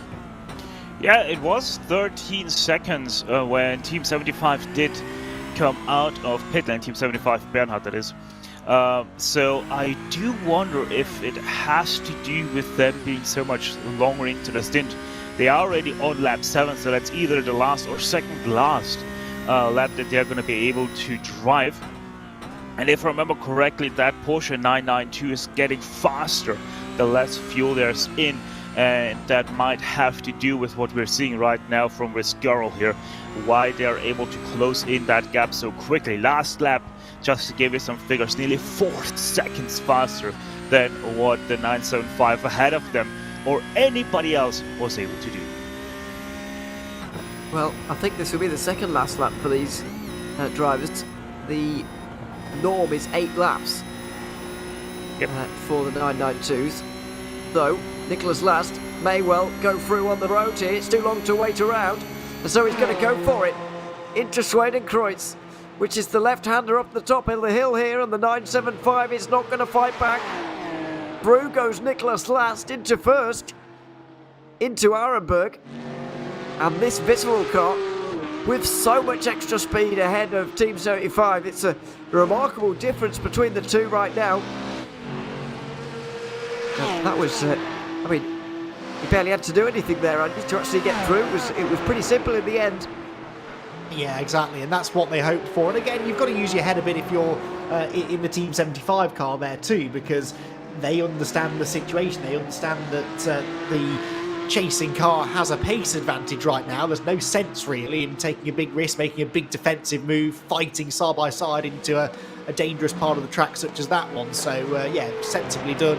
Sensibly handled by both drivers there, I think, and there are some other drivers out there in other classes who perhaps could have done well to use that mentality themselves in some of the earlier situations where they have sort of gone very gung-ho side by side into some of the more technically demanding sections of the track, and it's not ending quite so well.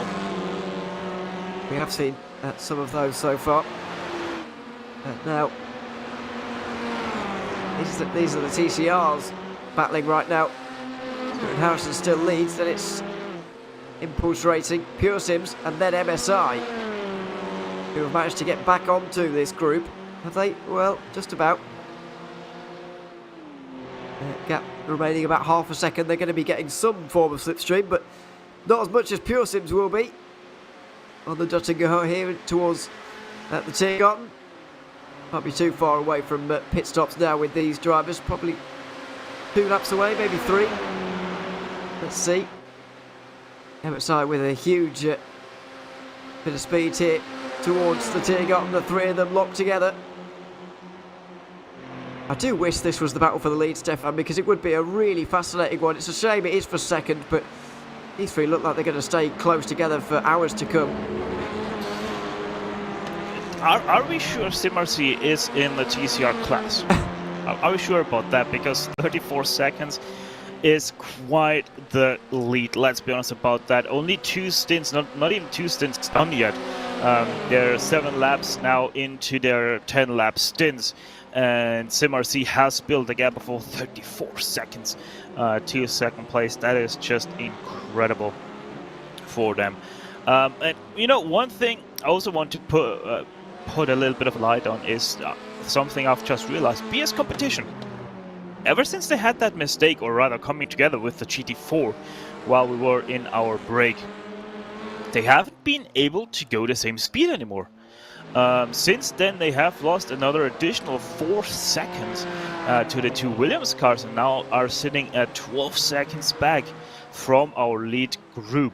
So very, very interesting that our 3rd place car, BMW, is not able to do anything. So maybe it did shake up Felix Quirnbach here a little bit, and that's why he's not able to go anymore the same speed as before. Yeah, maybe a bit of damage. And I just want to ask you as well, Stefan, the MSI eSports car is in. Is that after 7 laps or only 6? They are in on lap 6 of their stint. Oh. So yeah, once again, a little bit of a shorter one. Well, you see, they would have been closer towards the hour, and so I would have been more confident they could have gotten the fuel to make it there.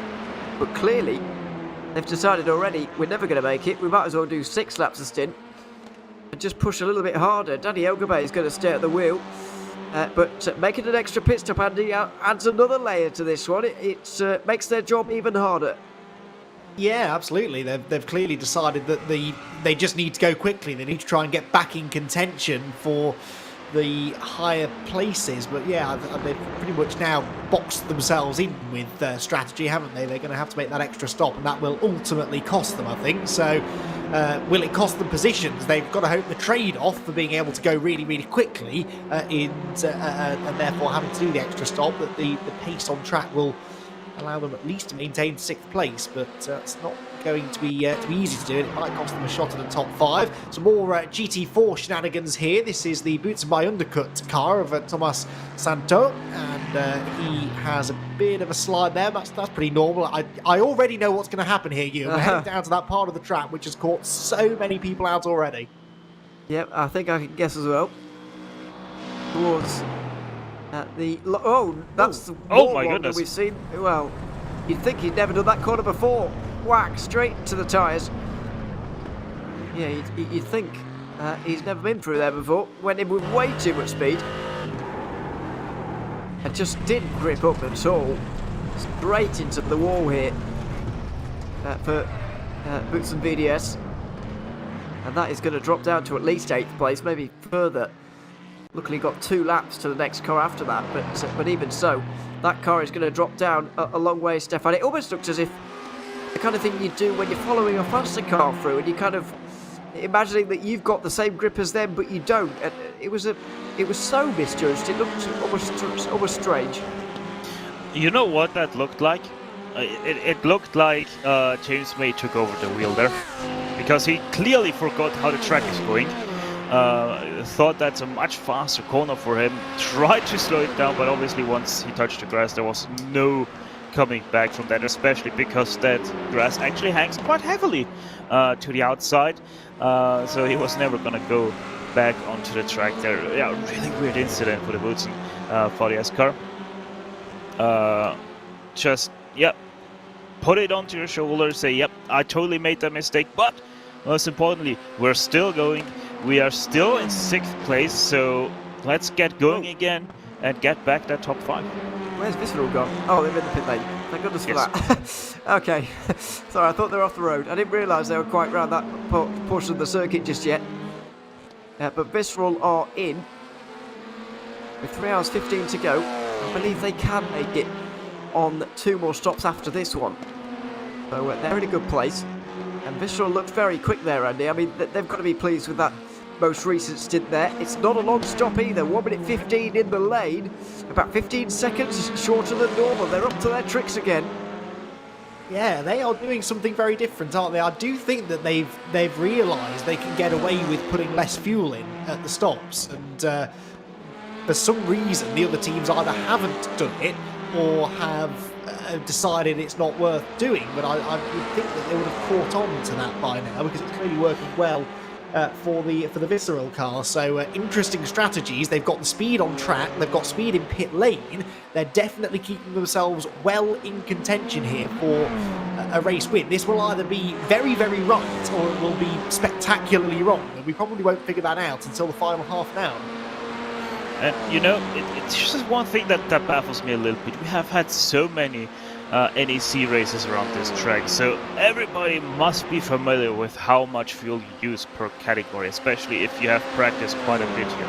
So I'm honestly a little bit surprised that nobody has realized this yet in this race, or just doesn't think about it, that you can put less into your tank, because obviously you're not going to use it. So it's just very strange that nobody is actually doing this, apart from a select few over this entire field.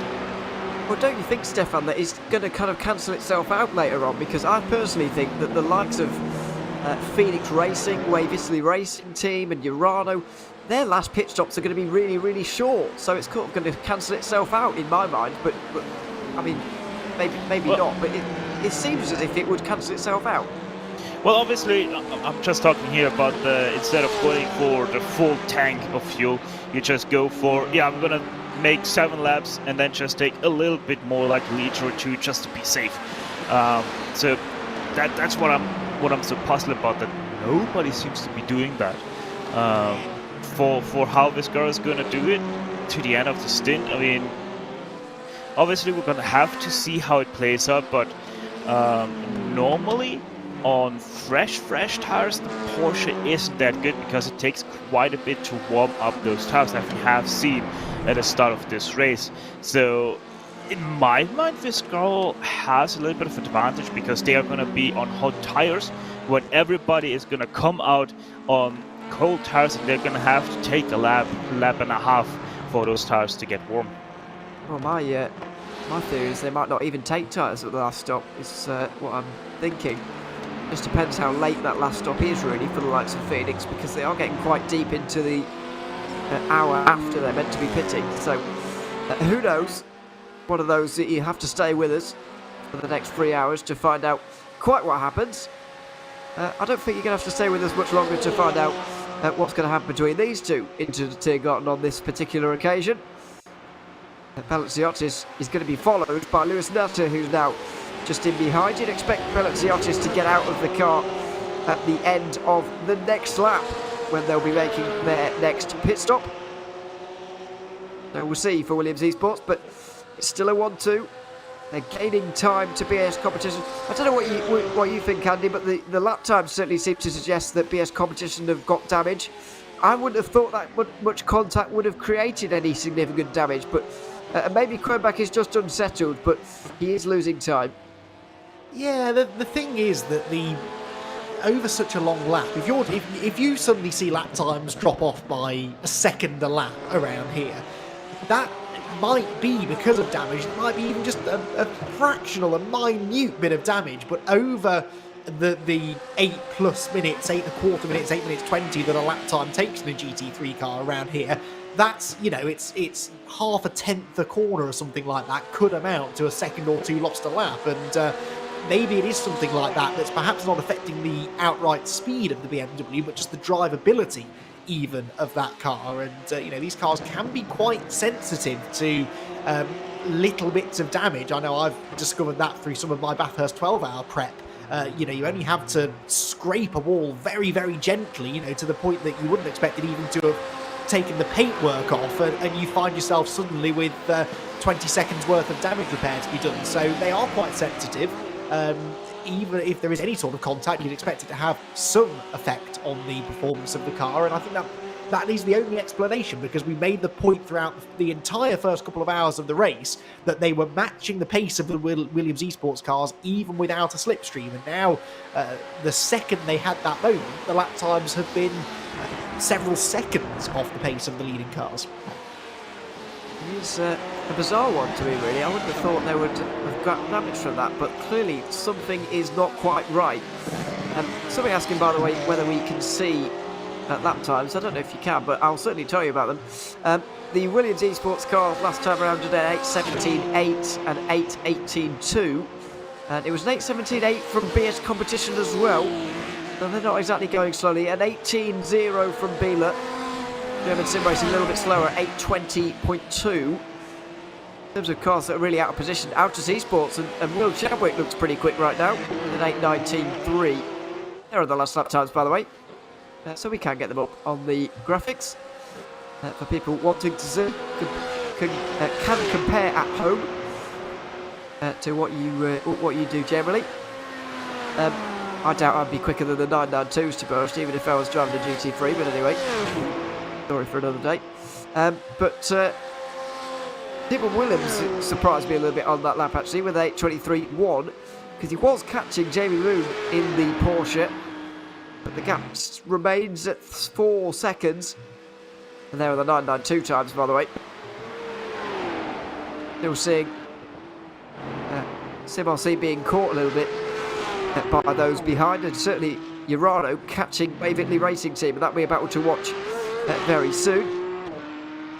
But yeah, Riley Sim Racing are catching SimRC here, Stefan. I think that's not great news, really, for Danny Ogilvie and MSI, because it means that's another car that's going to be very difficult to catch.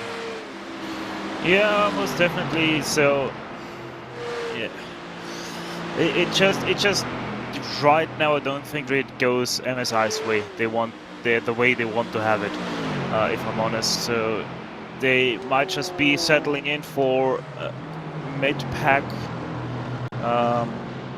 position, just because of how they screwed up qualifying. You have to say it like that, and put themselves so far on the back foot that they weren't able to recover on it until now. I mean, we still have half the race to go, let's be honest about it. 3 hours and 7 minutes to go. But yeah, it's really not looking that bright for MSI into the future. Unfortunately not. And not for SRC Bravado that we just saw either. There's MSI. But we just saw SRC Bravado Corsa make their way through on Scuderia Volpe Competizione. They're into 6th place now, our SRC. But they can only afford to lose 7 points to Urano today, which means they have to be 3rd. Oh, sorry, they have to be 4th. Doing the maths here. They have to be 4th. They have to gain 2 more places. The problem with that, Andy, is that there's 22 seconds to 5th and 55 to 4th. So, that's about minute 20 they've got to catch nearly to get into 4th place to save this championship. Yeah, exactly, and that is a big ask, isn't it, really?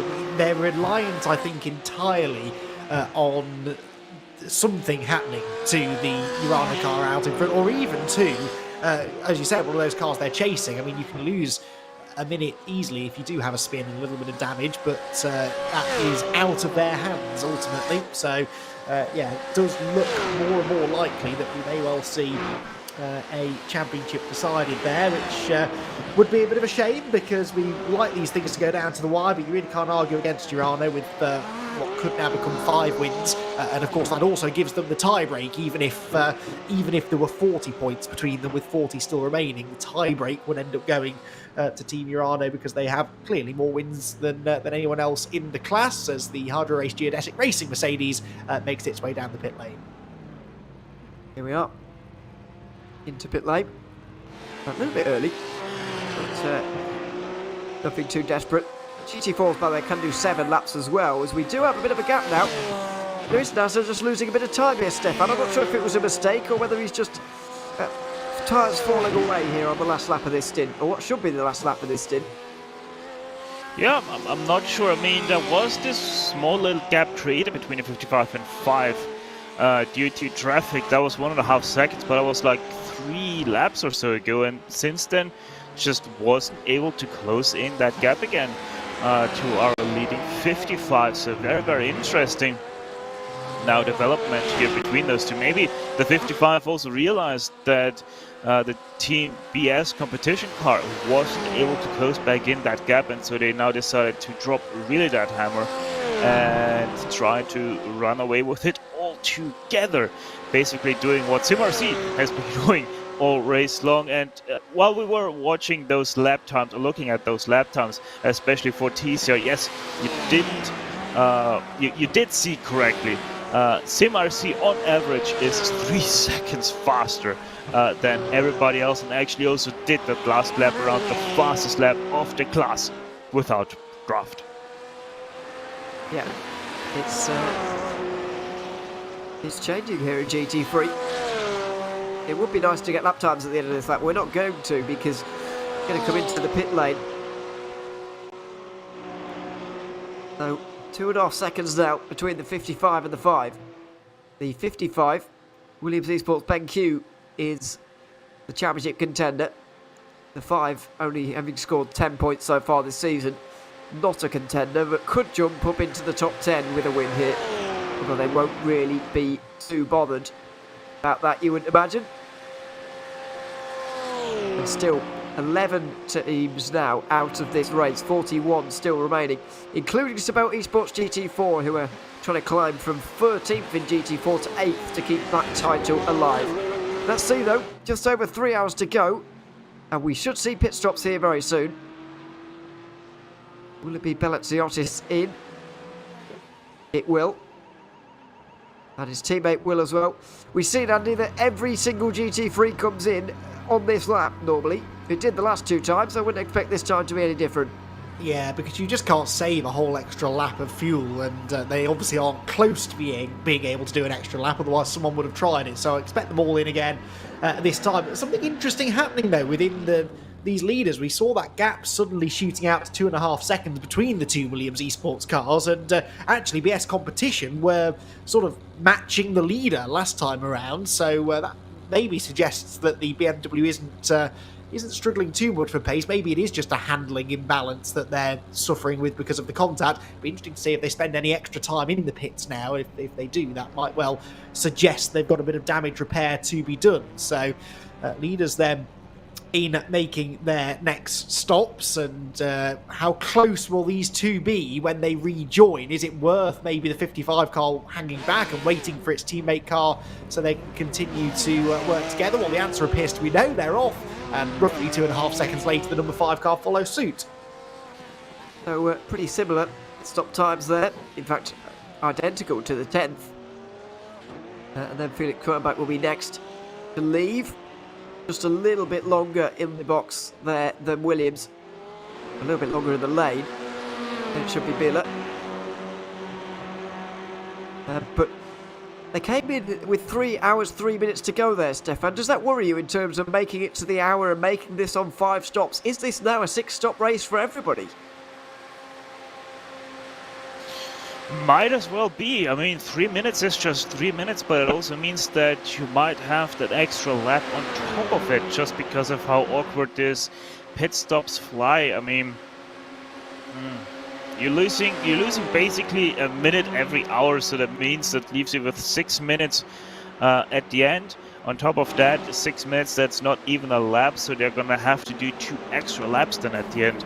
So yeah, probably it is gonna add that extra stop that at least I didn't think we're gonna see. No, I didn't think we were going to see extra stops either, but looks like we might well do. Have Wave Italy Racing Team caught up here in TCR? Oh, they have. We've got 4 drivers now for second in TCR. By the way, the team Hoisingveld TCR also exited the pit lane a couple of moments ago when the GT Freeze came in. Looking for those points, of course. We're hearing as well the MSI Esports GT3 had a big moment there on that lap for Danny Elgabe.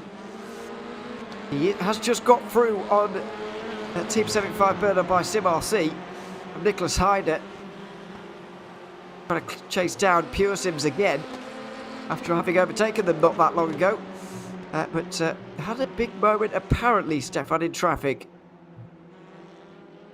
Yeah, reports are that while lapping the TCR group that we're focusing on right now through the Stefan Bellof S, he had quite a big moment through there and took to the grass, nearly hit the walls as well. So MSI continues to not have the best luck during this race. So hopefully for the next 3 hours they're going to be able to turn their luck around and get up close to at least, you know, the upper midfield.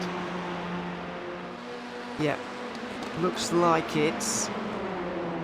But and the fact that everybody is making an extra stop now to what I thought earlier on in the race might be an advantage to them as well. Yeah, they're looking good now, MSI.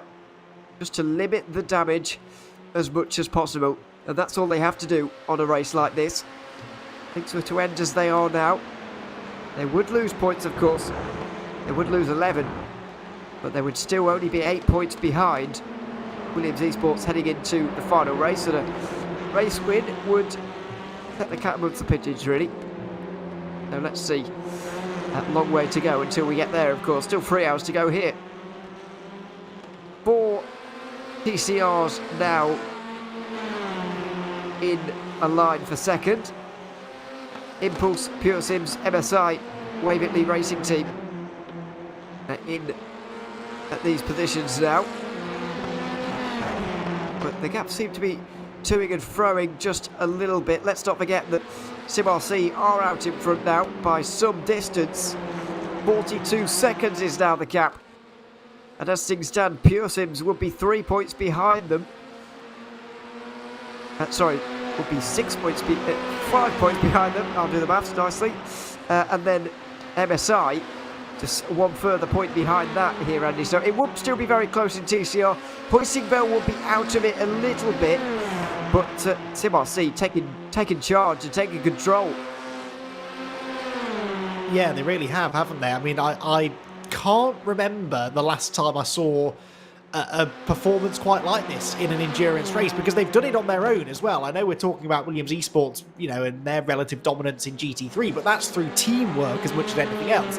SmartC have done this simply on their own. You mentioned the lap times a moment or two ago, and you know, 2 to 3 seconds a lap faster than anybody else. That is how they've built up a 41-second cushion, and yeah, that is about the most dominant performance I think I've seen, especially in a category that is known for being very evenly matched. Most of the cars in the class are the Hyundai Velocitas as well, so it's almost a one-make category with the exception of the Pure Sims Hondas. And yeah, you really can't... They have not put a foot wrong. They literally haven't made a mistake so far. I don't want to put the curse on them with still just under half the race to go. People having long stops right now. We've got the Boots and VDS GT4 in. Has been for nearly 8 minutes now. They might lose 8th place very soon. And we've got everybody else returning, including Sabelt Esports after 50 minutes in pit lane. Henry Salmon is also in for the 992s. An early stop there, but not unusual. Well, we might have a reason why he's in here. This is into Versiphon. Well, all going well through here for now. Oh no. Oh, into X-Muller, is it? We've seen plenty of incidents in the two there before. Oh dear. Oh, he clips it with the rear end. And hits the wall plenty of times there, Stefan. We've seen that so many times already. It is Breitscheid once again. What is up today? So many cars. I think that's not a 5th car that we see hitting the wall there just because they're overcommitted into Breitscheid. Yeah, that's you really hate to see something like that. Just such good cars gone as well. For a short second I thought that's actually the 11th place GT3 once again, but no, it wasn't it. There we have a pass for position. MSI through on Pure Sims. Will be interested to see how on earth that happened, because you don't often see moves up towards that area of the circuit, just out of the carousel there and towards Horax. You don't often see pass up the inside there. We did earlier from Riley Sim Racing, but they did use a bit of force in doing so on German Sim Racing, who are still 5th by the way. But that was a nice move from Danny Ogabay to get up into 6th place, and another point to MSI. Now 7 points behind as they run in the order right now. Well, they would be 7 points behind going into Barcelona if the race were to end right now. Still nearly half of it to go though, of course, here at the NÜRBURGRING Nordschleife. Just look at how quickly that MSI car is gapping Pure Sims here. That is quite the speed difference. Really shows that MSI does not belong where they are sitting right now. Yeah, it's they're very quick indeed, as our MSI Esports. They've shown that so far this season. 2 race wins, but also now 2 races with problems. Monza saw them finish down in 10th. They're aiming to not let that happen again. Just a case now, Andy, how quickly they can catch German Sim Racing. 17.7 seconds is the gap right now. I would expect that they can close that gap, and it's just a case of whether they will get there and pass, or what's going to happen when they get there, if they get there, and if they keep this pace up. Yeah, exactly. I mean, they were in this position at this point in the previous stint, weren't they, where they fought their way past the Pure Sims car, and at the time the Team 75 Porsche, which has really dropped off the back of that battle now.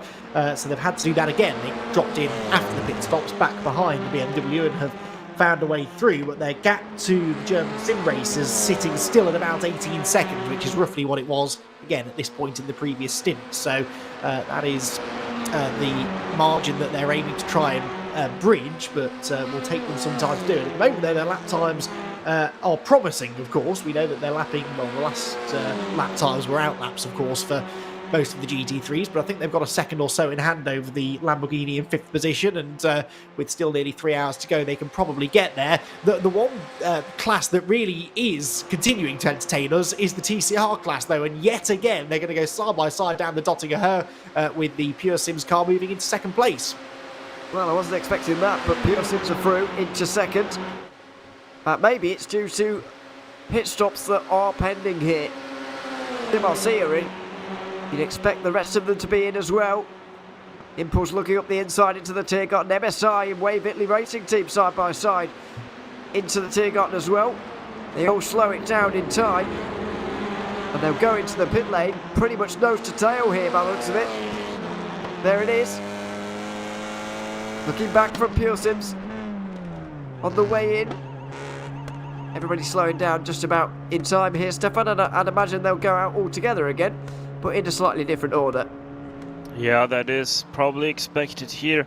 Steenleiter, great move to get himself a clear entry into the pit stop. So first of all, he sees exactly where his lollipop man is, but also to decide himself when he wants to brake and not be decided when he has to brake, as we see a driver change there for Wave, if I saw that correctly. Looks like it. Let's see. It was previously Naveed Hussein, who I believe has been in since the start of the race. Changing. And all four of them are changing drivers, actually. Ross McFarlane getting back in for Pure Sims. Robin Monster for Impulse. Anton Vetroduve for Italy. And Victor Labarto for MSI. As Nathan Ames gets back in TCR as well. Now, this is the Urano car, just ahead of Wave Italy Racing Team as well. Sam Creature has managed to overtake and get into third place. But we've got Team 35 by Bernhard. That's SimRC in the pit lane right now. They should come out behind these two. Visceral Esports down in 7th at the moment. They should be around that area right now. Let's see though. For the 975. Marvin Strahel now at the wheel of that one. 8th in this championship last season in the 992 championship. Down off the jacks. Now going again. Where are Visceral? Quite a long way behind.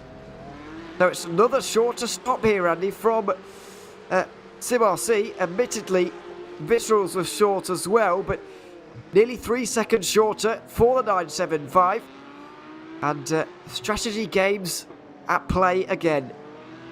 Yeah, it's fascinating this, isn't it? You can always trust the 992 class to provide us with some strategic gamesmanship, and they did so at Monza last time around. It's just something to do with the unique the way in which their fuel stints fit into a 6-hour race. It does produce a little bit of differentiation between the different team strategies, because of course we say, okay, so they're going to have a short fuel load at some point. Well, perhaps some teams might spread that out over the course of the race and have several slightly shorter pit stops. Meanwhile, Wave Italy back into second place, so this lot have just come out of the pit lane. They've come out of the pit lane right in front of a couple of the 992s as well, and in fact that I think might even be a fight for position. Oh. Yes, it is. That's Urano going into second place within the 992 class whilst they were battling through the TCRs. That was very entertaining indeed. Very close calls all around.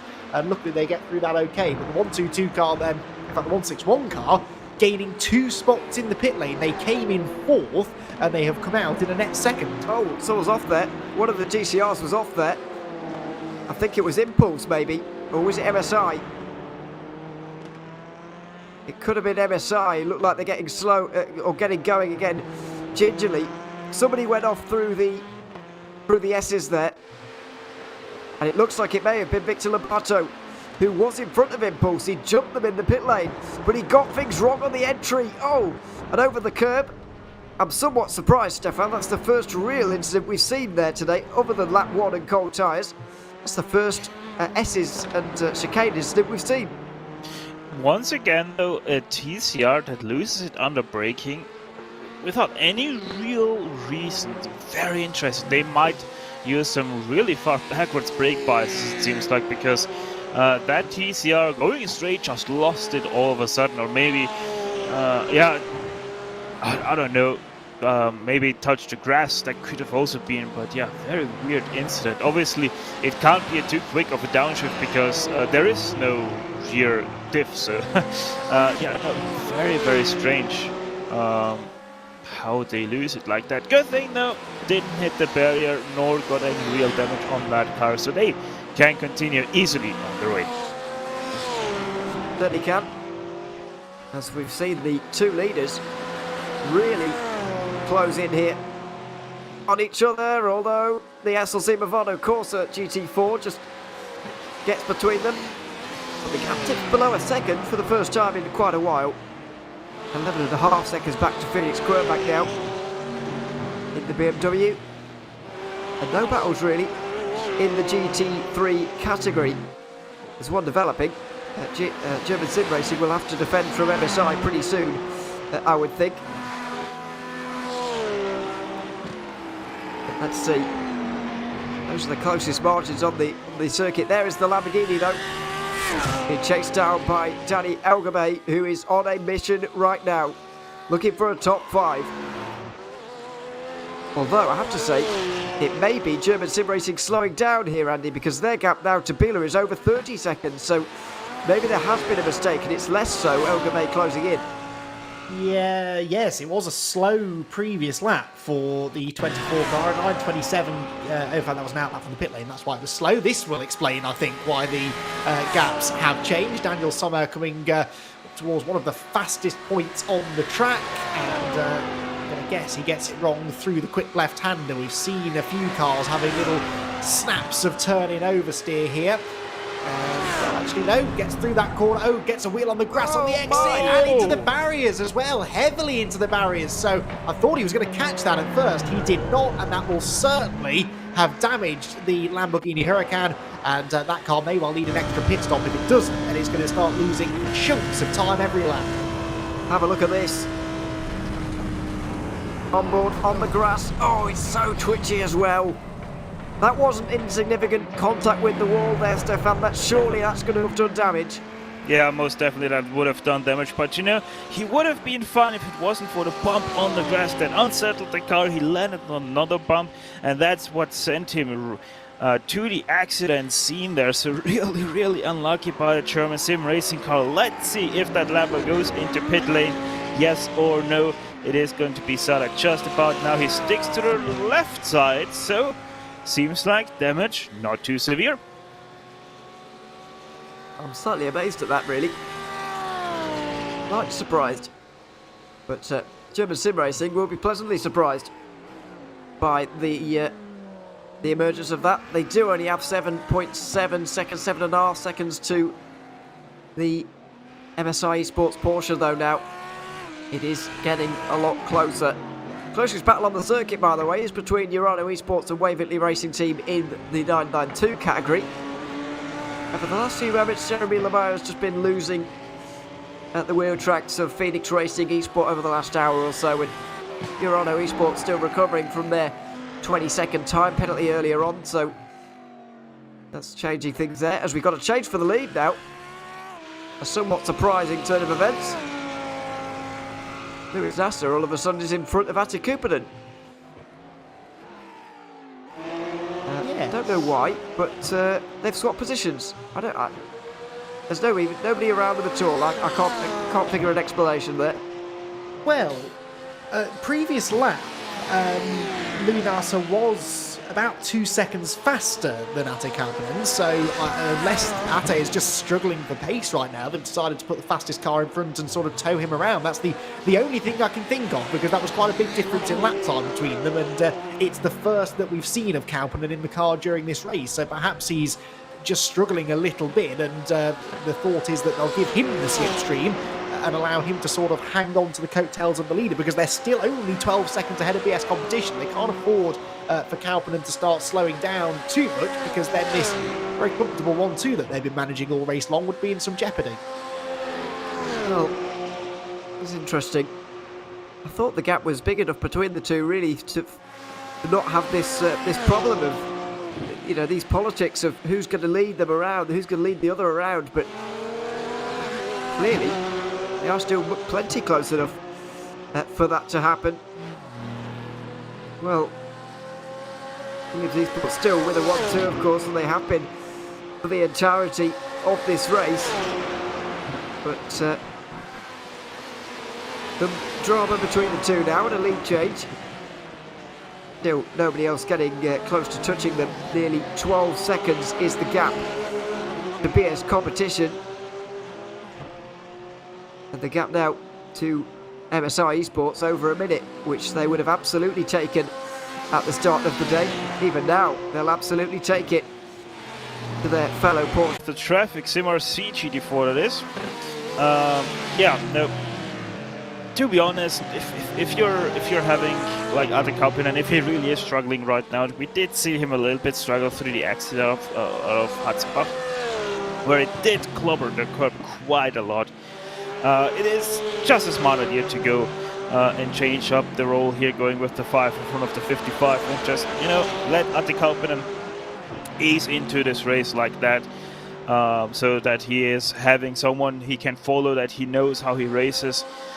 Just makes it a lot easier for yourself. I mean, yes, you have now lost a second, but let's be honest, that second was just lost because of that CMRC car getting a little bit in the way. So yeah, it's all good, it's all fine, and if they can now recover all of that, everybody's going to look back to it and say, yeah, whatever, we still won by quite a margin. Absolutely. As I mentioned, they won't mind this situation at all. And the pushing is back up towards the Moot curve, where we've seen so much drama and incident and accident throughout the day, notably with most of the GT4 field. About esports never really recovered from that there out of the race. Just seems esports were able to, as well as CSRA. They're now 3 and 4 laps down respectively, but around here, that is a lot of laps to be away from the leader. The leader there, by the way, still Urano Esports, and still on course to take a championship, with 1 minute 15 separating Movano from keeping it alive. It must be a weird situation here, Andy, with over 14 hours left in the championship. You're on the verge of clinching it, and you're just kind of praying results go your way. It almost feels like for them this will be it will feel like a finale a little bit. Yeah, they'll definitely have come into today's race with that ambition of winning the championship today, because they would love to avoid the nerves that come with a final lap shootout for the championship. Even if they went there with a 30-odd point cushion, they would have liked to have it clinched beforehand and just make their lives a little bit easier. In fact, they wouldn't even have to turn up for Barcelona if they didn't want to, although I reckon they probably will. To try and continue this amazing clean sweep of victories. And that's something else that matters to a team. If you can, over a 6-race championship, if you can win all 6 of those races, that is a big achievement that they will have made, and especially these being endurance races too. It shows that as a full team effort, they're doing everything right, from the pre-event practice, the car setup, the pit strategy, getting all of their drivers onto the same level of pace.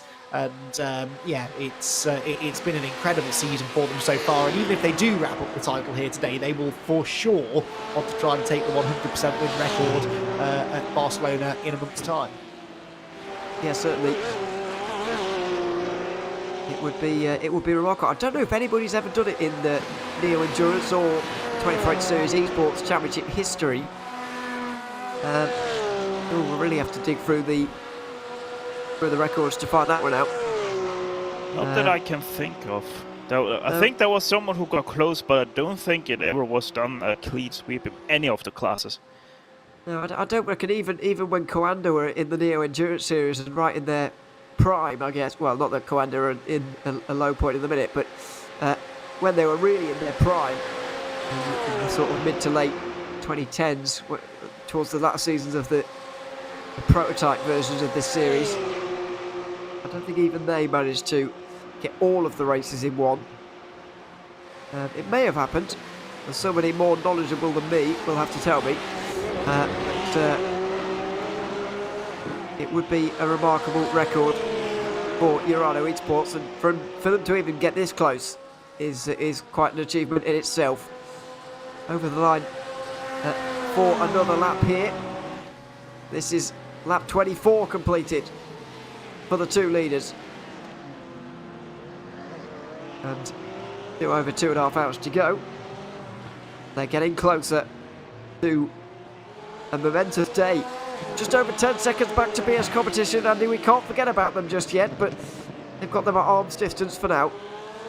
Yeah, but again, that gap is just starting to shrink slightly, isn't it, again now? It was 12, 13 seconds or so before the pit stops. I wonder whether BS competition decided, if they did have some repair work to be done, decided to perhaps go ahead and do it during the pit stops. Remember, we were sort of playing the guessing game during the back end of the last stint after that contact they had with the GT4 car, whether it had damaged the car. Well, if it did, it would explain why their pace deteriorated at that point, and now they do appear to be going quickly again. At 8:19.2 was 6/10 quicker than the race leader last time around, and a full second faster than Ate Kauppinen in the number 55 Williams Esports car in second. So they're slowly but surely digging their way back out of this hole, but it may take them the remaining 2.5 hours to even get close. It took them, well, over the first 2.5 hours of the race, they never could take even a second out of the lead that Williams had built up in the early stages. So they're really going to have to wring the neck of this BMW if they're going to do it now in the second half of the race with an even bigger deficit.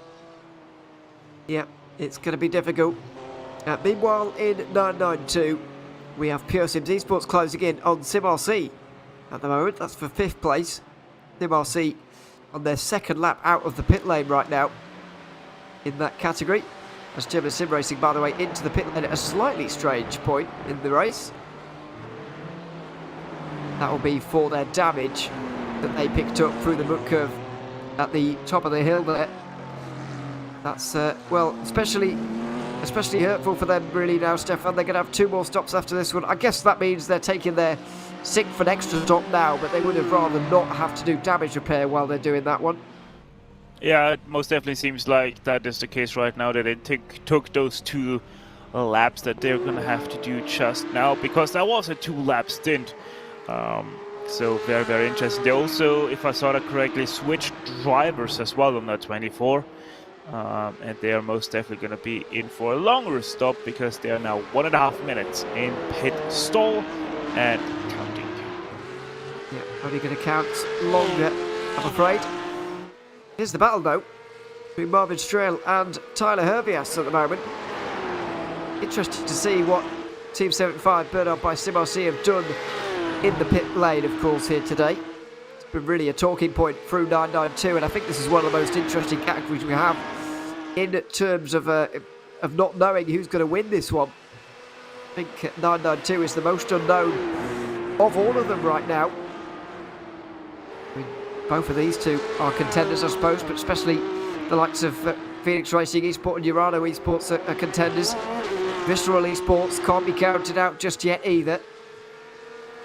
It's finally poised here with 2.5 hours to go.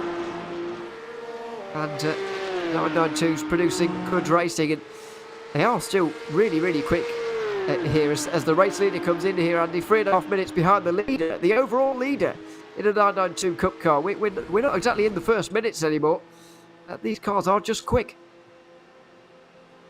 No, they certainly are. These are impressive machines. As I said earlier on, they're cars that have the sweet spot has eluded me, certainly, in my limited amount of time in them, both this and the older car that they've replaced. But yeah, certainly they look like good fun once you get on top of them. And every driver I speak to who does race these on a regular basis says that it's about the most fun you can have on iRacing. So yeah, they're proper race cars. They get quicker and quicker with every iteration of the Cup car that comes out. And we're going to see, yes, that's the Pure Sims car coming into the pit lane. and so that, for the time being, puts that fight for 5th position on ice. But they time and time again produce some of the best racing you'll find here, especially in endurance racing, because of the slightly unique way that they go about their race strategy, and they're good race cars as well. They can race closely together. They don't get a huge amount of that aero wash at high speed, so when they do find themselves out on track battling for genuine track position, it's always exciting as well. That's exactly what we want. Here are the 2 leaders, though, in Williams Esports. Now, off goes Phoenix Racing. They're on their way. They'll be 3rd. And then it should be Urano. On-board break over the next few moments. Wave Italy Racing Team are not too far behind Urano Esports, so we'll try with them, I think, in the 992 category. They're not long come out of the pit lane, so let's enjoy the sights and sounds of the Nürburgring Nordschleife. On board here with Wave Italy Racing Team and Simone Passoni in 5th place.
Welcome back to the Nordschleife. Less than 2 hours 20 to go. Simone Passoni losing time in that onboard to Sam Quitchett, but at least we didn't curse him. At least he's still on the road. We've been known to do that in the past in this race. My name's Ewan O'Leary. I'm alongside Andy McEwen and Stefan Schlacker for the remainder of this race. Conor Raddick still behind the cameras as things stand. We can see the end of the race now, Andy. It's in sight, but it's just a little bit too far to reach out and touch just yet. There is still a fair way to go, but just over 2 hours. Finish is in sight. Yes, it is, I suppose so, but a lot can happen around the Nordschleife in 2.25 hours or so, and in fact a lot is happening. In fact, I would say that this has been the most significant stint of the race so far, because BS Competition are fighting their way back into contention for this win. Whilst we've been away for the last few minutes, they have taken a handful of seconds out of the Williams Esports pair. They're only 7 seconds off the race lead now, and that was 12 or 13 at the beginning of the stint. So Felix Kernbach doing a brilliant job in this particular stint to close them down. And even after the two Williams cars switched positions to put Louis Nasr ahead of Ate Kauppinen, the gap continues to come down. So for whatever reason, at this point in the race, the BMW coming into its own, the Williams Esports team, just when they had one hand perhaps on the race victory, starting to struggle. Certainly are now. Tony Hervius is also struggling here. First lap out the pit lane this was. It looks like he's had problems as he's back in the pit lane at the end of his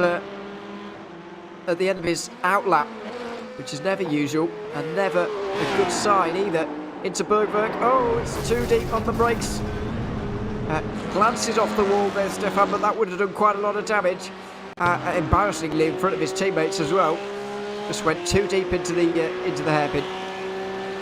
Yeah, it's strange how many easy mistakes we're continuing to see in this race. I mean, we all know, and we have said it multiple times, the Nürburgring Nordschleife is one of the hardest tracks there is, but we're just seeing most of these mistakes are basically rookie mistakes to do, just going too deep into the braking zone or going too fast into a corner because you're forgetting how the track is going. It's very, very interesting that we're seeing such a weird development in this race. I mean, in the Cup cars, we're only having 9 cars remaining. Now with that Pure Sims Esports 916 in the pits, we're only having 8 cars that are still running in that class, and it's just interesting how pretty much 90% of all the mistakes we have seen so far that resulted in a race-ending crash were all concentrated inside that 992 class. So something really is up with all these guys. Yep, something has gone wrong. I believe, by the way, 12 teams now out of the race, unless German Sim Racing can get back in it and make that only 11. I believe that we won't be seeing German Sim Racing again unless they are just getting all of their repairs done. But I don't think it is too far of a stretch to say, Andy, as you did earlier on, that this is the most important and possibly race-defining stint we have had so far in this race. Gap now 7.0 to Ate Kauppinen from Philip Kernbach. But the question I've got, and the puzzling part I've got, is where was this pace to stint before? An 8.16.7 is not something we saw anywhere like from Kernbach in that first stint from him. But all of a sudden, he's turned it on, and now he's all of a sudden a lot quicker. It's not a case of the Williams Esports cars capitulating here. It is BS Competition going faster. Yeah, this car's best lap was an 8.16.2. They just did an 8.16.7, so within half a second. That's not bad at all over a lap of this length. And the only possible explanation I can offer you is that they had damage. They had damage from that small amount of contact with the GT4 car, and it may have been very, very minor, but well, they nearly had damage again there with another grassy moment through a part of the track that's caught a few people out already in this race. In fact, was the location of probably up to this point the defining moment in the GT4 battle a couple of hours ago. But yes, even if it was just a tiny bit of damage that was costing them 1 kilometre an hour down the straight over a lap of this length and a stint of about an hour, that would perhaps explain why they were no longer catching. They've maybe got that damage repaired, they've stuck some new tyres on, the driver's sort of hit the reset button, and suddenly Felix is the quickest driver on track. He is gaining consistently on the leading two, and at least putting this car back in the conversation for the win. That would explain an awful lot. And there's also intrigue in the lead of 992 here. Stefan Aztec Simsports Visceral have caught and passed Team 75 Bernard by Sim RC.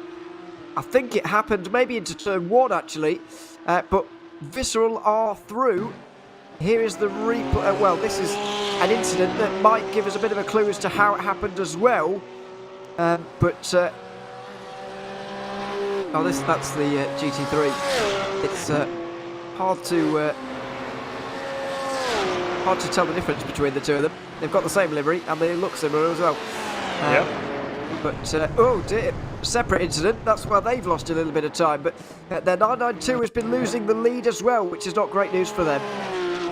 Yeah, if you have, going back to the GT3 real quick, if you have an incident, have it there, because there is your most runoff that you're gonna have on the whole Nordschleife and Adenauer Force. And yeah, no, the Team Bernhard car, the 975, there we go. They are supposed to lose the lead here, because remember, Visceral is on such different strategy that they are 7 laps into their stint already, as we see a small spin from Havu. Not the first one we are seeing from either of those cars, and the way that race is going for Havu, probably not the last time we're going to see a green car having issues. But yeah, to finish up the Bernhard and Visceral, Visceral is obviously so off on their strategy compared to everybody else, that they are right now on the fastest part of their stint, and that's why they are catching so much and have already gapped Bernhard by 1.3 seconds. So expect them coming into pit lane either this or next lap. Yeah, and then should be one more after that to make it to the end. And then there'll be some very short pit stops from those behind, including the 975, who currently running second.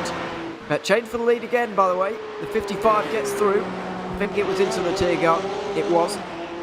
An exchange of positions on the Dottinger there. 6.7 seconds back to BS competition. Very much in conversation, by the way, on BS competition in that big battle for third place in the standings, which is where they finished last season.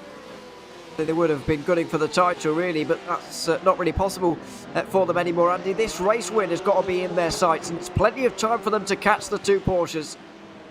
Yeah, 100%. If they keep this rate of closing up, then they can get there. But interesting that the Williams Esports have elected to change positions again, because that's what it is. You know, anytime we see these two changing positions, we have to assume that that was a decision made by the team and the drivers. That was a very late decision to go to the right of that TCR car, not the left, for Ate Kauppinen, and he just managed to get across before he ran smack into the back of the Hyundai Veloster.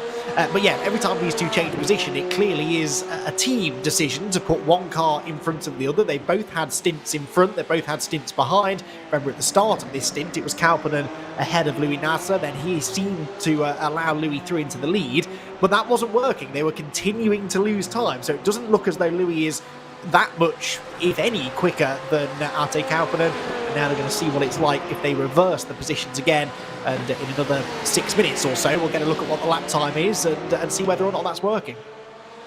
Well, it is a concerning situation for the two of them. By the way, to anybody at home who's seen any technical difficulties so far in the race, apologies.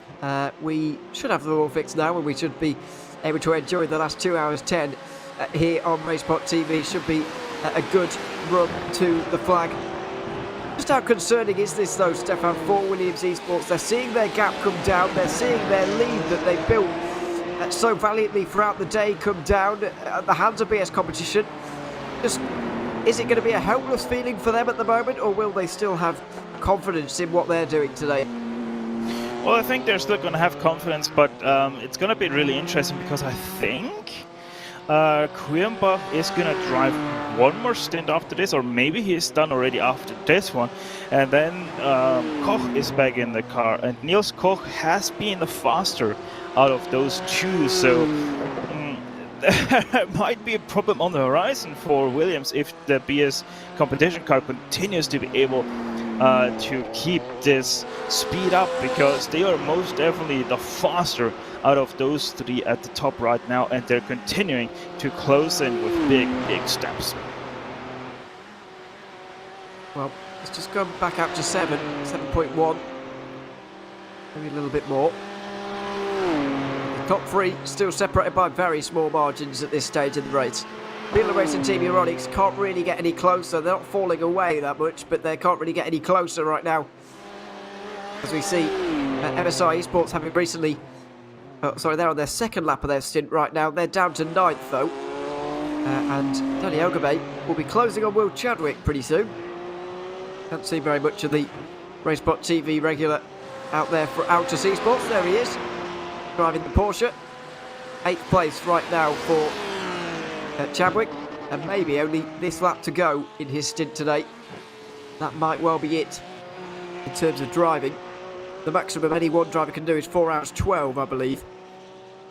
And so we'll have done about 2 hours, just under 2 hours by this point, allowing another driver to take this one to the end if needs be. Ogabe is not too far away, so we've got multiple things to think about here, really, Andy. We've got the race win, which is, you know, top three covered by less than 7 seconds. That's pretty ridiculous at this stage, but we've also got a championship to think about here, and that's what Williams have got to weigh up as well. Yeah, exactly. I mean, there's no doubt that at the end of the race, Williams will want their 55 car to be out in front, regardless of which order it is that they're working quickest in. So we can sort of guarantee that the worst, the 55 car will finish as second in this race, even if the BS Turner car can find a way into the race lead. You'd imagine that Williams could orchestrate it so that 55 still finish in second position. But yeah, that championship battle, we're sort of watching for the MSI Esports car, which is on this slightly contrary strategy. They pitted a couple of laps ago, whereas everybody else is within a lap or so of having to make another pit stop. So hard to tell exactly where they're going to fall into this at the moment. They're 9th right now, but they should jump up into the top 5. Remember, that's where they moved after the German sim racing Lamborghini had its issue a little while ago. But actually quite a close little knot of cars there, isn't it, really? Pure Sims in 5th are about 6 seconds ahead of the Team 75 by Sim RC Porsche of Nicholas Helder. He's 5 seconds ahead of the Riley sim racing car, and then they've got about 30 seconds or so over William Chadwick, who we were just following. So that little group, they may not be fighting for a podium, but there is a potential for some positional changes there before the end. Visceral in from the lead in 992 as these two Porsches battle. The Porsche only class getting interesting.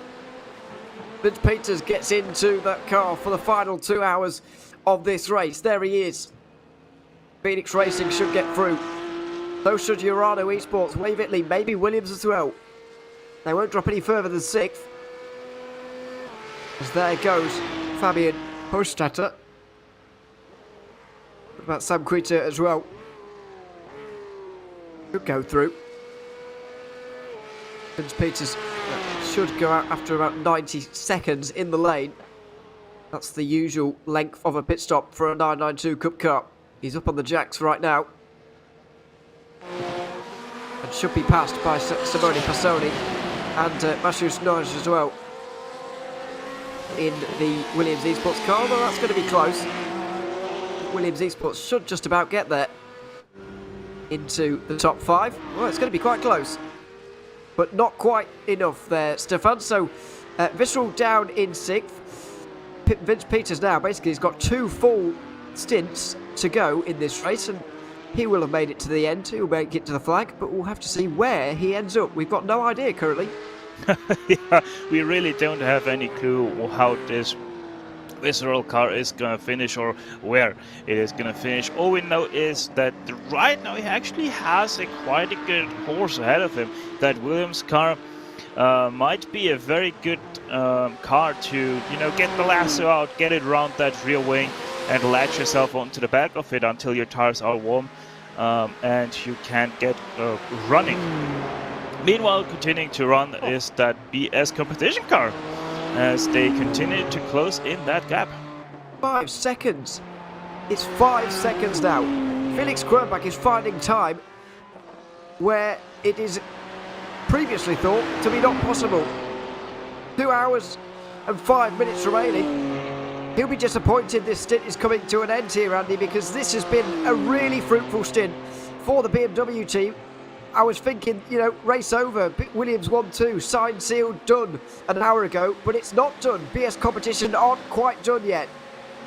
No, absolutely not. They are going to put themselves right back into contention here. And it just seems that that car gets quicker and quicker as the stint goes on. The fuel starts to burn off, the tyres are wearing, yes, but that fuel burning off is lightening the BMW and allowing it to go quicker and quicker and quicker, whereas Williams just can't seem to get it together in this stint, which has been not the norm for them at all. They come down through Tiergarten once again, miss the 28th lap about to be completed, and it will be completed from within the pit lane. But that gap standing at, let's call it 5 seconds then, at the point in which these leading 3 cars come in. Let's see what it's like when they come out, but a good pit entry here required for Felix Kimbach to try and close an extra few tenths and maybe, just maybe, send this car out of the pit lane within striking range of the leaders. That would be a tall order, but you never know. It may well be possible. There's Kimbach into his box. Up, chill blast, switch to Pastor. So Daniel Pastor at the wheel there. Niels Koch back at the wheel for BS Competition, but Atte Kupernen stays behind the wheel of the championship car, we'll call it. The one involved in the championship fight. Now we'll see how long these pit stops are for these teams, edging towards about 10 seconds until they'll go now. 2 Williams Esports cars should go nose to tail. They should leave together. And they do. Championship car in front of the other. And then we'll have Niels Koch just behind. What's the gap going to be? Should remain at around 5 seconds, and it will, although he took a second longer in the lane. He'll get ahead of the MSI Esports TCR. We've just caught a glimpse of there, but Williams still 1 and 2 here, Stefan, but the gap still 5 seconds. Now it's over to Niels Koch. Will anything change in this stint, or will BS Competition continue to close? Yeah, I'm pretty sure BS Competition will continue to close. Niels Koch, as I already mentioned earlier, is the faster of the two, and he's probably going to take these last 2 hours and 2 minutes that we still have remaining on the clock, that car to the end. Bad news for our leaders is that they are now going to be running up to the TCR traffic, and most of that they're going to be catching on the Nordschleife. So that is really going to be a very, very interesting first lap for these GT3 leaders, because they know that every lapping maneuver is going to count, as afterwards they have passed these TCR cars. They are going to have clear skies for nearly a full half lap. The gap is between your TCRs and the next group of cars. Now, oh dear, we've had big drama in GT3 again. The MSI Esports 14 GT3 is off. Not sure whether it was an incident. It looks like it may have been for Danny Elgabay. He didn't make it all the way round, so he's not on the same lap as these drivers. He's had an incident. This is down towards the Flansgarten. Jumps down the hill. Couple of GT4 cars in front. Was traffic involved? Geodesic, who are currently running third, just up in front of them there. Elgabay goes to the inside. Oh my goodness. Contact with Geodesic. Wheel-to-wheel contact then with the Porsche, which ends up in the Armco. A flash of the lights as well. It was Øystein Heifert at the wheel of the Mercedes. And clearly at this point, Andy, Elgabay decided that, you know, it wasn't able to get back. That Porsche wasn't able to get back. This is big drama for the championship. Well, I mean, that looked like the move was never on, really. Looks up the inside of the geodesic car. Yes, there's a chunk of netcode, but that is a low percentage move. There's a straight section of track coming up immediately after that corner, and that is where you do the pass. You don't try and stick it up the inside through that flat-out single-file section, just asking for trouble. But Ewan, that is desperation, pure and simple. They can feel the championship just starting to maybe slip out of their grasp. They know that the strategy isn't playing in their favour. They know they've had issues already in the race, and they know that Williams Esports are looking really strong to at least get a second place finish for the 55 car, maybe even still a race win. And I think that desperation just started to set in, and it was a move in traffic that, I mean, it's not impossible to get past a slower car there, but it's a very low percentage move and one that was almost guaranteed to end in trouble, and it did. And I'm actually quite glad that the geodesic car didn't get taken out in that as well. I don't quite know how they saved that slide, because it was one heck of a hit that they took at a very fast part of the track, but somehow they saved it, and it was just the MSI car that ended up in barriers. Yep. And with damage as well, there'll be plenty of damage down there, Stefan. I mean, we talk about championship-defining moments. That is certainly one of them. Patience was needed by Danny Ogabay, and he didn't have quite enough there. He didn't need to do it, went for it, and I can only second what Andy said there. That was a really low percentage move. You don't do passing there unless you're very, very, very desperate, and it seems like MSI was very, very desperate right there, because there would have been a nice passing opportunity if he would have waited just a few hundredths of a second more, go to the inside and then overtake Edge Motorsports. Well, a shame for MSI Esports, who found themselves now down in 10th. Harvey have overtaken them as well. Luckily for them, they've got 3 laps till the next car, and German Sim Racing still aren't even running, so 10th place looks like the minimum they'll get, but also the maximum as well. We've just been joined by RaceSpotTV regular Will Chadwick, by the way, who's finished his couple of stints driving for Autos Esports now. Will, welcome to the commentary booth. Good to have you here. 8th place, you've handed over your Autos Esports Porsche to Yannick, your teammate now. Just how were those stints out there on the Nordschleife this afternoon? Yeah, it was good. I mean, I bet you didn't see much of me, which is a good thing because it means I did nothing bad. So yeah, no, it was good out there. The pace was really strong. Considering the prep I had, I'm pretty happy with my pace. We were comfortably faster than the 3 cars ahead of us on track, and we were also kind of trading lap times with the LF45. So you know, I'm really happy with my pace out there. It's just obviously a shame what happened earlier, which was such an unlucky incident that it just cost us so much time as well, just trying to have a safe rejoin. But we are catching. You know, we've obviously, you know, MSI have been pressured into making a mistake there with the back markers, and you know, if any of these other guys have any spins, mistakes, you know, we'll be right on them because we definitely have pace there. Yeah, you're absolutely right, by the way. We didn't see much of you at all through that stint, which is, in a way, a good thing, as you mentioned. We've just seen that incident through traffic, as you referenced, with MSI Esports, and this gap really closing now, actually, between the top 3 to 3 seconds as TCR traffic really starts to affect this battle for the lead. But for you personally, Will, how was traffic out there? We've just seen a pretty big incident. You managed to avoid pretty big incidents, but how was it generally? Well, all I know is Yannick still has fastest lap in the car, and I really should have set a 17. And I'm pretty sure he kept calling up these GT4s and TCRs to put them in place of me and slow me down on my fast laps. So, I mean, I was slowed down a bit, but I mean, as long as you keep your sensible head on, I think it's pretty easy not to make a rash move.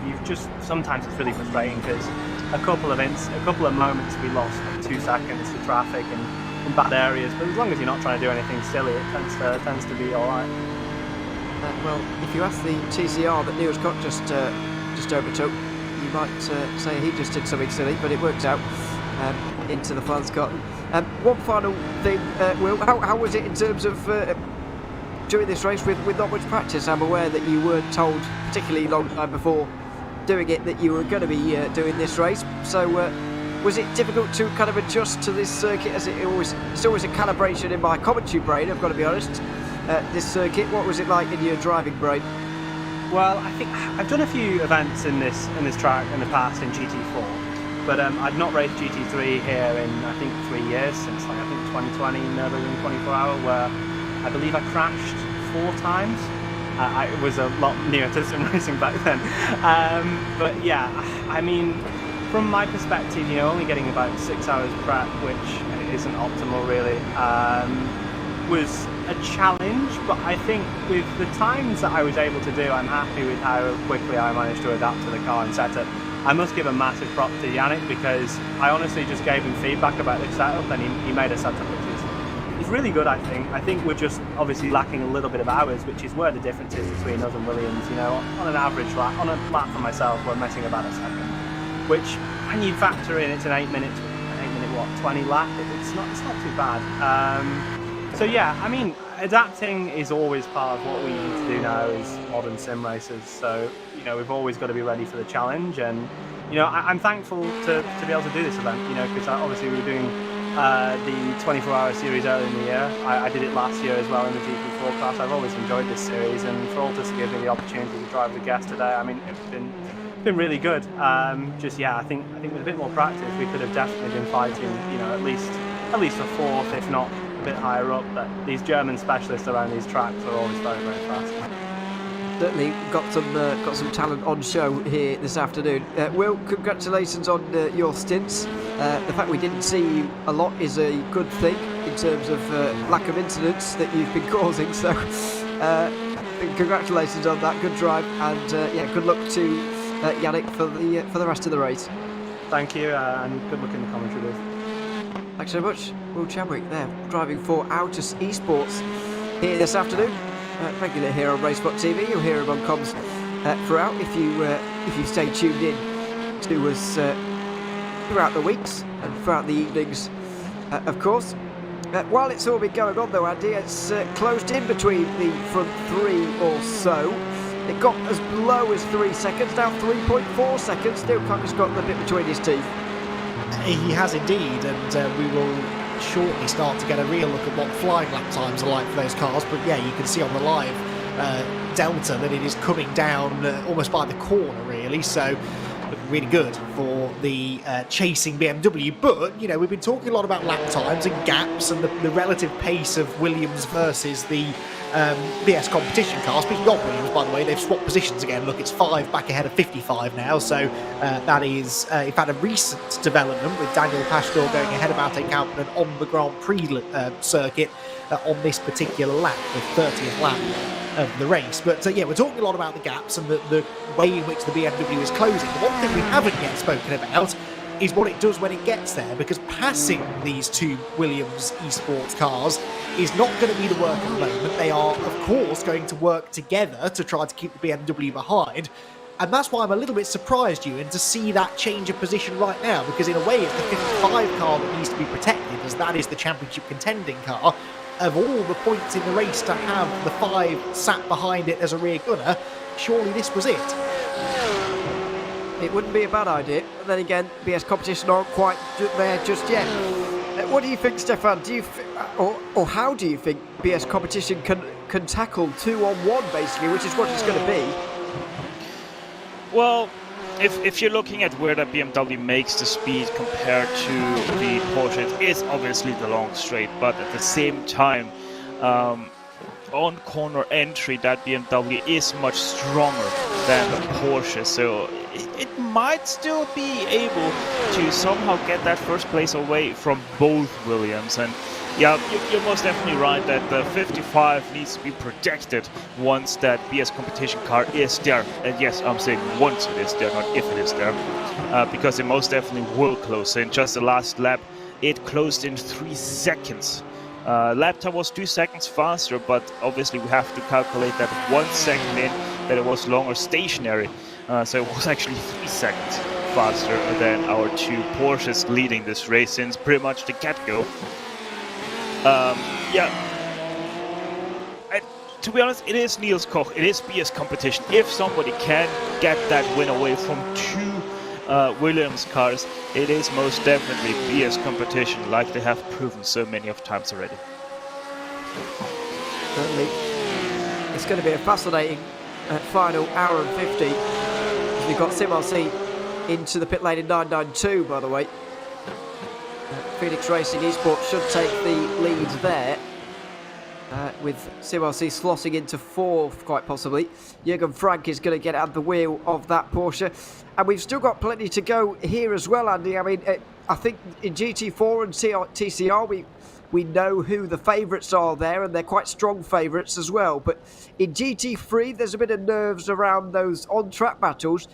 And there's a real nervy pit lane battle going on in 992. I really don't know which strategy is going to prevail. And I don't know if the teams have any idea which strategy is going to prevail either, really.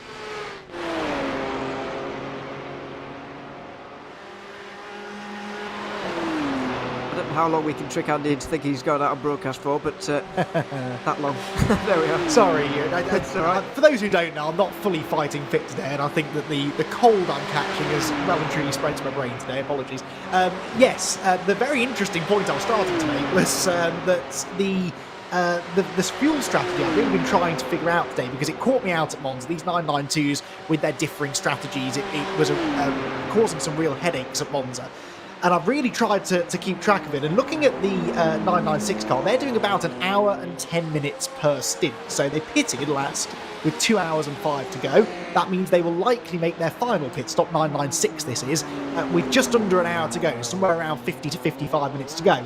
Now 975 have just made their latest pit stop with 1 hour and 50 to go. So knock another hour and 10 off that, and they're going to be pitting 10 or 15 minutes later than the 996. That means they will require less fuel at that pit stop, and it's a significant chunk less fuel as well, so their stop should be a little bit quicker. I still can't tell you who's going to come out on top, but that is roughly how I'm expecting the next hour or so to go, hour and 15, 20 minutes to go within the 992s. It's going to be close though, because there's no doubt about it, the 996 has good pace, but there is a potential, I think, for their final pit stop to be quite a bit longer. It's another short stop, though, for the 975 here, Stefan. 20 seconds shorter than what you normally see from a 992 Porsche Cup car. I still cannot... What do you think they're doing to be able to make every single stop 20 seconds shorter than the rest? Simply put, they're just putting less fuel into the car, because they have gone up on the checks. I did see that on our broadcast. So, yeah. The Team 75 been up by CMRC, they're just, going shorter on fuel. And it seems like it is working out for them right now. At least right now. We're honestly going to have a close look at them for the last few minutes of this race, because they look very, very... good for a potential win here in the 992 class. Well, it's going to be a close one. I've honestly got no idea, to be honest. I do know that Phoenix Racing Esport are leaders of those on that strategy of running that tank dry every time, and then pitting. That much is clear. But where on earth Visceral and CMRC fit into this really is anyone's guess at this stage. The situation a lot simpler in GT3. 4 seconds separate the top 3, with Daniel Pastor and Atte Kupernen working together to keep Niels Kok at bay.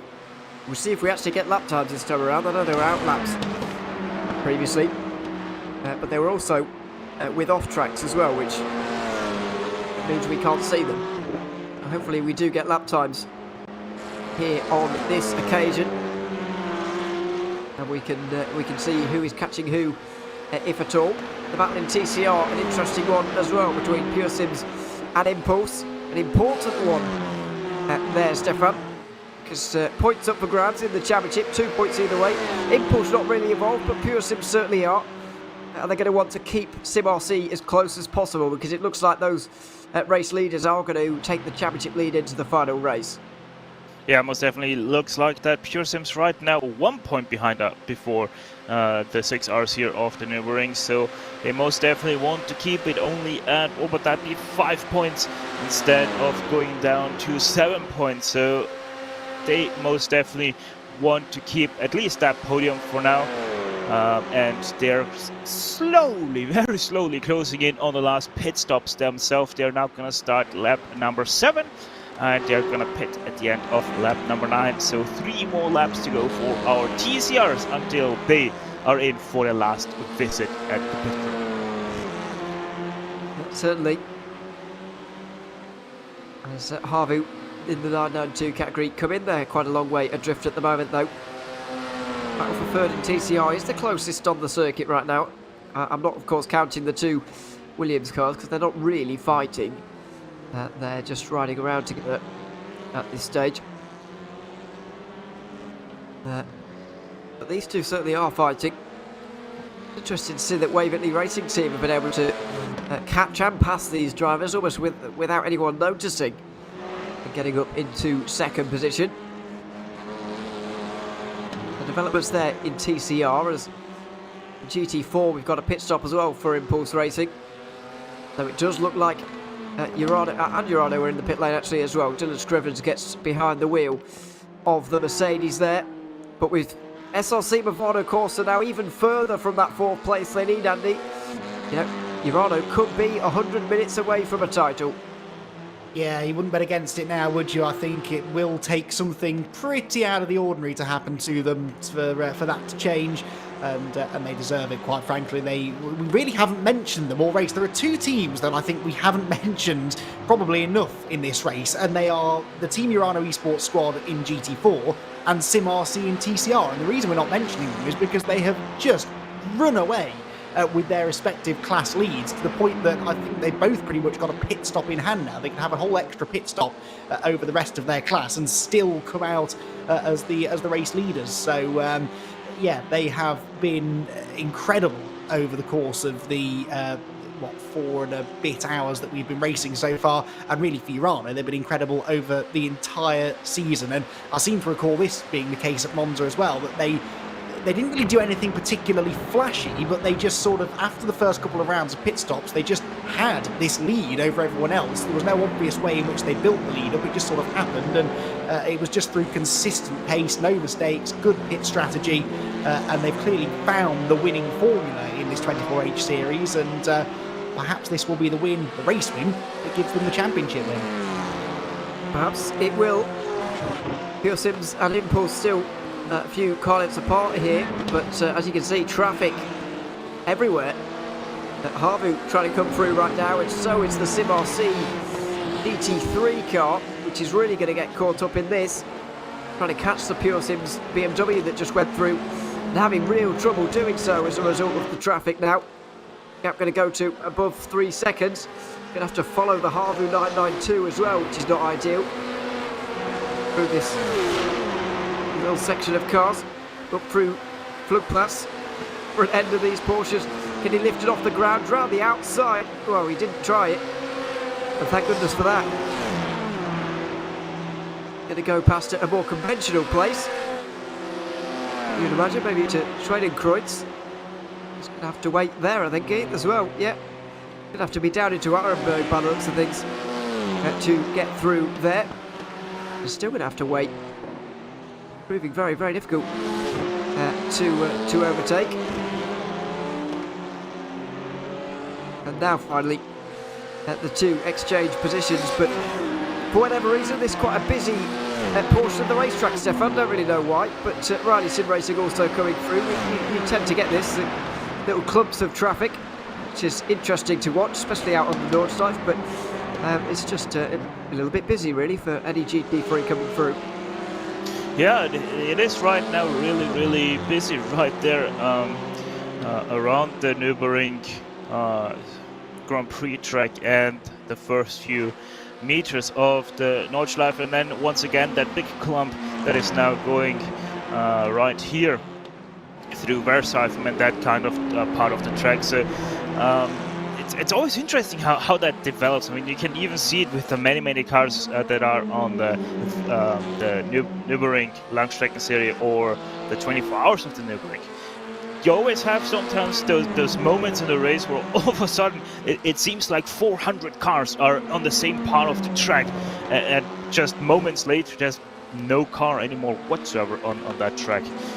So it's just that weird development that NÜRBURGRING always has to sometimes bring them together and then spread them out again. Bring them together, and you really have to work with that, because you're not allowed to lose too much time, but at the same time you don't want to risk too much, because then you could end your whole race just in that one moment. Yes, it's really spread out the GT3s that went through here, but it really closed in the TCRs, so be an interesting fight now for second place. All this happening, of course, nearly a minute behind Sim RC, who are still leading this category. They got a bit of a margin on the opening lap after some incidents on the Grand Prix circuit, and ever since then they haven't looked back once more. They've kept things as close as possible. They've kept things as close to them as possible and as far away from everyone else. So through and up towards the book curve at the left-hander at the top of the hill. Pure Sims Esports right in behind. Not able to go through here. Impulse Racing stay behind here as well. So free car battle, it is interesting, Andy, but it's happening at a distance of 1 minute from the race lead, which I guess kind of takes something away from it. It's still an interesting fight, but it's kind of difficult to, it's not quite the same as it being for the race lead. It's not, no, but it's still been quite entertaining, especially because of the duration that this battle's been going on for, because these three cars have been together basically since the start of the race. I mean, it was a good 3 hours or so, maybe longer, that we were talking about them being on top of each other. They had another car in the fight at that stage too as well. I seem to recall, I think it was the MSI ESPORTS number 114 car. That dropped away after a pit cycle, but yeah, everybody else in this group have just been sort of locked in combat, and they are genuinely passing each other for position almost on a lap-by-lap basis, which has not been the case across some of the other fights that we've been monitoring. So yeah, it has been exciting watching this trio duke it out on the track, and they may be a long way off the lead, but it could become one of our closer finishes perhaps as we now start to look towards that final round of pit stops for TCR, which should be coming up probably within the next 10 minutes or so. We'll have to squeeze one more lap out of it, I reckon, after this one, but yeah, this could be one of those battles that really rages right down to the flag. The other point I just wanted to make, Ewan, is a GT3 related one once again, because that lead gap suddenly has started going back out again. I wonder whether either Niels Koch has had a moment somewhere, or maybe has just taken a little bit too much life out of those tyres, because a gap that was at one point down towards 3 seconds is now creeping back up towards 6.5. Well, I can't really explain it either, but they are about to come over the line again. If they haven't already, then they're about to. Yeah, they have just again. He has lost some time on that lap, so it was an 8:21.4 on that lap, which is a lot slower than where the others were. At 2.5 seconds faster. Kupener was 2.5 seconds faster. Not really sure what we can put that down to, Stefan, but it is costly at this stage in the race. Yeah, most definitely is costly, and you don't want to have any costly moments this late into the race. Nearly only 1.5 minutes to go as we see GT4 pit stops in swing, it seems like. Does. This is CSRA by Entropic though, so they're well out of sequence. And look like they're on their way to an 8th place finish. They'll be trying to push up ahead of Sabelt Esports and getting closer to them, I suppose, but not really that much closer, as Urano Esports look like they're going to seal that title here today. So 1 and 2, Daniel Pastor, then Atte Kupernen. Just over an hour and a half to go. And I wonder what PS Competition could do on strategy here as well. There will be 6 stops today here, Andy, and that's going to add a little bit of strategical thinking. But PS Competition do need to be closer than 6 seconds away. It was looking promising this time an hour ago. Yeah, it was looking promising this time about 20 minutes ago, really. It's just suddenly that BMW has sort of fallen off a cliff, and that's concerning because we're not that close really to a pit stop either. I mean, they're on their 4th lap of the stint now, so we're not anticipating pit stops for another 20 minutes or so. So if it is a tyre wear issue, then that is slightly concerning, and perhaps would go some way towards explaining why they were so quick early on. It's something that you can't just jump into one of these GT cars ahead of a 60-minute stint and absolutely hammer it for every corner of every lap for an hour, because the tyres will no longer take that. Before the tyre model update a while ago, you could do that because you could double stint tyres pretty comfortably, but you can't anymore. The tyres have to be managed. The way in which you bring them up to temperature is crucial. If you're too aggressive in the first couple of laps, that really comes back to bite you some 30 or 40 minutes later, and I wonder whether maybe that's what happened to the 89 car, and it would just explain why they're starting to struggle now. Like I said, either that or it was a mistake on the previous lap, because actually now things levelling off again at about 6.5 seconds. It's not going out by quite as much, so could be a combination of the two as well, of course. If the tyres are starting to wear, that will inevitably lead to a few more mistakes too. So either way, it's another example, and we've had plenty in this race here, and of this car getting very close to being in contention, but ultimately just not quite having what it takes. Yeah, it could well just tease us a little bit and then turn into a bit of an anticlimax by the end. Williams Esports really want those points, and MSI Esports still down in the pit lane. Now we've got to do some maths here. I reckon there's going to be 42 laps today, and so 60% of that is not easy to work out in the head. So I will work it out with a calculator instead. 26 laps are needed, so you can't fall more than 16 laps down. The 17 laps down or more, and you're not classified in this race. So far, the bottom 11 teams are all not going to be classified, not picking up any points. Team Huisingveld are just about staying close enough to their class leader to do so. They're only 6 laps down on their class leader. At the moment, MSI are 4 laps down. There's still 10 laps to go after this one. I reckon they might be all right, Stefan. Even if they don't re-emerge from the pit lane, they might be all right to get points. But it's not a nice place for MSI to be in.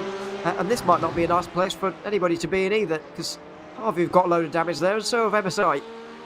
Yeah, most definitely not the best looking cars anymore after these laps of racing. Let's see. Oh, MSI even blowed the engine. Well, they have damage on the front, and I wonder whether the radiator was damaged and there's been overheating there. But important stuff for MSI. This is there it is. Oh.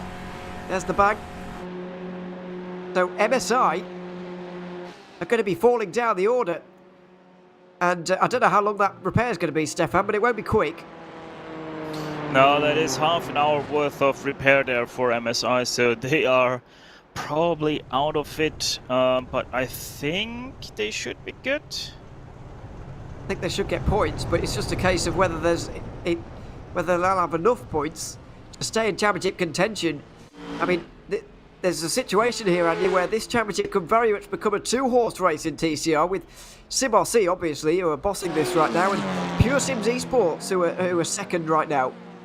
Yeah, and that still means there would only be, 3 points in it, so we're still set for a grandstand finish in the TCR Championship, but yeah, that was always something I thought we might see today, because coming in with 4 teams under such a small blanket as that, it was always likely that the herd would be thinned a little bit over the course of 6 hours of racing here today.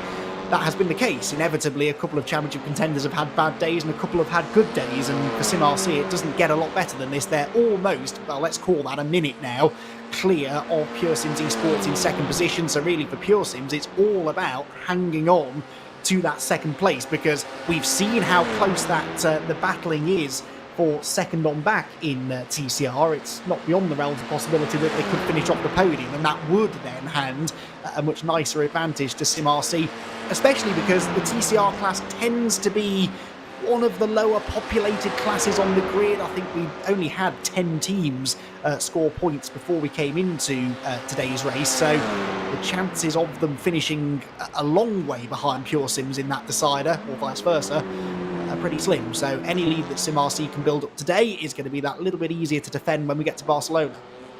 But that is true, but you do have to finish as well, let's not forget. You can't just start the race and be classified. You've got to get to 60% to get points in this series. So that's worth 60% of your class leader's laps, to clarify even more. So that's what you need. And also, let's not forget that, well, where an MSI esports going to come out, I don't really know. They're already down to 7th. And we're not talking about mathematical contention for them, by the way. All 4 of them will be mathematically in contention. That's for most of the field, really. Every single car entered into TCR was in mathematical contention at the start of the day. But we're talking about realistic contention here today, which is a lot less obvious here after today's racing. It's been dramatic, Stefan, but I mean, have we seen a more dominant performance than SimRC here in this class for a while in the 24/8 Series Esports Championship? It's been, I mean, I can't think of a performance quite like this. No, I'm pretty sure that stands out quite nicely there, this performance of SimRC right now. You know, I just calculated, it was 60% you have to do of your class leader, if I remember correctly. So I've calculated with 40 laps that SimRC is gonna do, which means that 60% of that is 24 laps that they're gonna have to do. Team Heusenwald, that is. So seems like they're gonna be good with that, as they are now 7 laps down on that class leader. Oh dear. This is the recovering Pure Sims Esports car of Matthew Turnbull. The most ideal place to have an incident there at Now Forest. Oh, has a slide. Maybe not there. Slide well caught. Oh, nope. No, not well caught. It was being well caught, but I'm afraid just went wrong at the end. But already 5 laps down on the overall leader. 3 laps down on their class leader. Going to be more laps lost here by Matthew Turnbull. Gonna have to wait for this TCR to roll through before Turnbull turns himself around and is back going again. Well, a shame for them there, Stefan, but to be expected in terms of when you're on the grass like that in a GT4, it's difficult to save. Yeah, most definitely. And the worst thing is for the 416, that is their outlap right here. And back right into the pits they go with more extensive repairs that they are gonna have to serve. And you know, looking at our GT3 leaders now, I have to say I'm a little bit surprised by, I have to call it like that, slow Niels Koch is in the last few laps, because he hasn't been able to go anywhere near the pace that he was able to do at the start of this race. He has done an 8:18.827 last lap around, but his previous 2 laps, 8:21.5, 8:21.4, that is shockingly slow, and that's why they lost so much ground in the last 2 or 3 laps, because Williams has been able to continue on what they have been doing before, and even last lap they gapped Niels Koch by 4 seconds. Though the pace is coming back into Niels Koch, and hopefully in the terms of BS competition, they are able to get him going again to where he was before and close that gap back in, because let's be honest, it still is only those 7 seconds, and that can be still very quickly made up. Yeah, certainly. But BS competition will be concerned by this. And let's not forget, they're not going slowly per se. They were 3rd fastest of any GT3 on that last lap, just not quite quickly enough to keep Williams in check there. So, yeah, it's a difficult situation they find themselves in right now, as they do in 992, because I believe we're going to see pit stops here. They should be in the final sector of the lap, ready to make penultimate pit stops here today. Phoenix, Urano, Waverley and Williams should all be at the end of this lap to make their penultimate pit stops of the day, and it will be possibly race defining down in 992. With 1 hour 25 remaining though here Andy, I mean, thinking about the next pit stop, it's going to be a splash and dash, basically, of 2 or 3 laps. It's not going to be a long final stop for those 992 cars that have gone as long as some of these guys have.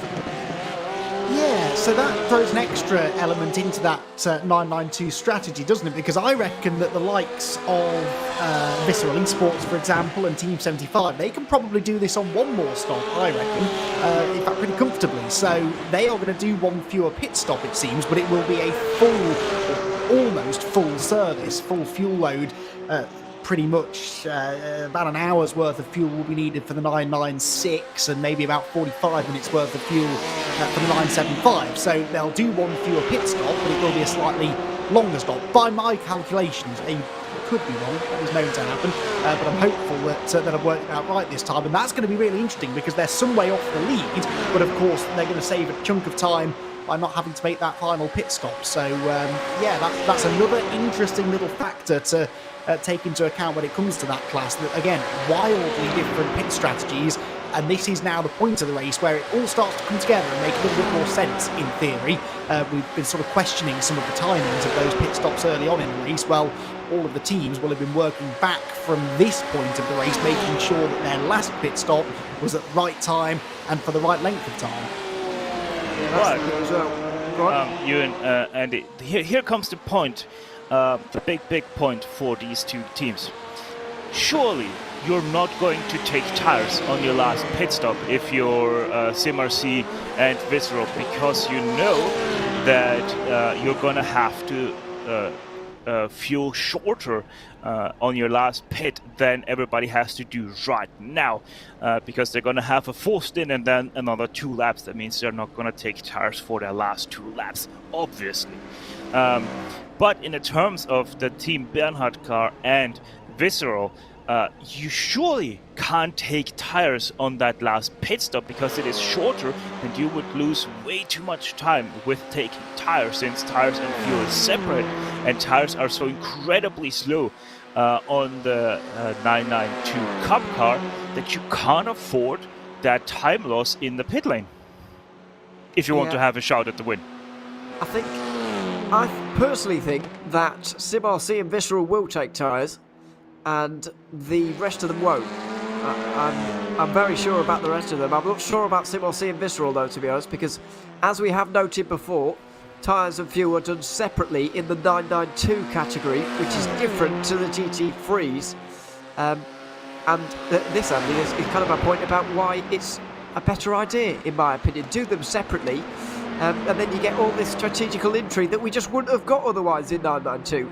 Yeah, but it makes my head hurt, and I don't need that today. I agree with you, though. I do think that those that are pitting now will probably take these tyres to the end, because their final pit stop, in theory, might come within 10 or 15 minutes of the flag. It's not worth sticking fresh tyres on at that point of the race, whereas the likes of the 996 and the 975 car, we're anticipating their final pit stop might come closer to 45 to 50 odd minutes from the flag, and that is closer to a full stint. It isn't a full stint, but it's a lot closer to it, so it might be worthwhile changing tyres, especially if they have worked this out so that they'll do one fewer pit stop. They'll have that extra time in hand potentially to try and change the tyres and give themselves a little bit more grip out on the racetrack, and then we could have a really fascinating wheel-to-wheel battle on the track where we've got cars not only having pitted at different times, but also on tyres that have been on the car for significantly different amounts of time.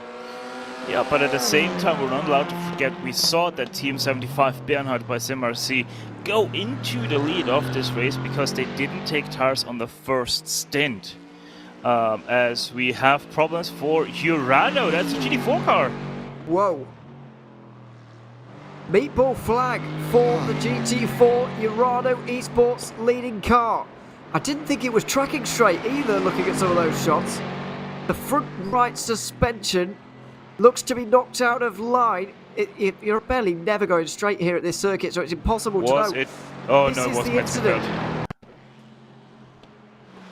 It's just before Arenberg. Oh! And that is a heavy hit on the wall. That is a heavy hit on the wall. An hour and 20 to go here, Stefan. It's not ideal either. They'll have to pit, and they'll have to pit again. This won't be their final pit stop of the day. no way they did that. That is incredible. Scrivens with a moment of relaxation there. Oh, he's on the grass on turn-in. Yeah, he was on the grass. Oh, and it's a big hit as well. It's a huge hit. And there is big suspension damage. You're looking at the onboard shot there. It's from early viewing there, it looked like there was fairly bit. Oh, I think that looks fairly. No, it's not as severe as it looked actually, but it's still pretty bad. And they're going to have to pit at the end of this lap here, Andy, to make those repairs. All of a sudden, they were minutes away from a championship. They were 80 minutes away from a championship, but it looks like it might have to wait another month yet. Well. I don't want to come across too harsh here, but that is barely unforgivable. They had an enormous lead. They had the championship in the bag. There is no need to be taking any risks. You can back off by 10 seconds a lap if you needed to. Just get the thing home. Even if somehow they ended up losing the win and finished second, that is still a good enough result for the championship. There is no excuse for making a mistake like that, and they will be absolutely kicking themselves. I mean, look, clearly they didn't go out there intending to take big risks. It's just, the drivers get in the zone, they get into the rhythm, and they start sort of, they don't want to back off. You hear drivers say all the time, it's a bit of a cliche actually, that as soon as you back off, you're more likely to make a mistake. But that isn't really true. If you're pushing to the limit all the time, especially around a track like this one, the mistake is just waiting to happen, and you will not get away with it, especially at a fast part of the track like that, where there is little to no runoff. So, look, it won't cost them the championship, more than likely, but just imagine for a second, and this is something they won't want to think about, imagine they turn up at Barcelona, the championship hasn't been won yet, and they get caught up in an incident, they don't finish, they don't score any points. All of a sudden, that is a moment at which they lost the championship when they had it within their grasp. Well, it does seem, Stefan, like a lapse in concentration, really, from that onboard that we saw there, and a very uncharacteristic one from Dylan Scrivens. Yeah, most definitely, and I hate to bring it up another time, but you just have to call it by its name. It was once again a rookie mistake. I think that's the 7th or 8th time we have seen an incident like that, where just you make such a basic mistake that shouldn't ever happen, especially if you have a lead like that. They are going to be kicking themselves for such a mishap. I mean, they right now have 40 seconds over Impulse, but still, it isn't all that much. 4th place has a gap of 1 minute and 18, but still, that is not going to be enough to have that car fully repaired and back out there. They're going to be sitting there probably for 15 minutes or more to get that car in working condition again. Now, 2nd place would be enough for them to clinch the title today, with Movano down in 6th. 2nd place would be enough. However, are they going to make it there? So ESPORTS are not going to score any points, so it seems that they're going to be out of championship contention if Fiorano finish inside the top 5 today. No matter what happens. So, here's the pit stop for Dylan Scrivens. Oh no, it isn't. How long could you stay out with a meatball flag is my next question. 4 laps. 4 laps. So they won't have to make an extra stop. They won't have to make a 6th stop, Stefan. But they will have to drive with this damaged car for another 2 laps, probably. That is such a big risk. I mean, if they are able to go till the end of the meatball flag, so to speak, they can finish their stint. But at the same time, with how damaged that front right looks, and especially that right rear also got a hit of that, it is so dangerous to continue. So Scrivens, this is basically a make or break stint, because if he's not careful, that car could be thrown out of the race completely. I mean, is it a risk you would be taking at this point, Andy? I know that they've already kind of made the mistake here, and they've got the damage, and Scrivens is just driving with it. But on a pure safety level for this car, would you have pitted at the end of that one anyway?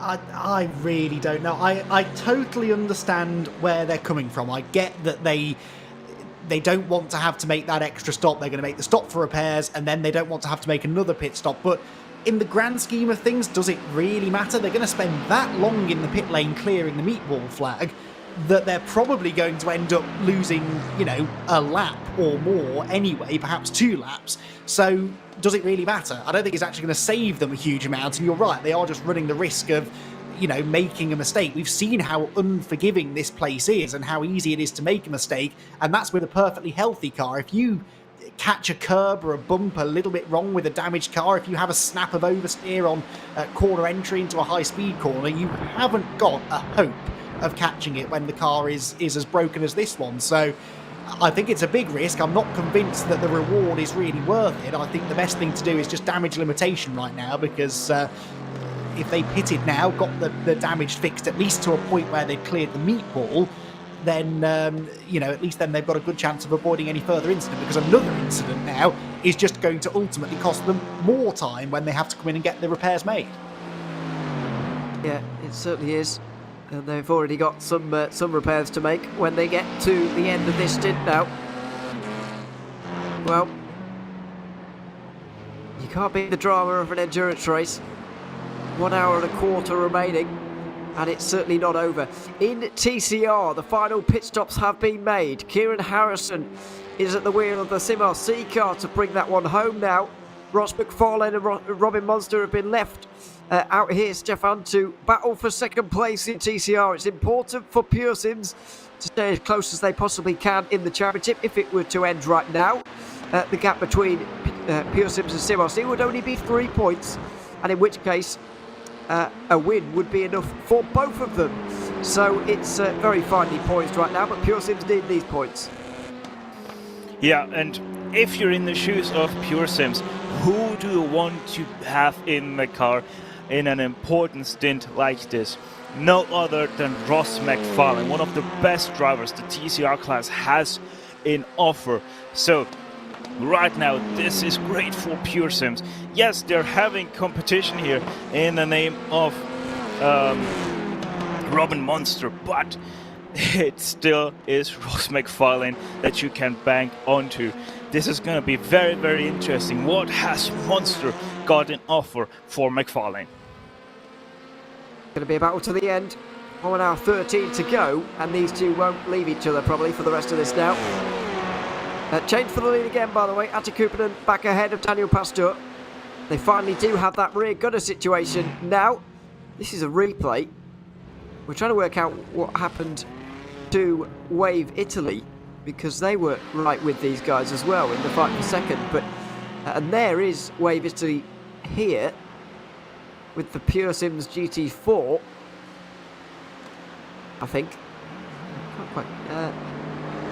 Yeah, it is. But it looks as if we're all at a loss as to quite how Wave Italy have found themselves so far behind here, Andy. I mean, they made an earlier stop, but I didn't realise it was a longer stop or they'd had any issue out there. I haven't seen one.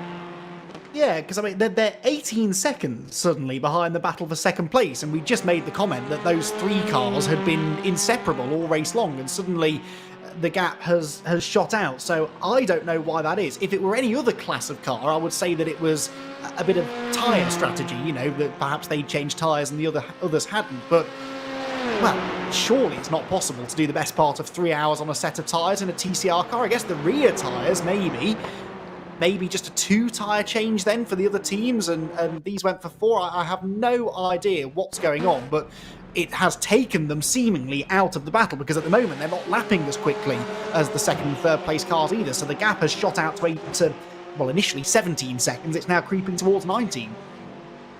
That is Carbon Simsport back out on the circuit, by the way, I believe. Just in the background. I think that's them. 12 laps down on the overall leader, 9 laps down on their individual class leader. And I think, oh no, that wasn't Carbon Simsport, this is them. Who was that then? Must have been Zenith for ESPORTS, I'd imagine then. And the 1, 2, 3. They're not even similar cars, are they really? I can't use that excuse. But anyway, it's been a long race. But Carbon Simsport are back out there, 9th place in class.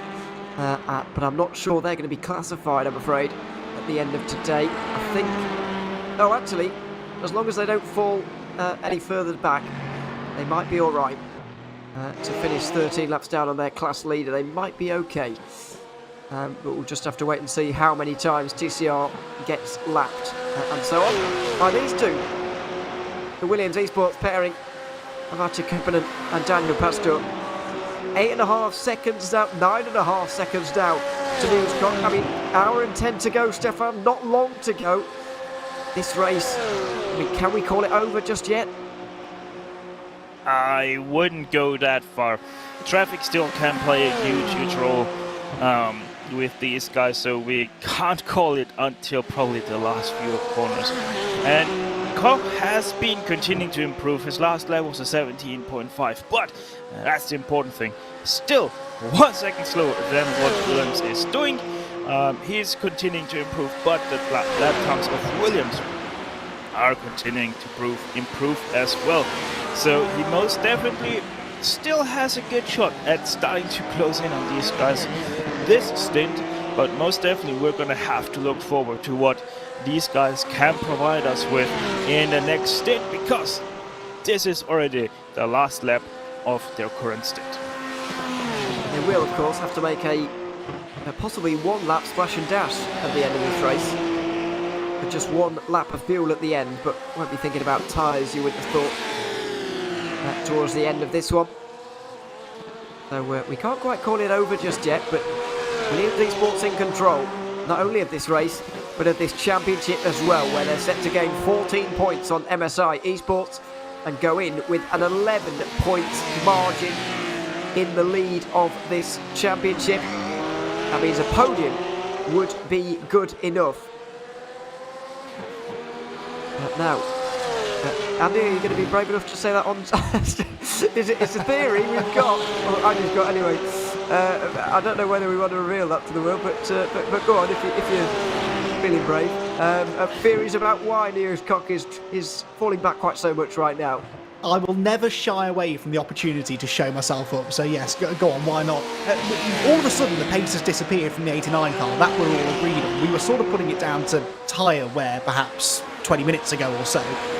But you've just made me think of a possible alternative. You've just mentioned the fact that there will likely be a splash and dash at the end of this race for the GT3 cars. It looks like they're going to be a lap short on fuel based on the stint lengths that they've been doing up until this point, because they're not quite reaching an hour per stint.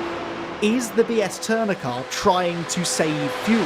Are they trying to avoid that splash? We don't know exactly how close they are, remember, to being able to make that extra lap. If it's the difference between, if they have to save 0.3, 0.4 of a lap of fuel, maybe, just maybe, if they give themselves an hour and a half to try and do that, maybe they could manage it. It would explain why their pace suddenly fell away by, a couple of seconds a lap, almost immediately, with no obvious issues, no contact, no mistakes, no real evidence otherwise. It's a possibility. I'm not saying I'm right, I rarely am, but it is a possibility. The thing is, even if they would just have to save 0.3 of a lap, that still would mean that they would have to save over 5 liters over that stint. And while it doesn't seem too much, think about it as in terms of that's 2 laps worth of fuel on a normal racetrack. And that puts it a little bit more into perspective of how much that really is. So I'm not 100% certain that is actually going to be something that BS Competition is after. I just think that Niels Koch didn't warm up enough, and that's why it took him so long to get back into the rhythm of this car, because obviously this car, and especially the track, is a little bit different from where he left when he gave the car to Quirmbach. I must be more impressionable by that thought, because I could have happily gone along with both of you there, to be honest. We've just had an accident, by the way, for Pure Sims Esports. We'll get back to that discussion in a moment. But in GT4, Pure Sims have been having a bit of a disaster today. And it is with Visceral in the 992 category. That is why it is so important. Visceral, one of the contenders for the race win in the 992 Cup category. Every moment is important. Every lapped car is important. Oh, a bit of an incident. Up and over for Pure Sims. And almost parked very nicely. That's well parked on the top of the barriers there. But if he wanted a visual representation of just how a Pure Sim Esports day has been going in GT4, then this is it. Up onto the curb, onto its roof, and up, stuck on the barriers. Not a nice incident there, Andy, and not a good one either for Visceral, who could find themselves in trouble for that. That is a really tough one to call. I'd like to see that again, and I'm going to get my wish as well, because I think there was some code involved, first and foremost. That's always a handy get-out-of-jail-free card for drivers to play. Yes, there was. It was also, I mean, as the Nordschleife goes, that's as close to a straight as it gets, so I can kind of see why they went for it. I do think it's another one of those low percentage moves, but hey, they are fighting potentially for a win, and they know that they're on this alternate strategy as well. This is the best view. I mean, the gap's always likely to close. He does breathe off the throttle, in fairness, sort of realises that that's a bit of a risky move to be making, but I don't think it's the worst bit of driving we've seen in traffic today. And I would be surprised if a penalty was applied, but it really could go either way now. That's a tough one. It is a very tough one. I wouldn't like to call that. I don't know which way race control are going to go. It's either going to be a no further action or a fairly severe penalty, I think. I just don't know which way it's going to go, but I would lean towards racing incident if I was in the stewards' room personally. Let's wait and see, though. Into the pit lane for the front three, and all of the leaders, all of the 8 GT3s still on the lead lap, will be doing the same here. There'll be one lap of a splash and dash at the end of this stint to take us to the end, but the final tyre change happening here in GT3, Stefan, we weren't able to see Niels Kott go any further. He's done the same amount of laps. I think, based on that, you might have been right about Niels Kott just not warming up enough, before actually doing his stint and giving. Now he's giving Krumbach really quite a lot to do. Yeah, most definitely. But that is the good thing. We have Krumbach back. He is still hopefully hot from his earlier stint. So the chase is definitely on. How much is the gap coming out of pit lane? That is now the big question here. Seems to be, what is that, 10 seconds, if I'm seeing that correctly. So yeah, BS competitions, 10 seconds in 6 laps, 7 laps. It doesn't sound like much, but at the same time it sounds like a lot, because we haven't been able to see Krumbach close in that many seconds yet in a stint. But he just needs a little bit of luck with traffic, and we might see Krumbach be there on the last 2 laps of this race. Maybe.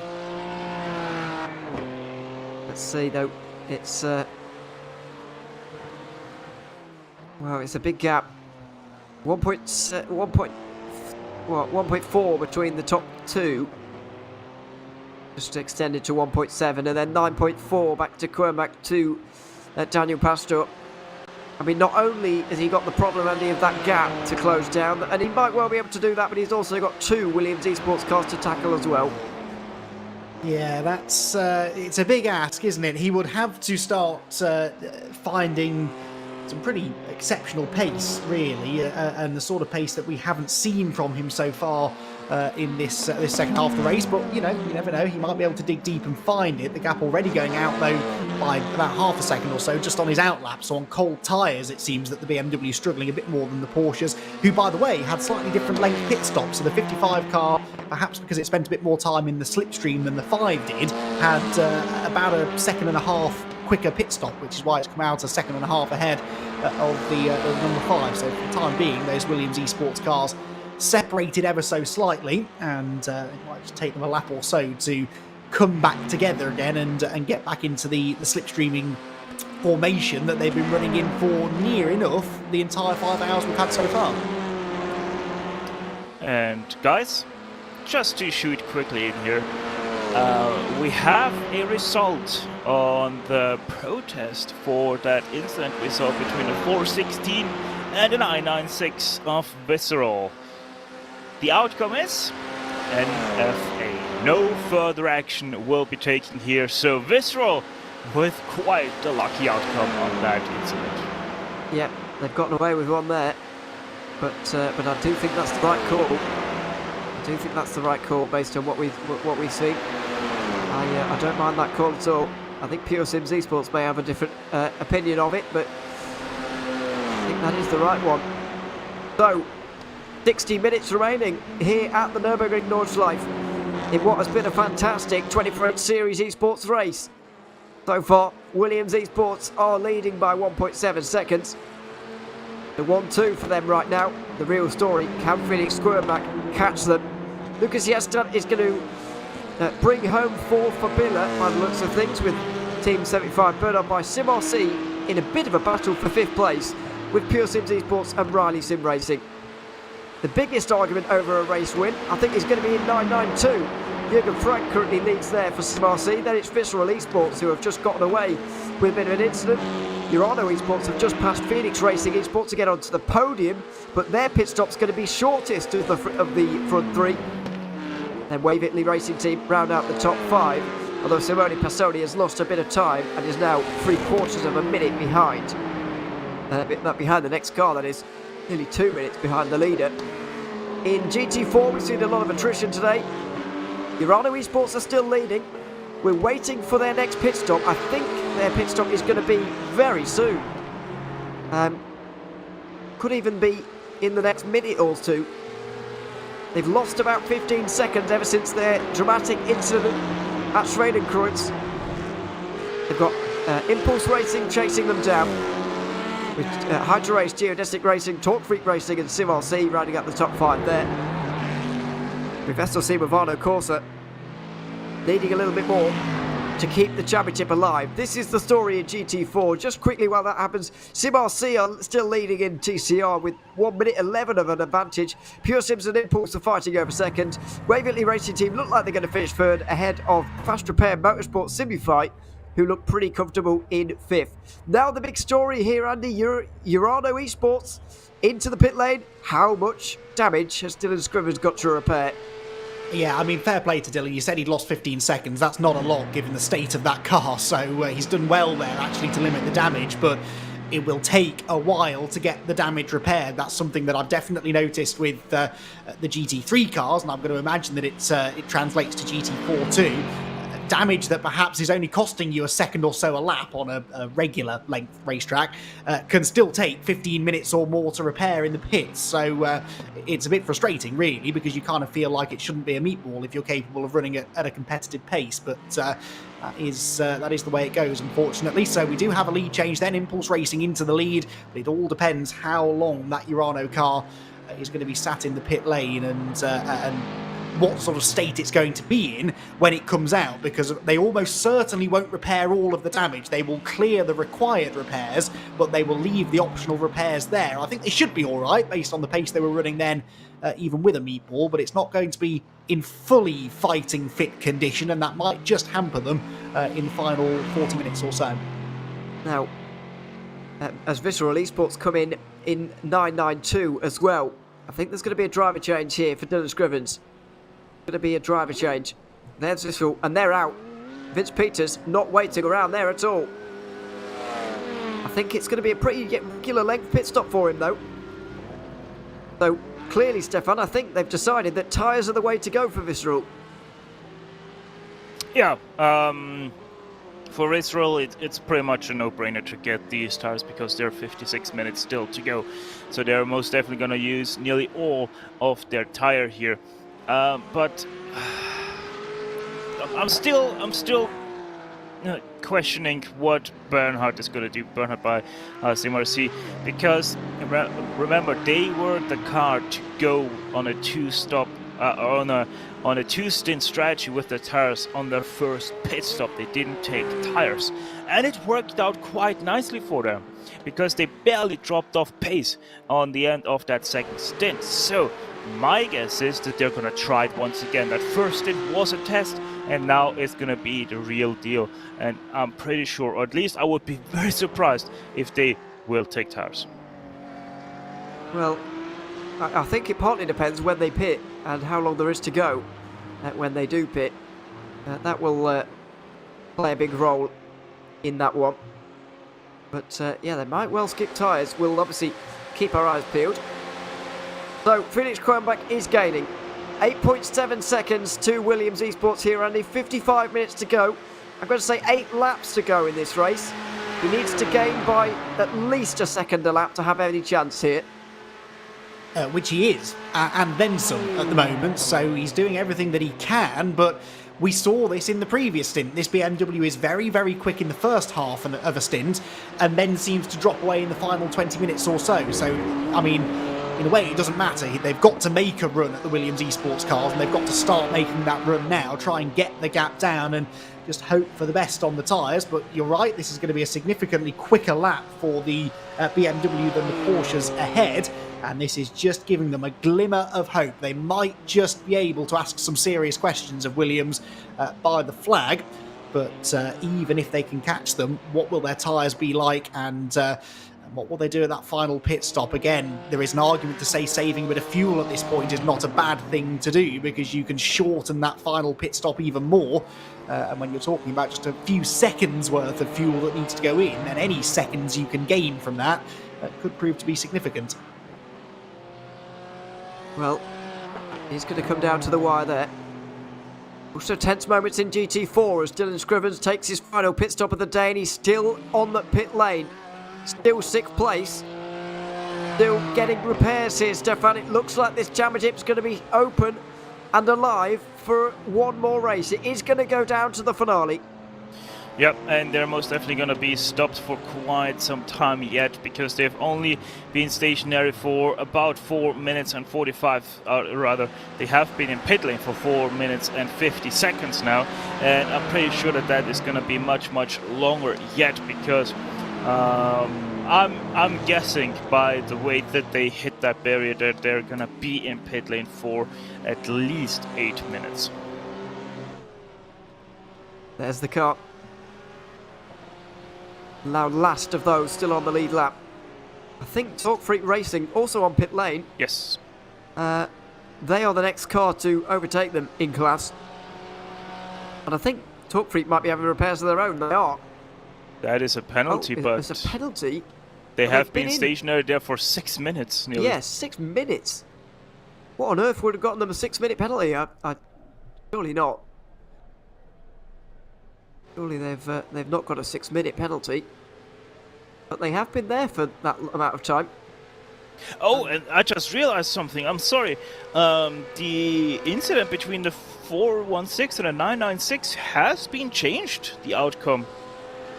Outcome now reads time penalty 10 seconds. So the 996 has now 10 seconds of a penalty. That's big drama in 992 for Visceral. They've got their pit box in the pit area, as it turns out. Sorry, did I say pit area? I did, didn't I? Yes, you did. Of course They've got their pit lane in the pit area, anyway. In the penalty area, I should say. Oh, on the crash for David Barraclough, and that is a heavy hit on the wall. And there's where all of the suspension damage came for them, Stefan. I mean, I'm amazed he's got that. I'm presuming he escaped back to pit lane. But he might have driven that all the way back, and fair play to him if he has. I think he drove that back to the pit lane, yes. But David Barraclough, how lucky was he for the other cars that he didn't bounce back from the Armco barrier? That could have been massive with 3 cars rapidly approaching the scene of the accident. And Urano Esports and Phoenix Racing Esport were 2 of them, battling over second in 992. So it would have been high-placed drama as well here in this race. So, Team 75, Bernard by SimRC, now have 90 seconds on Visceral. Now, their pit stop will probably be less than 90 seconds. I think they're going to come out ahead. And also, Andy, the fact that Visceral now have a penalty does mean that their job has become a lot harder. Yeah, well, absolutely. I think this now really is 975 versus the rest of the field, because they're the only ones that are sort of on this alternate strategy now that they were kind of sharing with the Visceral car. So, yeah, I'd anticipate they're going to be in, I reckon, in about 10 minutes' time. I was within a minute or so with my prediction for the Visceral car. and I reckon that 975 should be in within the next 2 laps, maybe. I think they can probably stretch it a lap and a half to 2 laps from where they are now. Let's see. I mean, Stefan, it's a minute between Urano and Simrc right now. Exactly. We know that Urano will have a shorter pit stop, but is it going to be a minute shorter? The problem is Team 75 Bernhard by Simrc. That 1 minute 6 is all they're gonna need in pit lane, because remember they will have a much shorter pit stop than we have seen all day long. So the 975, it is right now their race, because they have the gap to come out ahead of the field, and even if they don't come out of the head of the field as they now pit in with Jürgen Frank, they are gonna be ahead of the rest of the field by quite so much, because remember everybody else has to pit one more time. That's Wave Italy, that's not what you want to do. It was a flashing of the lights from Pure Sims as well, just to show that they're not especially pleased. I think a part of the reason for that is because Kamo Grabowski is closing in. You're going to be able to see him very shortly in the Williams Esports 992 Cup car. There he goes. Through towards the end of the lap now. And he will be into the pit lane at the end. Excuse me, he won't be into the end of the pit lane at the end of this lap. It's going to be about half an hour for him yet. But the 975 is in. And we believe... they're on the tracks. Yeah, they're on the jacks. They are taking tyres. That's a sensible call. But Urano may even come out ahead of them a bit. Sorry, maybe can't behind them. Down off the jacks for Simrc. This could be quite close. Here come Urano and Phoenix. Both are going to get through just about here, Andy. But, I mean, they've got a pit stop to go. It's a short pit stop, but they've not got a big gap. No, exactly. They're still going to want 20-odd seconds, aren't they, really? Because it's the time transitioning up and down pit lane that takes so long. You know, the actual stationary time is a drop in the ocean. It's the time you spend coming in, getting down to the pit lane speed limit, trundling along what is a fairly lengthy pit lane as well, and then coming back out again the other end. So, yeah, they'll have a little bit of a margin here, but I don't think it's going to be quite enough, and there is no way, as far as I'm aware, that they're going to be able to stretch the fuel to the end. They will have to make that final stop, and I think that does firmly put the ball in the court of the Team 75 car. And worth clarifying as well, the 905 Phoenix Racing car in second, they're on the same strategy as Urano, so they're also going to have to make that one extra pit stop too. So I think that the car on your screen now is in the best position for the class victory, especially since they've just taken on fresh rubber as well. We don't expect the other two ahead of them to take on those fresh tyres, so even if they do come out behind, they're unlikely to have the tyres underneath them to give chase. Well, it seems, Stefan, that the short pitch and go as fast as possible, go absolutely bananas on these tyres, has been the right call here. I mean, don't want to speak too early, don't want to sound like the Team 75 entry has got it won just yet, because they of course haven't. But they're in a really strong place, and it seems that their strategy looks like the right one. Yeah, most definitely seems like it's the right one that has, at least for now, proven to be quite spectacularly contrary to everybody else. Visceral tried something similar, but not quite as effective as the Team 75 has been able to do. Obviously, as you said, this is far from 146 minutes still to go. This means 46 minutes where we can see big leads demolished by one small mistake. And most definitely Urano Esports can tell the story there, because still in pit lane 12 minutes since they crossed the pit entry line. Yeah, certainly. Thomas Griffins still down on pit lane. In GT4, SLC Movano, of course, are going to try and get what they can from this race as well, to try and close that margin as much as possible. They came into today 33 points behind. There's only 40 available at the final race, so they need as many points as they can possibly get.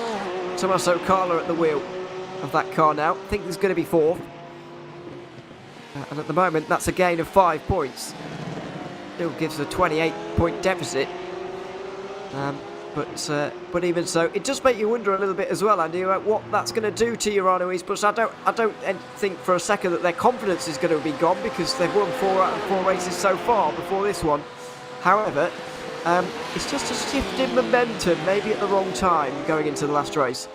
Yeah, if anything, it just gives a bit more confidence, really, to SRC Movano, and arguably to Fabled as well, because this will keep Fabled in the mix now, even though they're having they've had a disaster here today. They I think mathematically at least will still be in contention, and it sort of proves that Urano are fallible. You know, they have a mistake in them. They have the ability, just like any of the teams out there, to throw this away, and even if they don't make mistakes at Barcelona, it certainly puts them under pressure. They can't afford to get involved in someone else's incident, and the pressure is on, that's for sure. So they will still go to Barcelona the clear favourites, of course they will, but this race has proven that they're not going to have it as easy as they might have hoped, and if nothing else, that just gives the chasing teams that little glimmer of hope that maybe a miracle could be performed and they could steal it.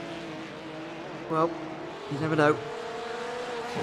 Put about to Barcelona. Make sure you tune in 4 weekends' time on the 4th of March. Already into March, goodness me. Yes, just under a month away from that 12-hour finale in Spain.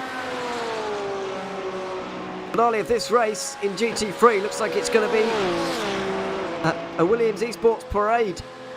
Basilios, Bilaziotis and Daniel Pastor 1 and 2 in that order. And it looks, Stefan, based on the last lap, Felix Goerbach is not going to have enough. He did gain by half a second on that lap, but he needs a bit more than that. Yeah, he needs more than that, and the longer the race goes on or the stint goes on, the more he's going to need. And right now, unless we get some weird traffic where Williams always gets held up, but ES competition doesn't get held up, I don't see Goerbach just about get there. So most definitely seems like if everything goes right for Williams, they are going to be able to finish this race 1-2. Now, what has happened to the Harvard car? Another time we see them get to the scene of an incident.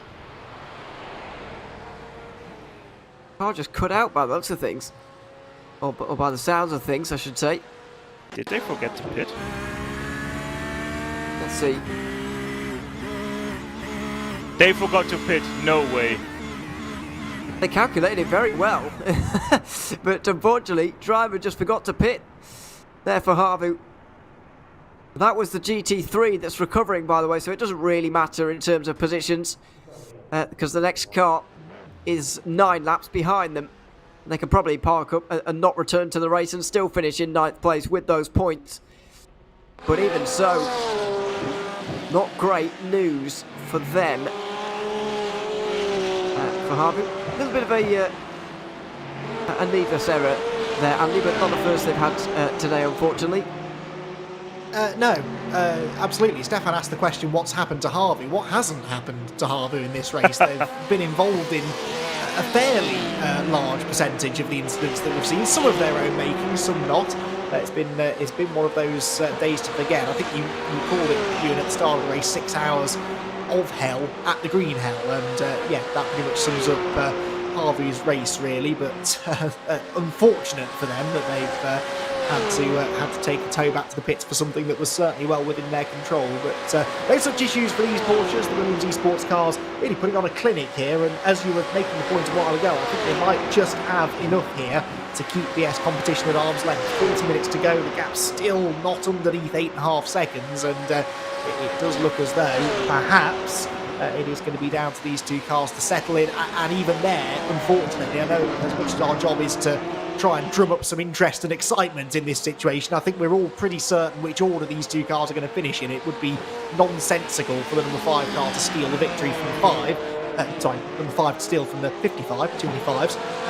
And so I very much suspect that we will see the 55 car staying ahead really from now until the end. No need even to temporarily switch positions, because right now the pace of the 55 car is pretty strong. It would be their 3rd win of the season, which would triple their tally from last season, and we're not even done yet. And guess where that one win came last season? At Barcelona. So they're in great stead, our Williams Esports, for the end of this season. Speaking of battling Porsches, by the way, Cameron Grabowski has caught up to Simone Passoni for 5th place in the 992 category. These two don't really look like they're going to push on any further than this, but also they've got a 3-minute gap to the car behind, which is the Harvu 992. So they're very much in a world of their own, and they might well fight this one out here, Stefan, for the final 40 minutes. Yeah, it should be an interesting battle here for that 5th place. Williams looks strong, Wave also looks strong, but they have been dipping a little bit in pace. Last lap was 4 seconds slower than what Williams was doing, so yeah, let's see how that one continues. And you know, just to close on that Harvu incident from the 79 rather, has anyone counted how many rookie mistakes we have had this race? Because it clearly has to be the story of this event, with how many mind lapses we have seen, be it you know, going too fast into a corner or running out of fuel because they forgot to pit. That's just not something you see normally on a high-class event like this series is. So really intriguing how all of this comes together on this single race here at the NÜRBURGRING Nordschleife. It is slightly interesting to see at this level the amount of mistakes we've seen like that. Oh, and like that! Cameron Grabowski there, certainly at fault, and he knew it from the very start. And he's basically just readjusted the position there. He'd be very glad there was no one behind them there, and either in their class, on their lap or not. He has to be very fortunate and very glad, thankful, that nobody was right behind him for this. Racing drivers often go out of their way to prove commentators wrong. It's nice to see one of them listening to us and trying to prove our point. That was a little bit careless, just rolled into the corner a bit too fast, and Camille, as you said, realised he was in the wrong and immediately redressed the situation. And actually, at this stage of the race, might get away with that, because it's not like it cost either of them a position or even realistically a chance at a position, and it's likely damaged his car more than the car that he hit. You can see the crumpled nose of that Porsche, and that is likely to slow them down for the remainder of the race, really. But yeah, definitely a bit careless. It is the way that you negotiate that corner. You sort of brake hard and then roll through the centre, but you've got to be aware of what's around you. Meanwhile, this is the fight for 2nd place in GT4, Ewan, and a change there was that heading up the Dottinger Her. Yeah, a great recovery being complete here from SimRC into 2nd place ahead of Hydrorace Geodesic Racing. Into the Tiergarten they go. And the Aston Martin, not only back on the podium, but back on the 2nd step. Through the final couple of corners, flying through is Corentin Guinness, who was, of course, at the wheel when that car was hit by Pure Sims into Metzgersfeld. And now back into 2nd place of this one. I believe, Stefan, these two are good to go to the end here, and this is a legitimate fight for 2nd. You love to see it. Fight for 2nd place. SimRC versus Geodesic, one of the more well-known GT4 outfits out there. So I think we're really in for a treat for the next 37 minutes here in this event. And we're a minute away from the other Aston Martin overtaking Urano Esports on the road and denying them another point here in this race, which is going to be music to SLC Movano's ears. That would mean they gained 6 on the day. Still give them a deficit of 27 into the final race, but even so, it's a good place for them to be in. And as of right now, Urano barely need to be inside the top 10 at Barcelona when the checker flag flies. But it just puts that pressure on them again, Andy, that they really didn't need. It's just a lapse in concentration from Dylan Scrivens, and all of a sudden, a stress-free championship finale has, seems like a distant past.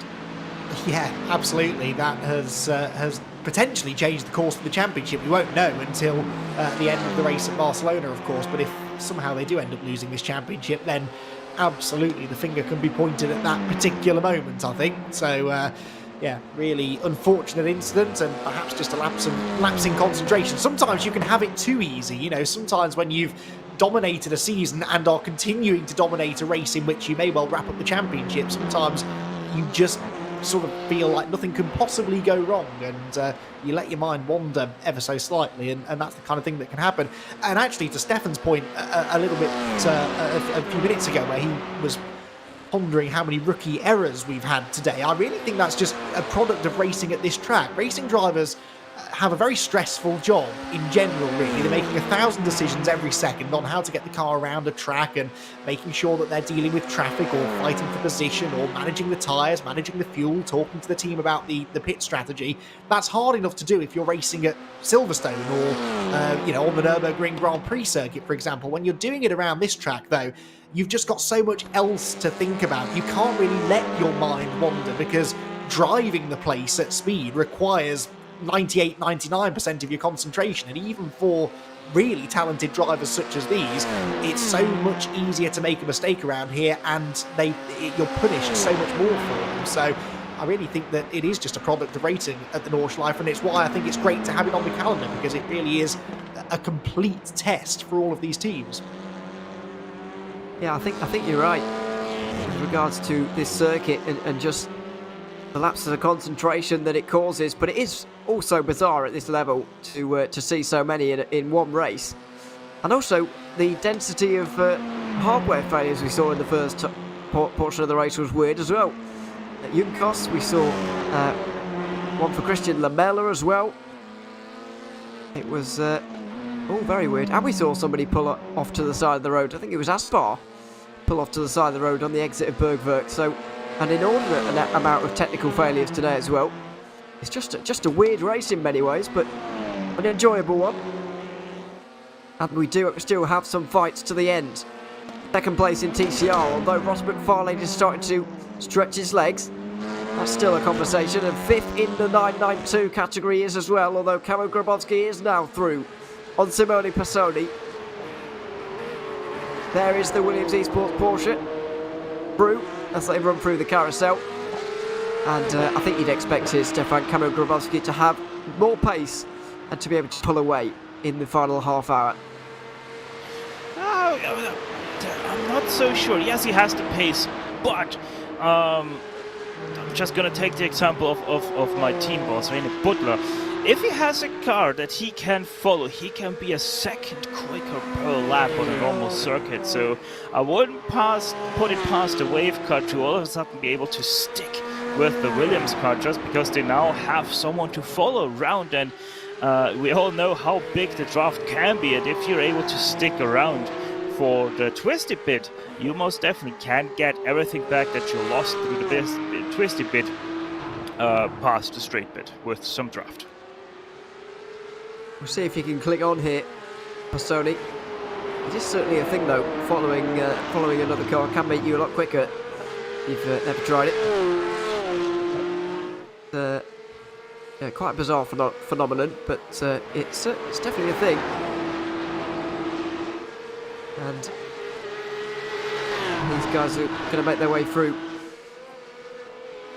the final part of the lap now towards the Schwabenschanze and the Kleine Carousel as well. And out onto the Dottinger. We'll see if Passoni is close enough to really pick up any sort of slipstream from this distance. I would possibly argue not, but well, he's not that far away, so you can't count him out just yet, I suppose, as the leader comes in. Urano Esports in. Now they did make a slightly shorter pit stop on that last lap, so it's not unexpected. And Phoenix Racing Esport are going to go through on another lap here, Andy. So clearly Urano short-filled a little bit on that last lap, but they will have 5 laps to put in here in this stop, and it remains to be seen whether they take tyres or not. Yeah, and whilst it might not make a big difference for the race win, it might cost them a place ultimately to Phoenix Racing, who, as you've said, have gone on to that extra lap, so a bit less fuel for them when they stop, and it might just leapfrog them ahead of the Urano car, but there goes the that's the Visceral car, isn't it, down into the first corner, the hairpin at turn number 1. And they've given it their absolute best shot in this race. Not quite going to be enough, it seems, for a race win, but certainly some of the podium places, I think, potentially still up for grab here, depending on the length of pit stop for this car when it eventually makes its stop from the race lead, and it should then be the Team 75 Bernhardt by Sim RC car that inherits a race lead probably inside the final 25 minutes. Important for the championship as well that Alexander Tibb stays as close as possible to Vince Peters, because of course, Stefan, we've got that 10-second penalty to factor in for Visceral, and the gap is 10.4 right now. Could be quite nail-biting for second place, albeit not an on-track battle. It might well be a bit of a hot lap. Yeah, most definitely it is going to be very, very interesting what they're going to be able to come up with. So we're most definitely going to have to keep a close eye on the Visceral and Urano cars and see how that is developing. And by the way, I just saw on our tower that Wave has gone back past Williams just now. So the battle for 5th place, anything but done. I thought it was absolutely done, but clearly not. Simone Passoni has been able to get back in front of the GT veteran Kamil Grabowski, driving the World Championship back in the day when it was a thing, and looking for the top 5 again here in the 24H Series Esports Championship. Not going to look up the inside just there. And of course, 7th place in the championship right now. Still yet to find a podium on Williams Esports, but be another double point score. Here, is it looking inside at the final chicane? Well, that would have been brave. Not able to do it. Maybe into the corner before the Nordschleife. Looking up the inside of an impossible gap for Kamil Grabowski. There's contact again there, Andy. It's not for the first time in this battle. And for the second time, he's going to wait. And that was the most predictable bit of contact we've seen all race long. I knew the second that he stuck the nose up in the inside into the chicane that he was going to then try and do the same into the next corner, and it just doesn't work. He wasn't close enough. You don't do enough braking into that corner. You'll see here, coming out of the chicane, okay, so he gets the better exit. Just because you have a run doesn't mean you have to go somewhere with it. The gap was never there. The inside line was covered, and Kamil knew it as well. As soon as he made contact, he knew he was in the wrong, pulled off to the side of the track and redressed the situation. Well, if you know that you're in the wrong for doing it, and it was fairly obvious going into the corner what was going to happen, maybe there was an argument for saying he should have waited a little while longer, and it's not over yet because they continue to run nose to tail. This has got trouble written all over it, Ewan. Well, it has. Flugplatz nearly taking flight there, the two of them, as they go through there and now towards Schwedenkreuz. Grabowski in the slipstream, tucked in, but won't be able to make a move through here, surely. I mean, to be honest, I do think with the line that Passoni took through the chicane there, that, the pass was on into the left-hander, but then again, Waverley did defend, quite stubbornly to the inside, and there wasn't a big gap. I think Grabowski could have managed to get up on the inside there if he placed his car a little bit tighter to the inside, but I don't think the move was ever going to do an overtake. He just would have avoided an incident. But either way, I don't think any of that matters anymore because Passoni recovered, got back onto the road, and they're back pretty much where they were here, Stefan. We're almost definitely resigning ourselves to a battle for 5th place here, though. The others are getting away now. Yeah, most definitely. This is the closest battle we have apart from the two Williams cars, and the next closest battle is BS Competition trying to chase down Williams. So yeah, we're right now at a little bit of an impasse for battles, but at least this one still is good. And the second I saw that incident happen, the race control sheet popped up with a warning for the Williams car because of now hitting that Wave car twice. They most definitely have deserved that warning for right now, and hopefully that's a warning they are gonna take to the heart, because another hit with that Wave car and they might actually look at a penalty because of that. Yeah, I think because of the two previous bits of contact, Andy, I think if there's a third bit, then no matter whether they redress the position or not, I think there might well be a penalty for sort of careless driving.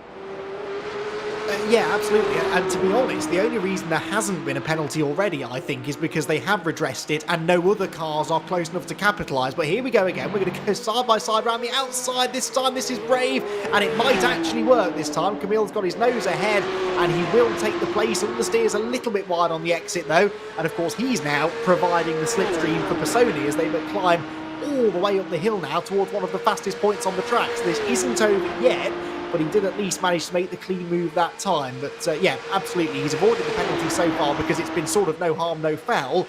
The next time, though, it may be different. That's not really sensible. Side by side again, and Pisoni up the inside line. This will become the outside in a moment, though. And if he hangs on around the outside here, he is asking for trouble, which he does. There's contact. He's in the barriers. Who saw that coming? You were able to see that coming from a mile away. My goodness. He tried it, but just turned in too early. Grabowski was on the inside. There was wheel-to-wheel contact. It sent the Wave Italy car to the outside line. It is possible to go side by side through there. That was a bit of a close moment there. And 2 wheels on the grass were required briefly. But here it is. And I actually think that Pisoni was trying to back out of it in a way, Stefan. Because if he was trying to go around the outside, he would have sent it in deeper. But he actually broke early there, but just misjudged where the Williams Porsche was. Yeah, exactly. He maybe didn't exactly try to back out, just, you know, wanted to go a little bit slower, thought that Grabowski is also going to go much slower, and that's nearly another incident right there. Just turned in too early. It's simple as that. That was all his own doing. Grabowski had nothing to do with that, except that he was the car that the wave car did hit, and then obviously got sent straight into the scene of the accident, right into the Armco barrier. Kind of lucky that iRacing doesn't simulate Armco barrier damage as well, because then we would have seen a lengthy repair of that section of the barrier, because that was a massive hit. We would have seen several of those periods during this race, I feel. By the way, the leaders are not far behind Pisoni. The overall leaders, that is. The two Williams cars, still 7 seconds over BS Competition. Kernbach is gaining on them again, but just not quickly enough because they're coming up to 3 laps to go now in the race. They've got 2 laps left of fuel. They'll have 3 laps to go. So there will be a splash and dash. But this Wave Italy car is 8 minutes 3 behind the leaders. So won't be far away. There is the leader, and the Torque Freak Racing car as well, the GT4, also out there. Where's Dylan Scrivens? Dylan Scrivens is back out there again, but quite a long way behind Torque Freak Racing. Might be able to close in on Junkos Racing Esports though here, Andy. 30 seconds separating them from a point. Dylan Scrivens may be pushing quite hard for that one because it may well be worth it.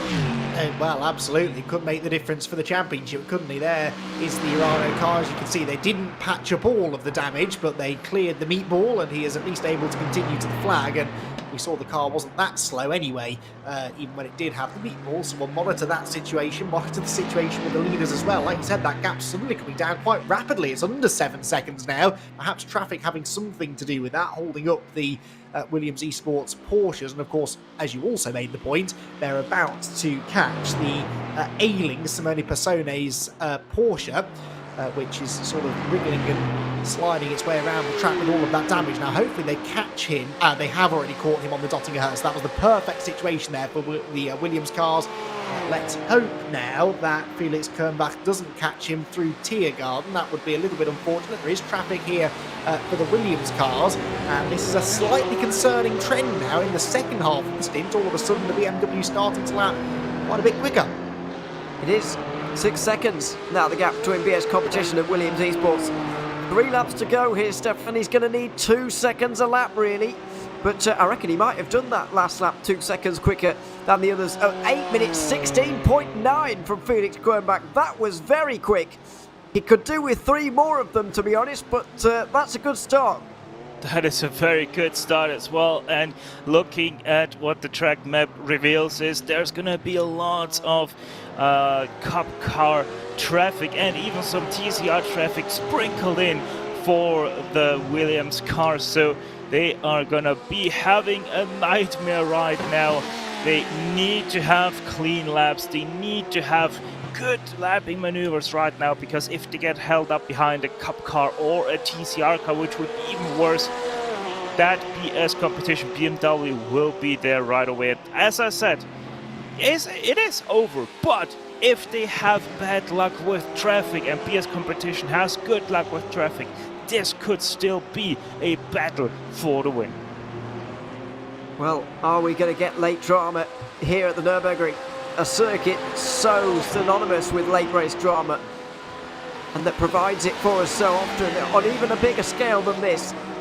We've seen last lap passes in the Nürburgring 24 hour, I think 2 years in a row at one point. Or 2 out of 3 years in a row. Was it 3 years in a row, 2 years? I can't remember. But there was certainly a great run of it.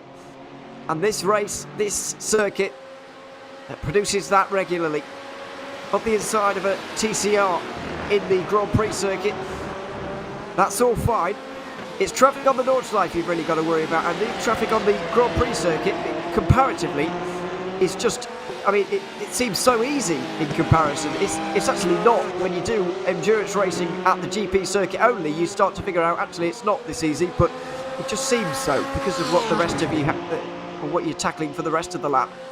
Yeah, absolutely. It's like the difference between trying to pass a slow car on a motorway and on a country lane. It suddenly becomes a lot more tricky when you're out on the Nordschleife, but the traffic can help you sometimes, other times it can hinder you, and okay, the Williams cars perhaps have had a little bit of a tough time in traffic on the last lap or so.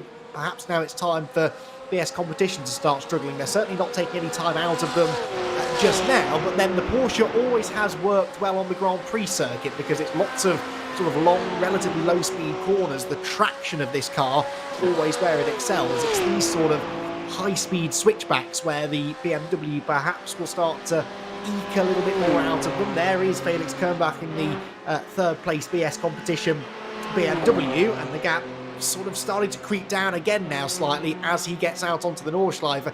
If he can get there, Ewan, it's going to be right at the end of the race, but half the battle really, if not more than that, is getting within a second or so. If he can get within a second or so, he's got the slipstream, and we know how strong this car is down the straights. We're expecting one more pit stop before the end of today as well, Stefan. We're expecting them to need one more lap of fuel as well. Just how close to the limit do BS competition have to go here? How close to the limit are Williams Esports willing to go with that championship car and so much on the line for them? Yeah, what they're looking at right now is they need 2 more laps, they have 2 more laps of fuel in their cars, and so it looks most definitely like they're gonna have to go in for splash dash, so to speak, for another 1 or 2 laps. And yeah, it just continues to be just like that trend of BS competition, just having that much better luck in the traffic. The TCR that was blinked in there has been cleared now. It's all just GT3 Cup cars, aka the 992 Porsche, that has to be lapped, and it's the entire field that they still have to do. However, they're a little bit better spread out than what could have been already. Still 6 seconds between these two and the BMW. Let's not forget during this race that the Williams Esports Porsches have been basically inseparable so far, and BS competition have been driving on their own pretty much. They haven't had to battle with a single car since the opening moments of this race. They lost the draft early, of course. They were caught behind the German sim racing Lamborghini, battled around it very quickly, but by that point they'd lost the draft. The damage is done from that point. There was a stage where they were gaining a lot of time. The gap got very close to 2 seconds again or so from about 11. It is now closer than it has been at some stages earlier on today, but it's also maybe a step too far for BS competition here with 2 laps to go. It's going to be 2 laps at the line, and one of those laps is going to need some more fuel to get to the end of it here. Through towards the carousel section of the racetrack here for Williams. PS competition really need the Porsches to be slowed up by some traffic, Andy, in a wrong area, because they're not going to do it on their own. No, they're certainly not. But of course, once they make this extra pit stop, they're going to drop behind some of the traffic potentially that they've just cleared. So they may end up having to clear it for a second time, if that makes sense. So that's another thing that may well come into play here. Whoa. Just had an issue for Phoenix Racing, have we? A lead change in the 992 bus. Well, something's gone wrong here. I'm trying to work out quite what it is. Simone Passoni is in the pit lane, but he's gone to the lead, which is weird. I think it's Passoni who's had a problem.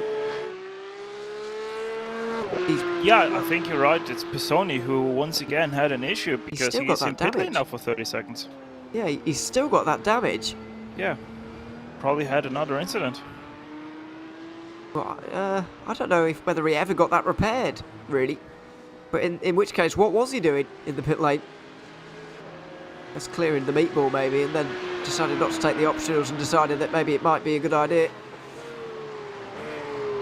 Looks like they took the Grand Prix layout shortcut. But I can't believe Harrison didn't take the lap away from them for that. Phoenix Racing Esport are now in to make their final pit stop of the day, Stefan, but Waverley Racing Team have been gifted a lap there. Yeah, they have been, but the good thing is the penalty for cutting the course like that is quite heavily, so I don't expect Wave to get out of pit lane anytime soon, especially with the damage that they are having. So yeah, they just took the Grand Prix circuit and are probably done with this race. Possibly. They will have that lap taken away, by the way, so no need to worry there. Fabian Hofstadter now in the pit lane, overtaken by Vince Peters, but where is he in relation to Alexander Teeb here? In the 992 category, he's out of the pit lane. It's going to be pretty close. There's the Urano Esports Porsche. I think Phoenix Racing Esport are in front of them. They are indeed. Though, Phoenix Racing certainly within 10 seconds of Visceral to get the benefit of the 10-second penalty. I think Alexander Teeb is just about enough as well, so Teeb has got a bit of work to do here, Andy. 5 seconds worth of work to do to get into second place and get those extra 2 points that they so dearly need in the championship.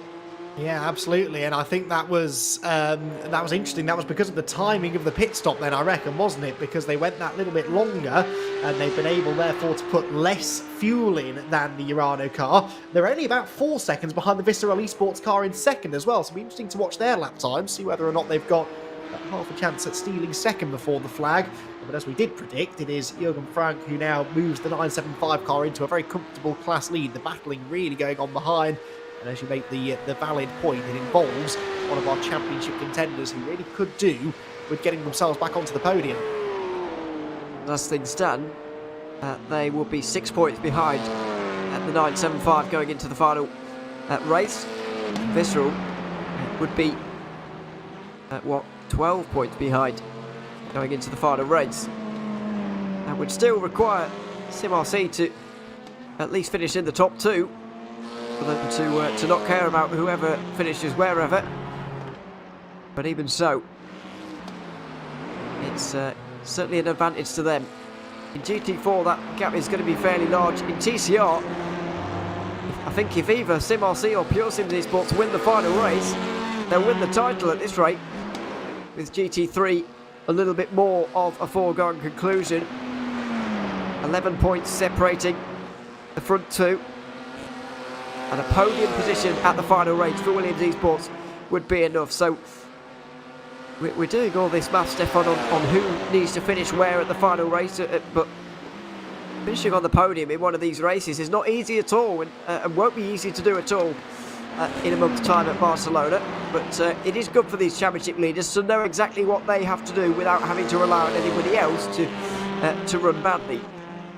Yeah, most definitely. And I'm sorry, I got a little bit distracted by the times Williams Esports has been doing that last lap.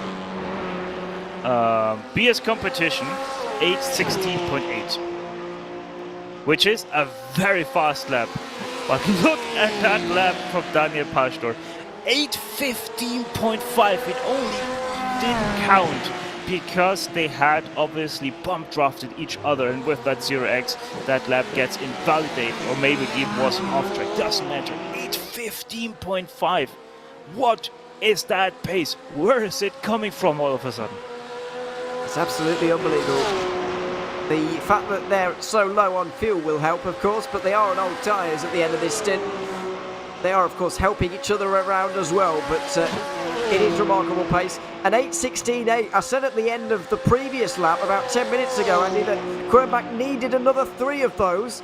Well, he's just produced another 1 of them. I didn't quite expect Williams Esports to respond like that. Yeah, and that does sort of tell you that they've just been managing the situation up until this point, and maybe now they're showing exactly what they've got, responding to the threat that was coming from behind, because you were right when you said that Felix needed a few more laps in the 8:16 bracket, and I think Williams realised that if he could continue to pump those times in, then they were going to be in some trouble, and they have now proven, essentially, what they are capable of doing, and that is precisely what they have gone and done. Bear in mind the pole position time for this race set by Daniel Pastor in the number 5 car, that was an 8:18, so they're going quite a bit quicker than they were going even in qualifying. That is really remarkable. Of course, the drafting helping them with that as well, and they are perhaps now just starting to deal the deal here, rather. It really doesn't look as though BS Competition are going to have an answer for them, and that lap time really just proving that point. Yeah, it hasn't really looked like BS Competition have had an answer all day long. They've been third all day. I mean, racing is, of course, full of what-ifs, Stefan, but there's been a couple of mistakes today from BS Competition. Notably, I think it was Quirnbach at the start of hour 3, was it? With about 4 hours to go or something? The incident with the GT4 at Flanscott, it cost them about 8 seconds or so. Take those away. We've got a right race on right now. As I said, motorsport is full of what-ifs, but that is certainly one of them that BS Competition will be taking away from this event. Yeah, most definitely. They're gonna have a look at that and say, we lost it right there, but you can't do it like that. With all the traffic luck and unluck they had, it is so much more than just one mistake that they cost you 8 seconds, and because of that you lost. No. Yes, you would have been right there with those 2 Porsches, but you're still there with 2 Porsches of the same team, so you're still going to have a lot of issues trying to navigate through them and win this race. It would still have been a difficult task as the 2 leaders push each other towards glory. Not far up the road from these guys, Fabian Hofstadter is closing on Vince Peters for the actual position on the road. He is going to overtake him as a result of the penalty, but there could be a fight for second on track here in the 992 Cup category. A very important one for Phoenix Racing as well. Well, not for Phoenix Racing's championship, I might add. It's their first race in the championship here today, Andy, but what a fantastic first race it has been from them. To be up there on the podium, it makes you wonder how on earth they failed at the pre-qualifying hurdle. Well, absolutely, and they'll be hopeful that they can make it in next season, where perhaps they could be a real threat for the championship, because you're right, this has been a sublime performance by them, really, and there is a good chance that they're going to pick up another place before the race is over and get themselves one step higher on the podium. So clearly proving that they deserve to be here, and it would be nice to see them put in a full season campaign perhaps next season, but let's see how this battle is going to settle out. It looks as though the Phoenix Racing car of Fabian Hochstadter is closing in slightly. In fact, yeah, they get down to 1.2, 1.3 seconds, and that is just about close enough, I think, to get a hint of a slipstream down the Dottinger, which they are heading towards now after the next long right-hander, and that should bring the gap right down as they go on to what will be their penultimate lap, because they're ahead of the overall leaders, aren't they? So they will have an extra lap to do. Something else, of course, that the teams in the lower classes always have to factor in here, and that becomes harder on a long lap such as at the Nordschleife, because their actual race distance will vary based on how many laps down they go to the overall race leader. Yeah, and also, they, on a normal, if the leaders were going to the end, I think they might have been lapped, but because the leaders have to pit again, they're not going to be lapped. So this will be the penultimate lap they're about to go on to. Visceral Esports, of course, trying to... Aztec Sim Sports Visceral, we should say, are, by the way, trying to just hold on as best they can, but it looks like it's going to be 4th, and they're going to lose some more points in the championship and be at 12 points behind, heading into the final race. On board with Fabian Horstchatter right now. Oh, Visceral slowing down on the straight. With less than 6 minutes to go, Phoenix Racing Esport have basically had a free invitation down the inside there, Stefan. They were basically let through there by Vince Peters. Yeah, it nearly seems like Vince Peters is saving fuel still for Visceral, so maybe they didn't realize how much fuel they're gonna need and underfueled a little bit. Seems very, very interesting to make such a mistake. Or maybe he just wanted to have a car to follow, not let them have the advantage of sitting in behind and seeing where you're making the mistakes, where they are faster than you. But instead give yourself that advantage. But at the same time, now you have to have yourself cling on to the back of that Phoenix. All while our leaders in the GT3 class are coming in for their final pit stop. Yeah, 5 laps to go, and they're not going to take the white flag on the road. Into the pit lane they come. The gap was about 7 seconds at the time. Obviously, it's going to close in dramatically due to the pit stops or the pit lane. 1 lap of fuel taken on. And then we go off again. There they go. 20 seconds in the box. Or 20 seconds in the lane, I should say. A little bit shorter from Quernbach, I think. Or maybe not, actually. Maybe around the same. Yeah, 30, just over 30 seconds in the lane. And about 9 seconds stationary. Quernbach still 6 seconds back here, Andy. We are on the final lap. And that is now going to be too much, I think, for Quernbach to get anywhere near.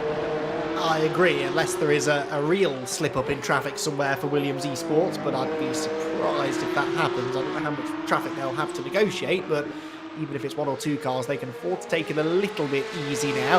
This is an intriguing battle, though, isn't it? I was surprised, too, to see Vince Peters give away that 2nd place so easily down the straight, and I do suspect that maybe they're a little bit concerned about fuel. Maybe they miscalculated how many laps they'd have to do, perhaps because of exactly what I just mentioned, that they thought perhaps they'd go another lap down to the overall race leaders by this point, because they're not far away from going another lap down, are they? Had the leaders stayed out on the previous lap, then they likely would have lapped those 2, and it would have been 1 fewer lap to do, whereas perhaps they finally cottoned onto the strategy of the leaders here and realised that wasn't going to be the case. And that's another challenge for those running in the lower classes. You've got to sort of be on top of what everybody's strategy is at a track like this, and try and figure out whether or not there will be that late pit stop for the GT3 leaders, because that potentially has landed them in a spot of bother. Well, let's not forget now that the 992 cars are going a lap down for the first time. Find another lap down. It is the first time. They're still on the lead lap. We've still got 12 cars on the lead lap, 12 drivers on the lead lap, and Alexander Teeb is the last of them. And he should stay there as well for the end of the race. We've also got more bad news for MSI Esports as German Sim Racing's Daniel Sommer goes out of the pit lane after 2 hours. He's back out there again, and he's just taken another point away from MSI Esports. So they're going to lose 15 on the day. They're going to be 12 points behind Williams Esports into the final race. And so now Williams only need a top 4 at the final race, Stefan. It's still, oh my goodness me, it's still, I think they're showboating. Top 4 is still a difficult task at the 12 Hours of Barcelona, Stefan, but it's a lot more achievable than what MSI have got to do, which is do as well as they possibly can and hope things go wrong for Williams. Yeah, it is going to put the ball majorly into the court of these guys, because let's face it, you basically have to win the race now in Barcelona. And if you are gonna say that, oh, Barcelona isn't my track, which for a lot of people it isn't a track that caters to a lot of driving styles. So if you're having troubles at Barcelona, that's gonna make it even worse for you, because now you have to invest even more time into it. And if you're just not able to find that pace, then you're in major issues, because all of a sudden, just because of a few issues at the track like this, you're in trouble for the 12 hours of Barcelona. And at the same time, you're not allowed to forget it's double points. So yeah, it's just so much to calculate for, and even more pressure for MSI than all it was. So much pressure on MSI at the next round, Andy. I mean, for them to take a psychological blow like they will have done today and come back in a month's time. It's only 4 weeks away, the finale at Barcelona. It's got to be really gut-wrenching, because, you know, this is a 10th place finish at Monza and an 11th place finish here. 2 real psychological blows heading into that final race. Yeah, exactly, and they know they don't even have a car advantage over Williams Esports. They're both driving the Porsche, so even if one car perhaps proved to be the stronger at Barcelona, it's not going to affect the 2 championship contending teams. And yeah, big shame. Look at the way MSI's season started. They won 2 of the first 3 races. Well, they haven't been on the podium since then. In fact, they haven't been in the top 5 since then, whereas Williams had the slightly slow start at Spa with a 7th place finish, but looks as though they're now on to their 3rd win in the last 4 races here. So let's just show it doesn't really matter how you start in these championships, even just a 6-round championship. It's your consistency through the season and how you finish the season off that is crucial. But, you know, both teams have proven that, you know, they've got a bad result in them, if you like, and they know that they cannot afford to have another one, either team, at Barcelona, because of that double point situation. So it's going to be a nail-biter for sure, an advantage certainly lying with Williams Esports. Now, we're not going to have a chance to do this after the race, so because of interviews and results or whatever, so I'm just going to quickly tell you about what the championship is likely to look like, as long as things stay the same, here on the final lap of this race. In 992, the Team 75 burn-up by SimRC team are obviously going to extend their championship lead after coming into today with a championship lead. They'll extend it to 6 points ahead of Urano, and Visceral will be 12 points behind heading into the final race. And so SimRC need a top 2 finish to guarantee themselves victory in the championship at Barcelona. In GT4, Urano are going to lose some points today, remarkably, with SLC Movado Corsa looks set to finish in 4th place. Dylan Scrivens is closing on Unicross Racing Esports, but he should finish 8th, which will lose him 6 points of his lead to those guys. 27 points will be his advantage, and so they need a top 10 finish at Barcelona to win. They might even need a top 9 finish to win at Barcelona. It should be achievable for them, but still not what they would have liked. And SimRC completely dominant today, nearly 1.5 minutes of a lead for Kieran Harrison. They're going to have 3 points of an advantage over Pure Sims Esports, so whichever one wins out of Pure Sims or SimRC, or indeed if they finish in the top 5, whoever beats the other will be champion. TCR, Stefan, as we suspected at the start of the day, will be the most finely poised championship going into the finale at Barcelona. Yeah, it's incredible, isn't it? Going with just 1 point between 4 cars into this race, and then continuing to just be extremely close between all of these. It's probably going to be impossible to predict where this is going to go until we are in the last 2 hours of that race at Barcelona. But for Williams Esports, they're coming through Gabenkopf for the final time. 6 seconds is their margin over BS Competition. We've basically been talking about these 2 Porsches as if they were one all day long, because they've been running absolutely nose to tail from start to finish.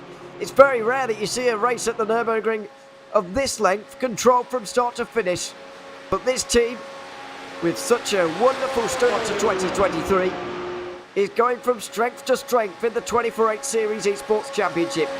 Winners at Sebring, winners at Monza.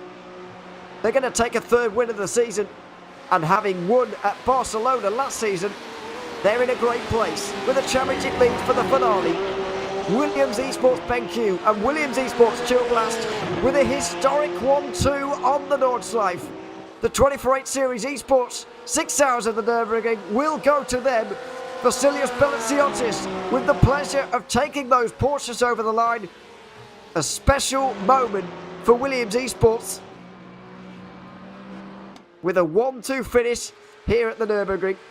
A special performance from the Mandy. I mean, it's very rare you see a race at this circuit controlled as they have. Indeed so. I mean, that was... It really takes me back a bit to the Daytona 24 Hours, actually, and the performance we saw from the Apex Racing team. You know, they managed to dominate, basically, for 24 hours by doing exactly the same thing as that. They worked together, worked the draft for the entirety of the race. Even when one car fell a lap down through a disconnect, they came right back out and started working with their teammate again. And we saw the same there for Williams. They've got the dream result, really. They've maximised their opportunity here and maximised... the opportunity with MSI having a bad day, and that has completely changed things around in that championship. And you could say much the same about GT4, really, because whilst it's still a good situation here for our championship leaders going into Barcelona, it's not quite going to be the early crowning that we perhaps expected. Certainly isn't. They are still in 8th place, 23 seconds behind the next team, Junkos Racing Esports, as things stand. Still 20 seconds between the two of them. Not sure where they are on the circuit, actually. But either way, Pure Sims Esports here look like they're going to have a bit of a formation finish. This is 5th place for the GT3. And just an achievement to get to the end for Matthew Turnbull. His latest pit stop, 18 minutes long. After being launched and rolling and barrel rolling and all sorts into the air at Flansgarten by somebody, I forget who now. I think it was the Visceral car, actually. After all of that, at least they're at the end. It's so much more than that for Impulse Racing, though. In GT4, they're down in 7th in the championship. A podium at Monza has gotten their season back on track. And now they're only getting better. Sven Groot up towards the line in GT4, and the 6,000 Nürburgring is going to go to them. Impulse Racing at the Nürburgring, back on the top step once again. The most impressive thing about it, Andy, is that the winning margin over a minute. Yeah, precisely. That is, well, almost the most dominant performance of the day, but actually that accolade taken very much by SimRC within the TCR class. Look at that, 1 minute and 24 their advantage after 6 hours of racing. And they did this by themselves. No teammates out there to help them, no funky strategy. They just went out there and lapped consistently quicker than anybody else, taking about 15 seconds per hour, roughly, out of their rivals. And Kieran Harrison will bring that car home to take a truly dominant race victory, and a well-deserved one too. 4th podium of the season and 2nd win for SimRC to give them a 3-point championship lead heading into the final race at Barcelona. Williams Esports 1 and 2 overall. 2 and 3 in TCR was going to be quite close, but Pure Sims have taken it from Impulse. And just to explain, by the way, the Williams Esports cars were never going to change positions on the last lap. They had their championship car leading. And so they were never going to change that way around. The championship car would always go ahead of the other one. There was no point allowing the 5 to win here today, even if it is a bit of an anticlimactic finish. We were never expecting any action on the last lap there, really.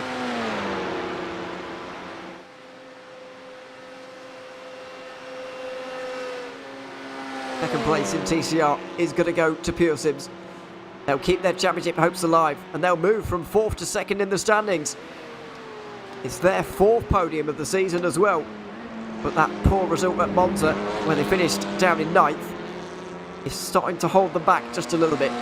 Either way, whichever one finishes ahead of SimRC and Pure Sims at the finale in Barcelona, as long as they stay inside the top 6, they'll be crowned champions. That's how simple it is heading into the final race. Yeah, fantastic. Couldn't be set up any better, could it, for that final race? And I think we're in for a good TCR race at Barcelona too. It's a track that does promote good racing with those cars, and even over a 12-hour race, I suspect that it will remain pretty close, and that is going to be a real nail-biter in the championship. 992 has been probably the class I've enjoyed the most today, actually, because we've seen so much toing and froing, and it really did come down to the strategy calls, and it was several hours ago, really, that this team sort of set their stall on what strategy they were going to use, and at the time, none of us were really sure whether that was the right choice to make or not, but turns out it absolutely was. They put themselves in prime position, really, to win the race within their class, and comfortably so as well, actually. It wasn't even close in the end. They did get it right, and 19-second cushion now, less than half a lap to go. They can coast home from here. Now, I'm not sure there wasn't a problem on the final lap here for Urano Esports. And now 24 seconds behind Vince Peters, which means Visceral are going to finish on the podium. All of a sudden, Visceral Esports will only be 8 points behind going into the final race. Urano are going to lose some more points. They'll also be 8 points behind. So, I believe... No, they'll be 6 points behind. Visceral will be 8 points behind. It's going to be close-ish, but I think there was an issue on this last lap. That's interesting then. I'm not sure what's been going on there. That's an unfortunate end to what has been a bit of an unfortunate race for them, really. They've certainly not been one of the teams to maximise their opportunities here on this fifth round of the championship. And Visceral, I think, will be a tad disappointed with the way that this has all worked out for them too. It's going to be a solid finish for third, but there were tyres where they looked stronger. They got themselves involved in a couple of little moments, a couple of little incidents, and that ultimately cost them a shot at the race win. But a podium, nonetheless, in what has been one of the most competitive classes here today is not too bad at all. It's going to be Team 75, Bernard by SimRC to take the win, though. They're probably making their way through the Tiergarten right now. And for them to get a third win in 3 is going to be a very, very good moment indeed. The 975 should be over the line by now, you'd imagine. Jürgen Frank will be celebrating his victory. Yep, there he is. Slowing down after turn 1. A bigger championship lead now, ahead of the rest, as I mentioned. I believe, no, I do think there will be 8 points ahead of, there'll be 8 points ahead of Urano and 10 points ahead of Visceral. There you are. My last bit of maths for the day. And I hope I got it right finally at the 10th attempt. But anyway, Jürgen Frank will not really care.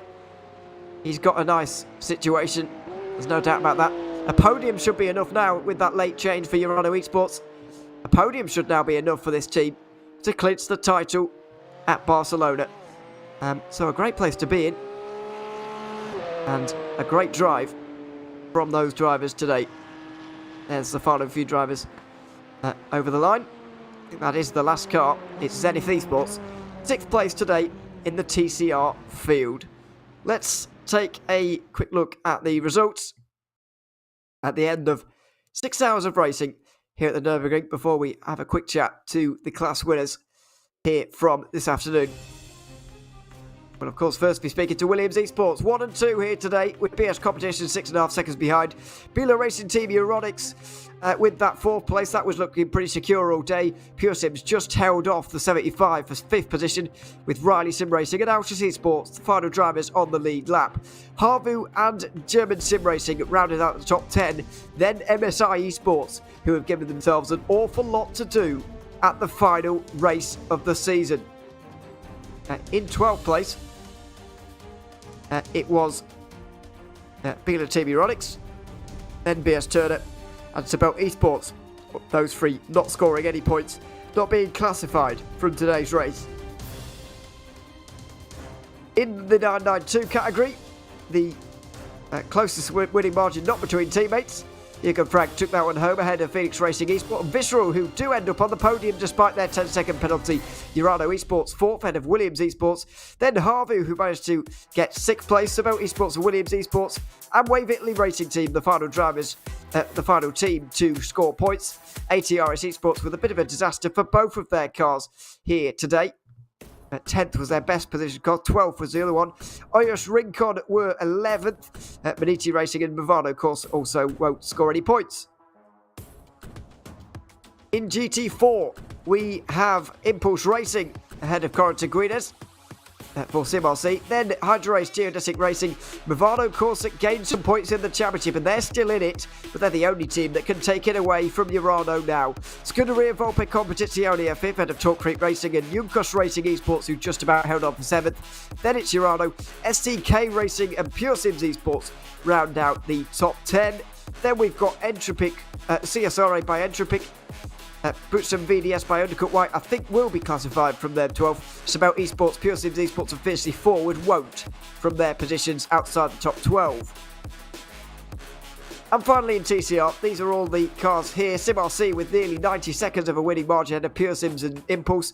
Waverley Racing Team and Fast Repair Motorsport Semi-5, the final drivers on the lead lap. Zenith Esports 1 lap down. MSI Esports, after blowing their engine, finished 7th. Team Hoisingbound lose big points in an important championship battle. They finished 8th ahead of Carbon Sim Sport and our Team Esports, who won't be classified after this race. Well, that is it for the results. Let's bring in... Oh, I've moved about too much. Let's move in our race winner, or one of our race winners, Vasilis Valentsiotis from the Williams Esports team. Welcome to the booth. Good to have you here.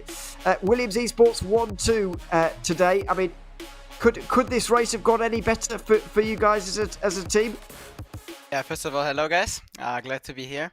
It was a pretty solid team effort by all of us.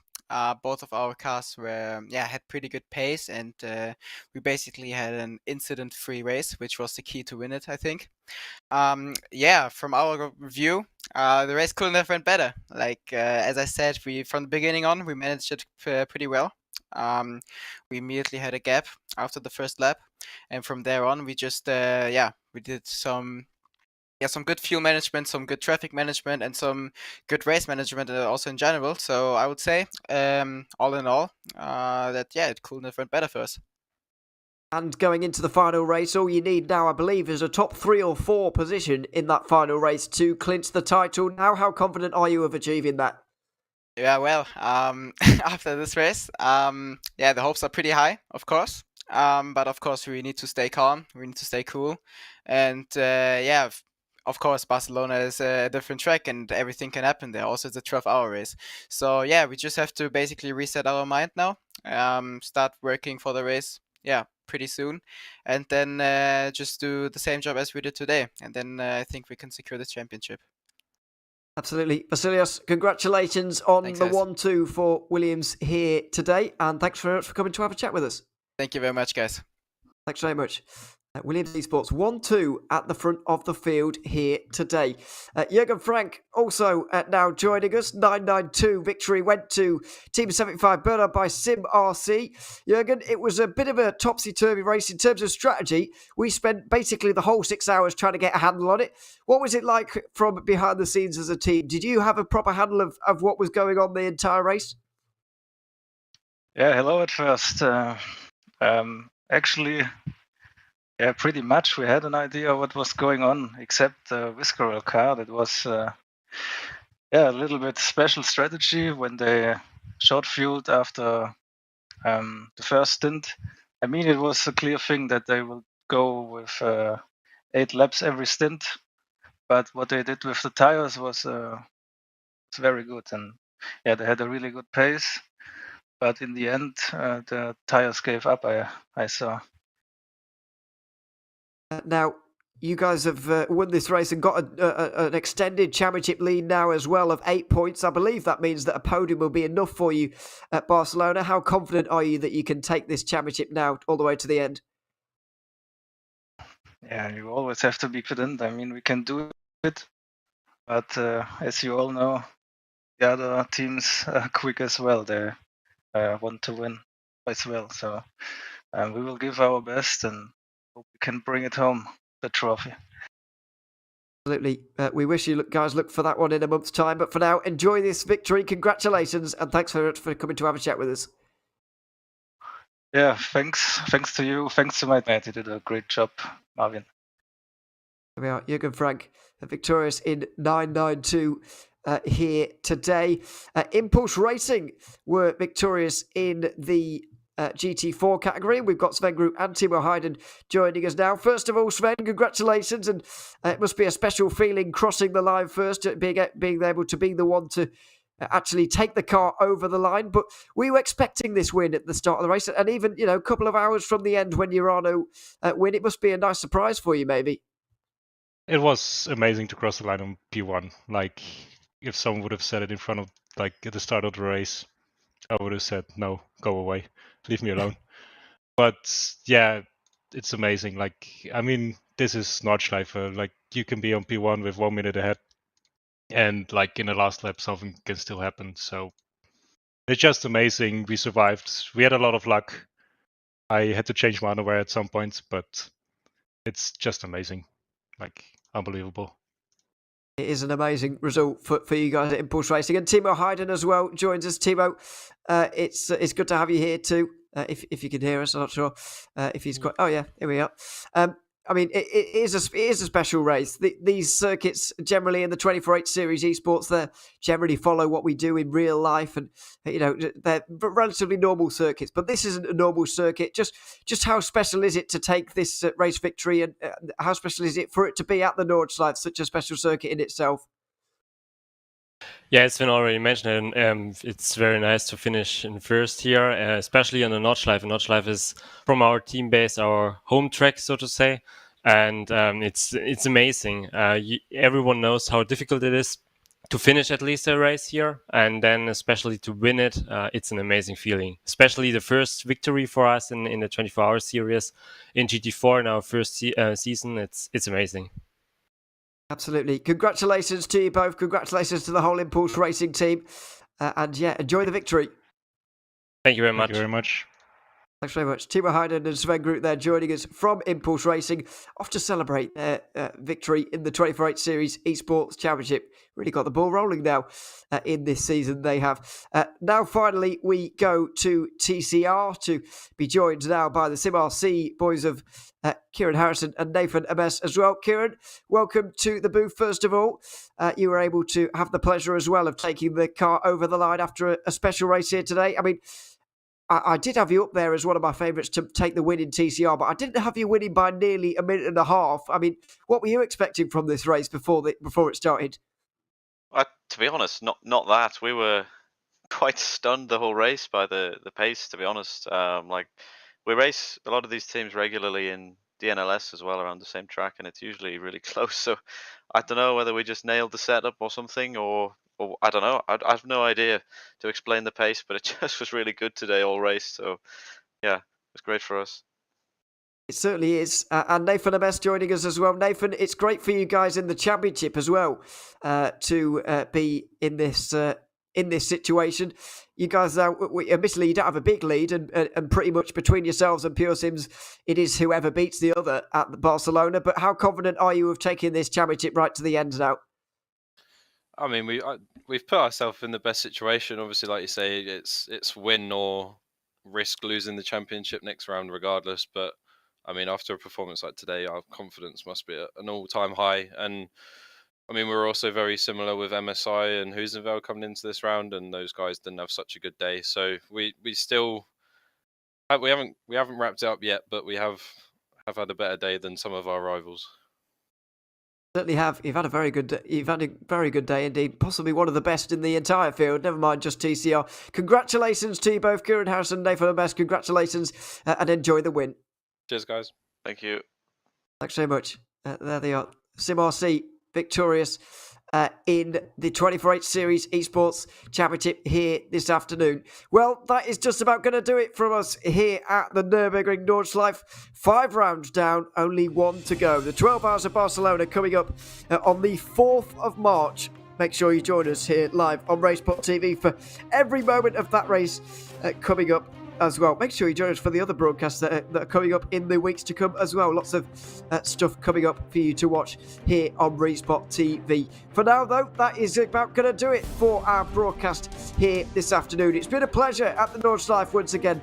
I've been Neil O'Leary, Andy McEwen alongside me, Stefan Slacker as well, with Conor and Paddock behind the cameras all day long. A dramatic day of racing, a season-defining day of racing for some, but setting us up perfectly for 4 weeks' time. I hope to see you then, but for now, goodbye.